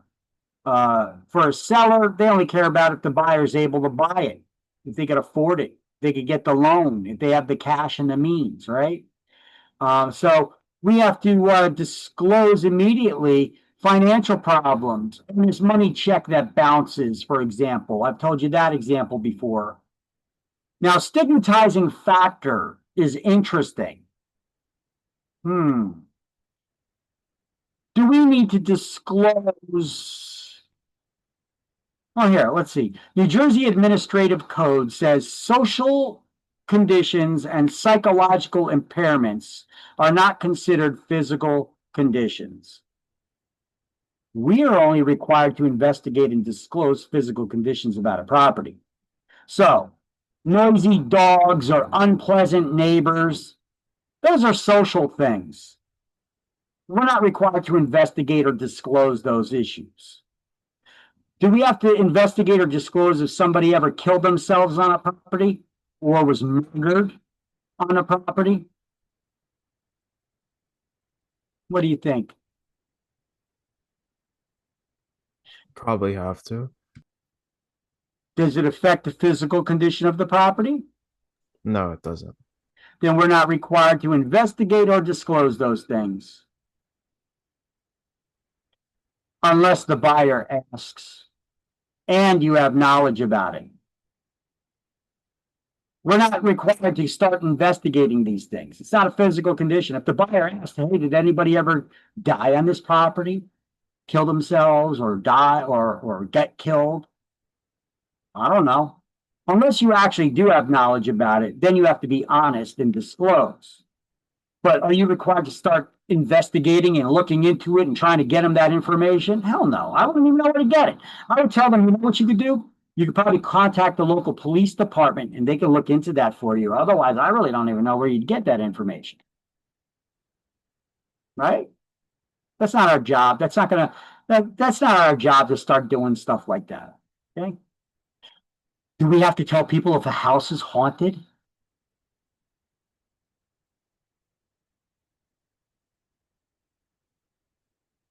Serious question. You got to disclose to people if a house is haunted? How would you know? Right? Now, that's actually considered in the eyes of a law a psychological condition.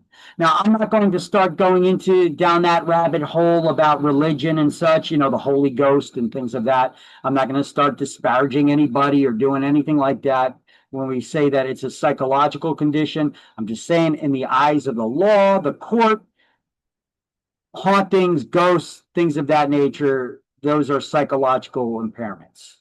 That's in the eyes of the law. Okay.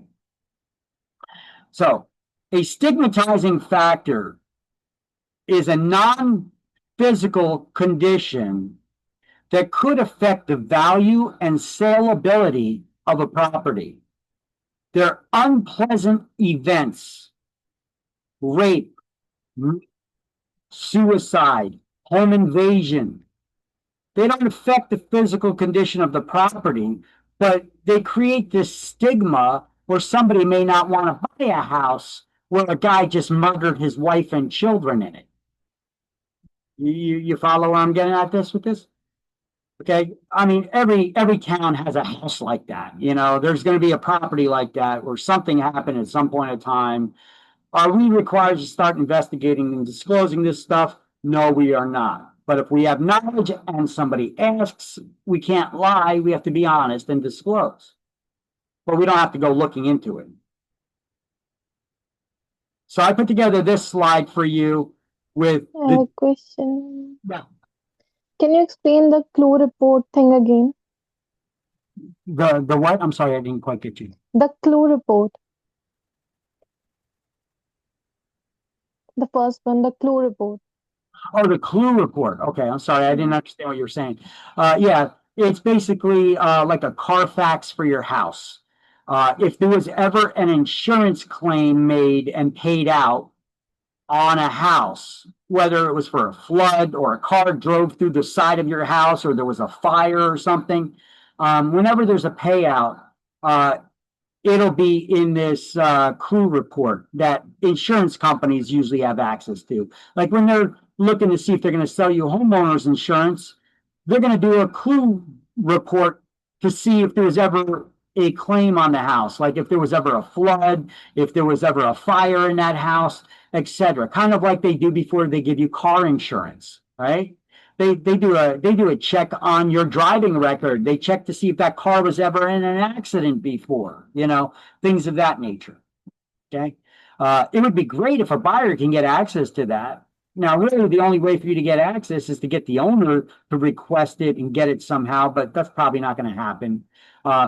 Your best bet is probably just to call up the insurance company and ask for a quote because you're thinking about buying the house. And then while you got them on the phone, say, can I get a copy of the clue report that you're probably putting there in the background?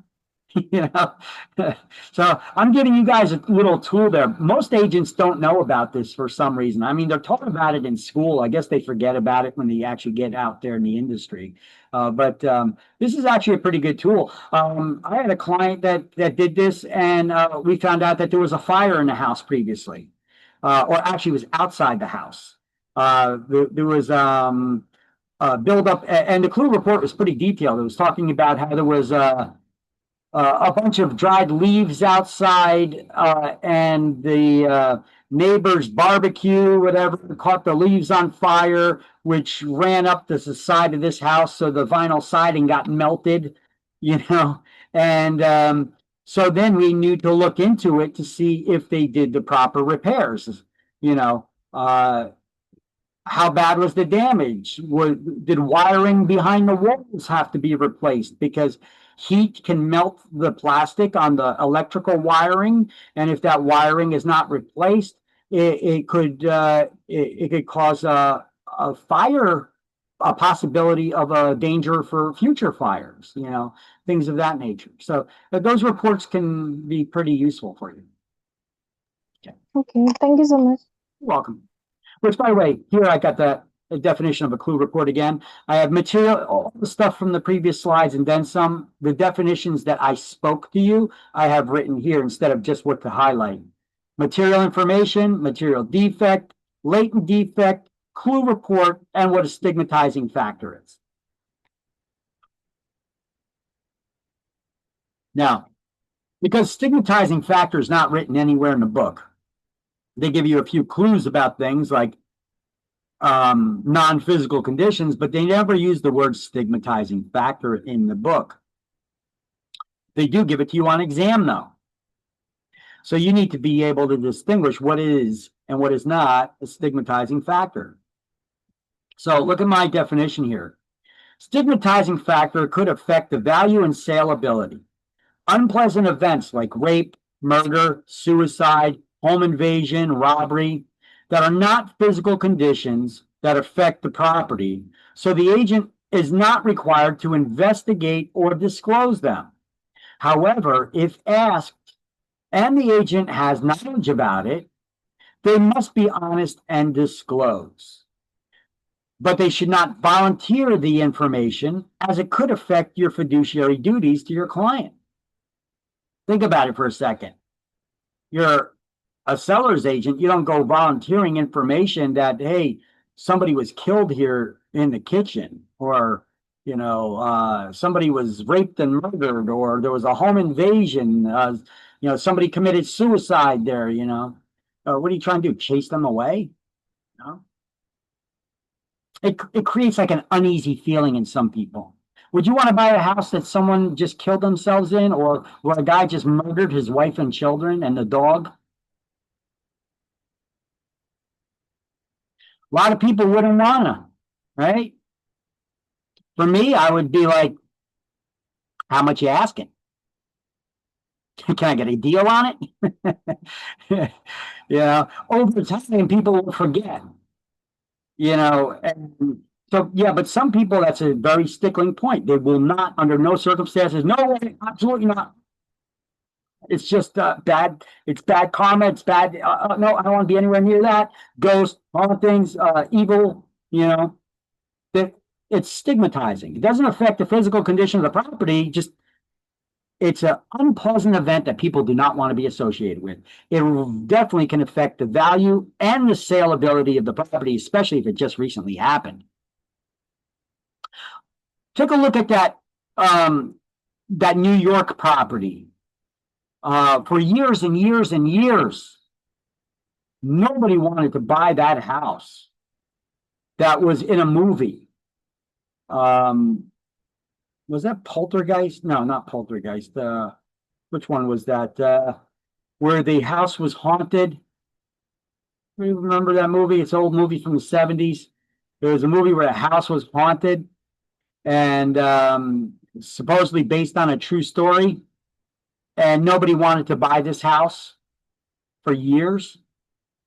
But then after a while, when this movie got popular and society changes, now you got people, we got programs on TV called Ghost Hunters. People are looking for the ghosts. And you're sitting there watching these programs hours on end, looking at these people who are walking around in the dark with flashlights. Oh, did you feel that? Oh, it's a chill. Oh my God, did you hear that? There could have been something. I mean, they don't find ghosts. You're wasting your time watching this crap. But society now changes what people like. They're interested in this stuff now.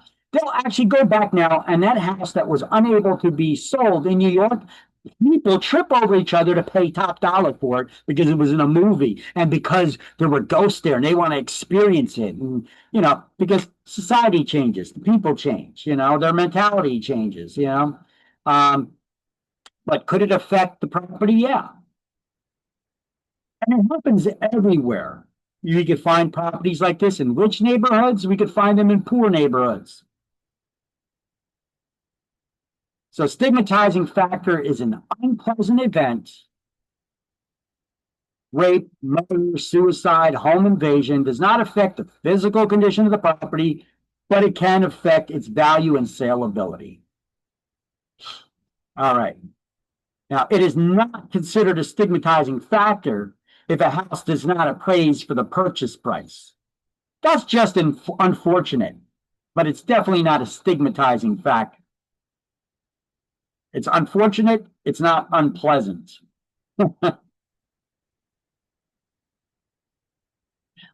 You guys probably all heard of this one. Happened in Westfield, New Jersey. Pretty rich, desirable town. We're going to turn now to that major development involving a home we have reported on here before and the disturbing letters sent to the family who bought it. The family bought their dream home in New Jersey, never moving in after getting frightening letters from someone calling themselves the Watcher. Now the family has finally found someone. I got everyone's attention here. Someone's going to buy that house. Gio Benitez is here with more. Hey, Gio. Hey, David. Good morning. Yeah. Can a stigmatizing factor affect the value of a property? Yes. Yes, it could affect the value and saleability. We're going to find out how much right now. For years, so many thought nobody would buy this house because of all that negative publicity with those threatening letters. But this morning, we know the family has finally gotten rid of it by taking a major financial loss. This morning, ABC News has learned the New Jersey family, allegedly terrorized by creepy letters from someone named The Watcher, has finally sold the house that started their nightmare. Derek and Maria Broadus bought this idyllic home in Westfield, New Jersey for $1.3 million back in 2014. But they say a stranger kept them from moving in by sending letters like this. I watch and wait for the day the young blood will be mine again. And I pass by many times a day. You know I will be watching. I've lived here my whole life, so yeah, it was a pretty big shocker. Now, 5 years later, the family's selling the property that they've never lived in, that has haunted them for years, taking a loss, selling it for $400,000 less than they paid for it. We spoke with their attorney in the midst of their ordeal. It's a great house. This is a total tragedy and nightmare for my clients. The Watcher's letters describing anger about renovations to the home and detailing the movements of the family and their kids. One letter saying, all of the windows and doors allow me to watch you and track you as you move through the house. From day one, they've been trying to solve this case. They hired a forensic linguist to take a look at the letters and see if there were any patterns. They scoured the internet looking for clues. But despite years of investigations, and while authorities did discover some DNA evidence, they never found enough to charge a suspect. You would figure in a rich town like Westfield and one where somebody's buying a house for $1.3 million, they'd have a friggin' Ring doorbell or something with a camera, a security system of some sort to catch these people. Police department conducted an exhaustive investigation. Such efforts have not, however, yielded information leading to charges being filed. In an interview with New York Magazine last year, Derek comparing the ordeal to cancer, saying, we think about it every day. They wanted to get rid of the house because they knew it was going to be this burden. They knew they weren't going to move in. From there, the next thing they want, more than anything, is to know who did this. And we're told the family still lives in Westfield after staying with family a few blocks away from the Watcher house. Now they've bought a new home, and they hope this one brings them peace of mind. But what an ordeal. We don't know anything about the new owners. No, not yet. Hopefully they're not watching. Yeah. We want to keep them in that home. I'm sure they had full disclosure. At least I hope they did. What did he just say? I'm sure they had full disclosure. At least they hope they did. From who? Who's required to disclose what happened to this new buyer? Was the agent who's selling that house required to disclose this ordeal that happened to these sellers?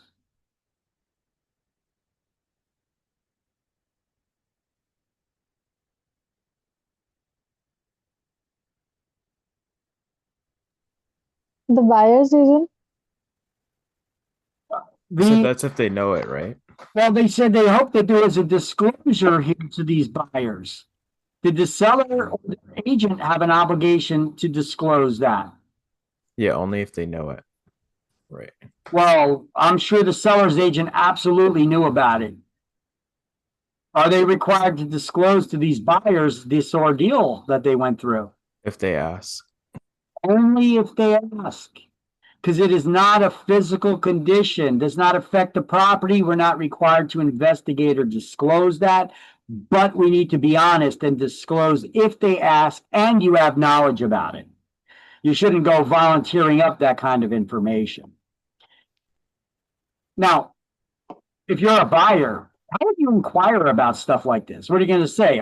Did somebody write creepy letters and start sticking them in a mailbox, terrorizing the owner? Or, I mean, how would you find out? I mean, there's so many different stigmatizing factor type things. What are you going to do? Make a list of all the things that could possibly happen? Or you could just ask a question if you're a buyer to the seller's agent. Are there any stigmatizing factors that the buyer should be aware of? Period. Right? That covers everything. That's not a physical condition that affects the sale. Physical conditions, they're required to investigate and disclose. Stigmatizing factors, they're not. So if you ask them if there are any stigmatizing factors associated with this property,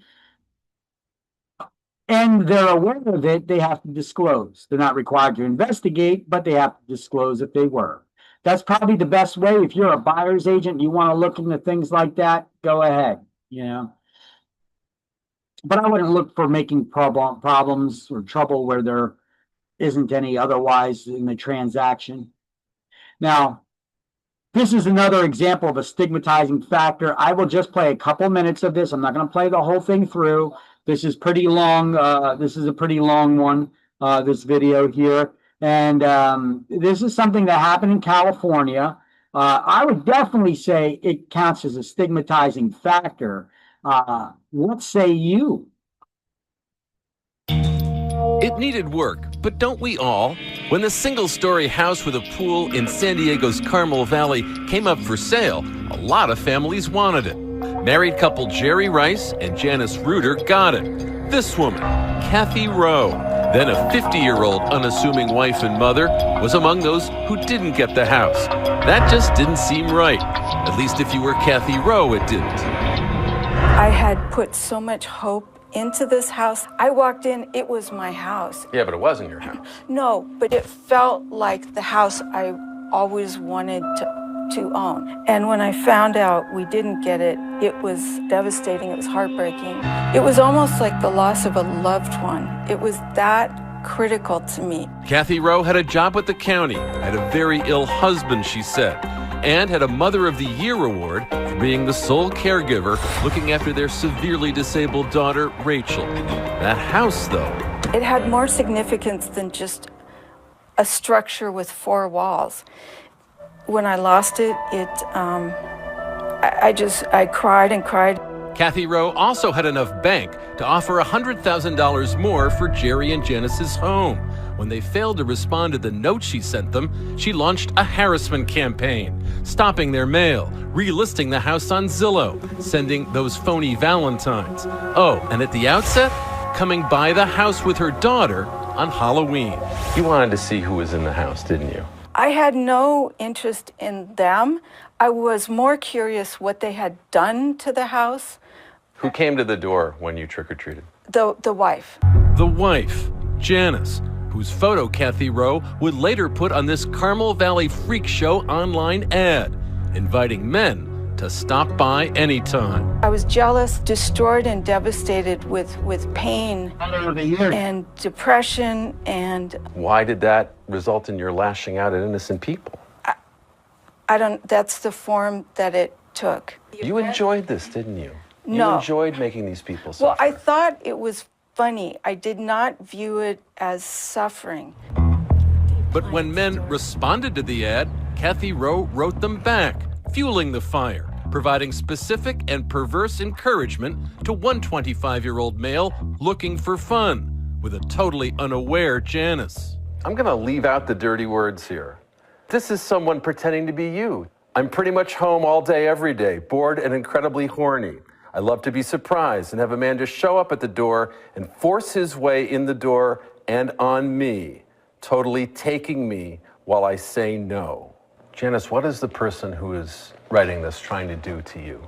She wanted me raped. This is my wife they're talking about. There's no mistaking the intent there. Then, for the Rices, the ultimate nightmare. Another man did show up at the house, only Janice wasn't home. Jerry met him at the front door. He thought he was going to walk in and have his way with your wife. Yeah, I knew something was off with the guy. Flummoxed, the man fled and emailed Kathy Rowe. A guy was there, had to make up an excuse why I was there. But Kathy Rowe wouldn't let it go and urged him to return to the house with another sordid scenario. I remember what you said. It's like, I hope it's okay with you, I see other guys. Right.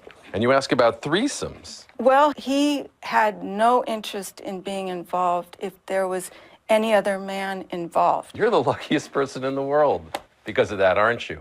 It never even crossed my mind that a man could go to the house and hurt her. Probably should have, shouldn't it? Oh, absolutely. I normally am more concerned about other people's safety and welfare than my own. Yeah, not so much this time. Absolutely not this time. This reporter's great right now. He's like, yeah, not so much this time. He's like, I don't think so. Anyway, they ended up catching her. She didn't go to jail, but they had her on house arrest or whatever, and that she's not allowed to have a computer or whatever for so long. And the end result was she ended up being on probation a long time. The owners over here, the one that were being harassed, they said that she's being watched longer than if she actually did go to jail. She would have gotten a very short sentence. So they're keeping an eye on her even more. But still, she ended up buying a house only a mile away from where they live. Wow. So, stigmatizing factor, would you want to buy this house now where you already got it on these adult websites where they're encouraging guys to come by and push their way in and rape the woman that's there because that's a rape fantasy that she has? Wow. If you were aware of this, would you want to do this? I don't know. Anyway, that's a stigmatizing factor. Doesn't affect the physical condition of the property, but damn. People are sick. All right. Off-site conditions. Let's move on. Off-site conditions. These are factors that are not on the subject property. They're off-site. Like if you buy a house down the street from the city dump, but you didn't know it was down the street from the city dump when you signed the contract to buy it. You have 5-day right of rescission to back out of that contract for off-site conditions. So, licensees must give people the opportunity to investigate any local conditions not on the subject property. New construction has that 5-day right of rescission. Resale properties do not have a similar right of rescission, so do your due diligence before you ever make an offer on the properties if it's not new construction. Caveat emptor, that's how it's pronounced. It's not caveat emptor. There's another word to add to your list there. Caveat emptor. In Latin, it means let the buyer beware. Do your own due diligence. If you want to find out if there's something going on, you want to find out if there's a problem, do your own research. Caveat emptor, let the buyer beware. Get a home inspection, find out what's going on in the neighborhood before you ever make an offer. Do your due diligence. That's what caveat emptor means. Sounds a little redneck, little hillbilly there, right? Caveat emptor. Caveat emptor, let the buyer beware.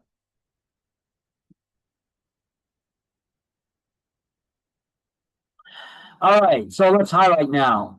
The 2 disclosures for off-site conditions are now included in all contracts. New construction includes a 5-day period, which the person can cancel the contract. Resale notice does not include a similar right of rescission for resale properties. And look at this. This is on an actual sales contract. Notification regarding off-site conditions. There's some interesting thing here. Pursuant to the Residential Construction Off-Site Condition Disclosure Act, the clerks of municipalities in New Jersey maintain lists of off-site conditions that may affect the value of residential properties in the vicinity of off-site condition.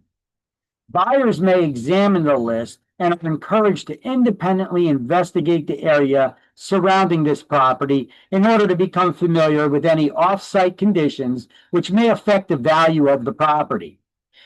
In case where a property is located near the border of a municipality, buyers may wish to examine the list maintained by the neighboring municipality as well. Wow, did you know that?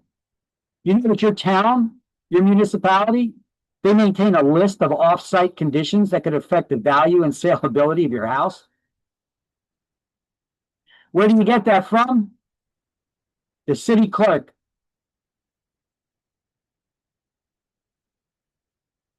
Look at that. I'm teaching you guys stuff that most agents probably are unaware of. Would that make you a better agent now, having this knowledge? Sure, especially if you know how to look into it, right?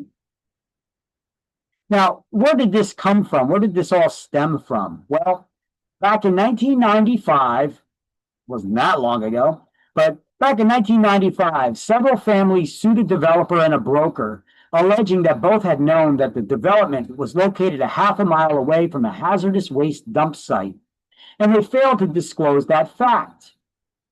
The trial court ruled in favor of the developer and the broker, stating that there's no duty to disclose to potential purchasers the condition of someone else's property, which makes full sense.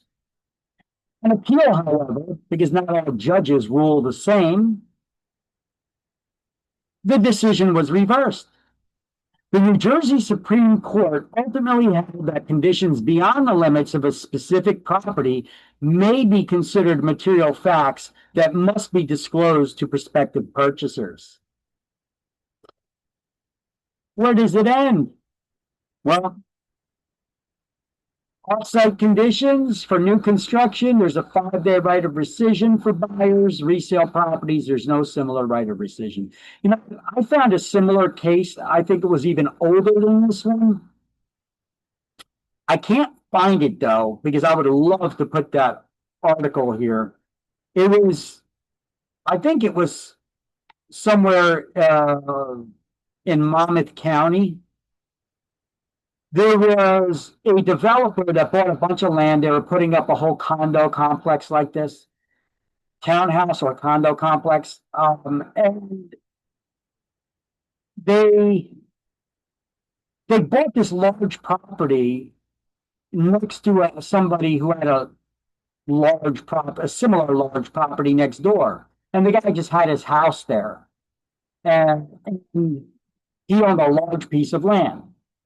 He was also a licensed firearms dealer, and he had certain firearm licenses that allowed him to own certain controlled weapons, like fully automatic machine guns.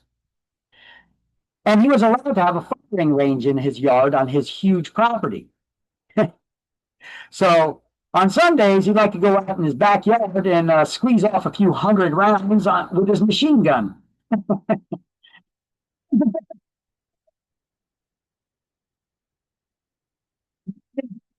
So next door and not being aware of that. So this is actually what happened. The developer, the realtor that was hired to sell it, was advising the real estate agent not to show the properties on Sunday, because Sunday is when the guy was squeezing off those rounds. So now you're getting people buying the condos in there, knowing that they were hiding this fact from people. Now later on, they're going to move in and they're going to find out on Sunday some guy's shooting off his machine gun in the backyard. Could that affect somebody's wanting to purchase this property? Oh yeah. Did they have a duty to disclose that? Yeah. I mean, they hid the fact. They hid it. So that shows you something was wrong right there. I just wish I could find that story. It was a real interesting one. Anyway, and this is addressed later on now in 1995 due to this. All right, so offsite conditions, you could check with the county, with your city clerk about that. All right. Now, here is another notification for offsite conditions, which is an addendum to the contract. Talks about the 5-day right of rescission. I got this one actually. So this blurb right here is out of the sales contract that we normally use. And this blurb right here is off of construction sales contract, which is a little bit different. It's a new construction rider, and it tells the buyers, the sellers are required to give the buyer a 5-day right of rescission for the discovery of these things, and they could contact the municipal clerk. Let me see. Municipal clerk of the municipality with which the residential real estate is located in other municipalities which are within 1/2 mile of the residential real estate. So I guess the cutoff is a 1/2 mile. You go check out with the county clerk or city clerk, you tell them the address, they got to tell you any off-site conditions that could affect this property's value that are within a 1/2 mile. How do you like that sign, Ryder? Adding a little humor to real estate? What do you think? I mean, what else can you do but laugh? It's obvious the place is what's across the street. So I guess this real estate agent decided to make a joke out of it, right? Quiet neighbors across the street. You have a cemetery there, across the street there. That's an off-site condition. Nothing you could do about it. It's kind of obvious. Can't hide that. And once again, you've already seen this slide. I'm just showing it to you again for the off-site conditions. I'm sorry, for the right of rescission. I believe we went over that in chapter 1. Let me open up the chapter 1 slideshow for rescission.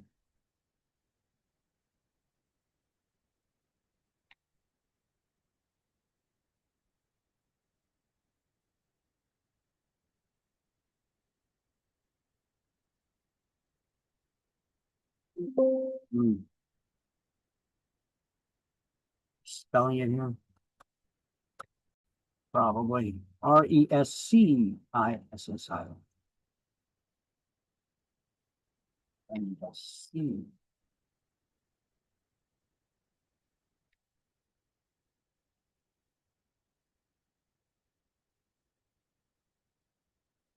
Yeah, I know I prettied up this a little bit.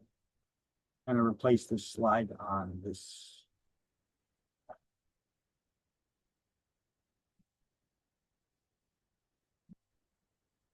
There we go.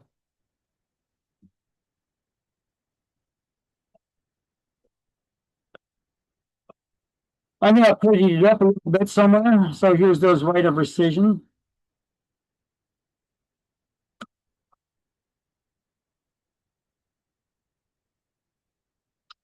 You got the right of rescission, what the word rescission means, and these are rescission for sales contracts, which all deal with new construction, except for the resale, the 3-day right of rescission for resale properties. That's the attorney review period. And then we have for mortgages and financing, we have the 3-day right of rescission for refinancing property. And there's no right of rescission for property that you're for loans to buy real estate. There's no right of rescission for that. So do your due diligence before you ever sign the paperwork, because once you sign it, you bought it.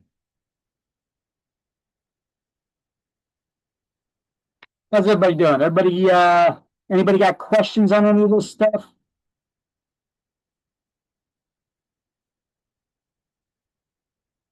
Silence. Okay. So you're all going to ace this exam, right? All right. Megan's Law. You ever hear of Megan? Megan's Law was a law that was named after a child. These tragedies also often are.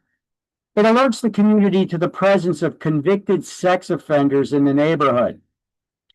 The county prosecutor's office maintains a list of all known convicted sex offenders, and it's updated every time they move. They're required to check in. Now, only people who live in the area can make inquiries about where the sex offenders live, and only after they close on the sale or lease of a property, so they are officially moved into the area. Only then can you make a request to the county prosecutor of where the sex offenders are.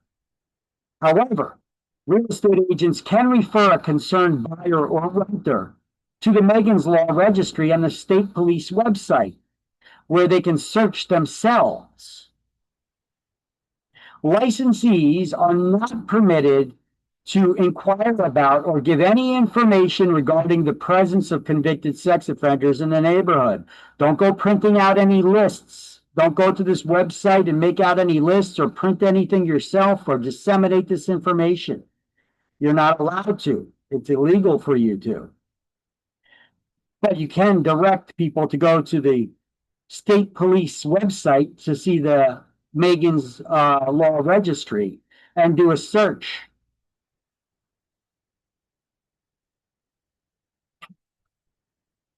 Here, I'm going to click on that. And that's going to take us to the state police website here. Now, I'll share the Megan's Law registry link with everybody.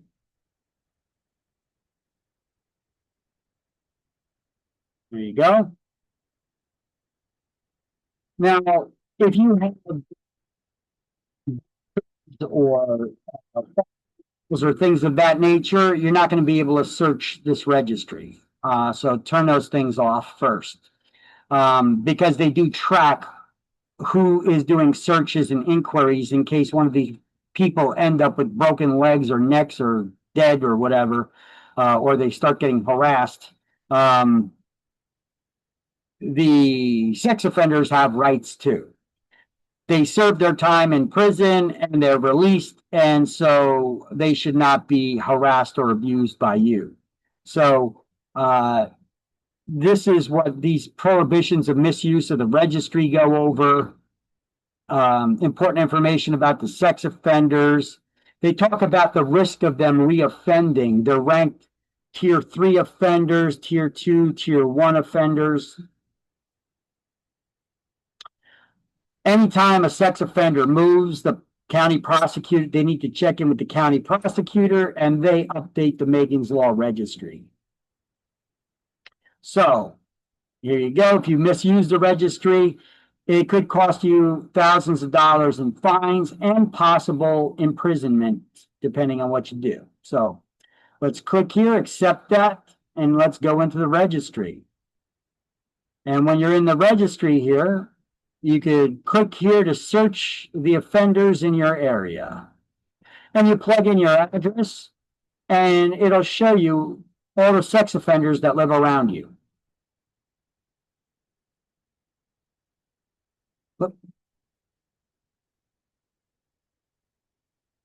All right.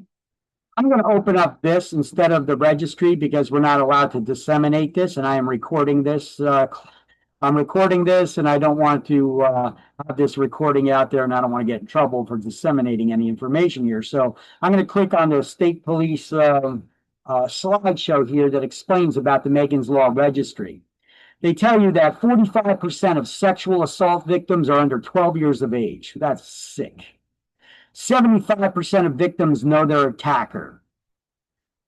It's estimated 80% of all addresses have at least one offender within 1 mile of their house. More than half of sexual assault incidents happen within a mile of the victim's home. And it crosses all boundaries of all walks of life, rich and poor, neighborhoods alike. The state statute sets provisions to register offenders and notify the public. The offenders' whereabouts are verified at regular intervals, and it's based on their risk level. They keep tabs on the higher risk ones more often. Information collected for law enforcement purposes can also be used to enhance community awareness, and the public notification process begins within 48 hours of an offender's registration. They're added to this database. All right, and then so here this just tells you how these tools work here. You could be put on a email mailing list that when a sex offender moves in near you, you're going to get a notification. You could go search their network and go their links, look up safety tips and all that stuff. Now, this is the way it works. When you plug in the information, it pulls up the map where the sex offenders are within a certain mileage area radius. And then it pulls up information about those 6 sex offenders. You could click on it. It'll give the person's picture, their height, their weight, any distinguishing marks, their address, where they live, any vehicles that they drive, what was their offense, and what are the details of what happened? What did they do? So all of that information is listed there in that sex offender registry. Okay? So that's how the Megan's Law Registry works. See that? From the address you have, it'll show you where all the sex offenders are located in relation to your house. You could click on one of those, and it'll give you detailed information. All right. I believe that's it. Yeah, that's it.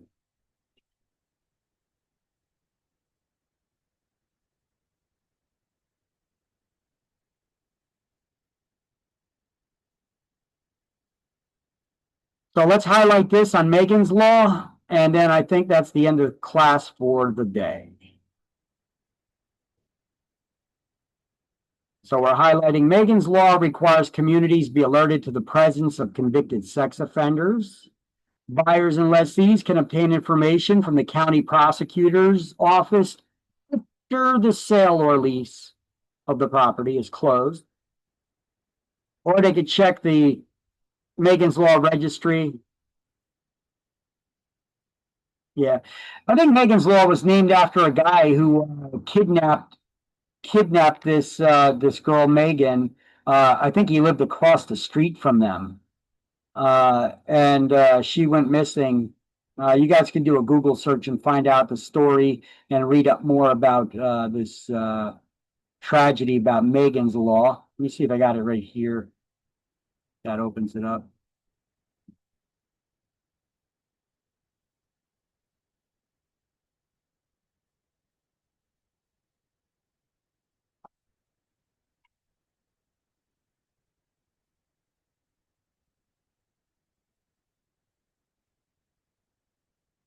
Let's just give you the details about sex offenders and their convictions and other stuff about the registry. Doesn't seem to give any information here about Megan.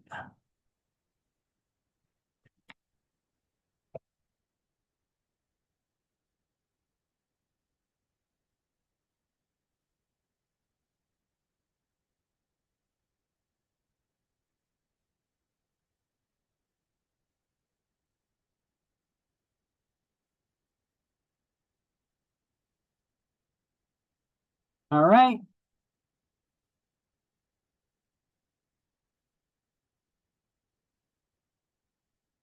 All right, I'm going to throw up the end of class poll. We're done with class here for the day now. And I'll see everybody tomorrow. Thank you. Have a nice time. Thank you. All right.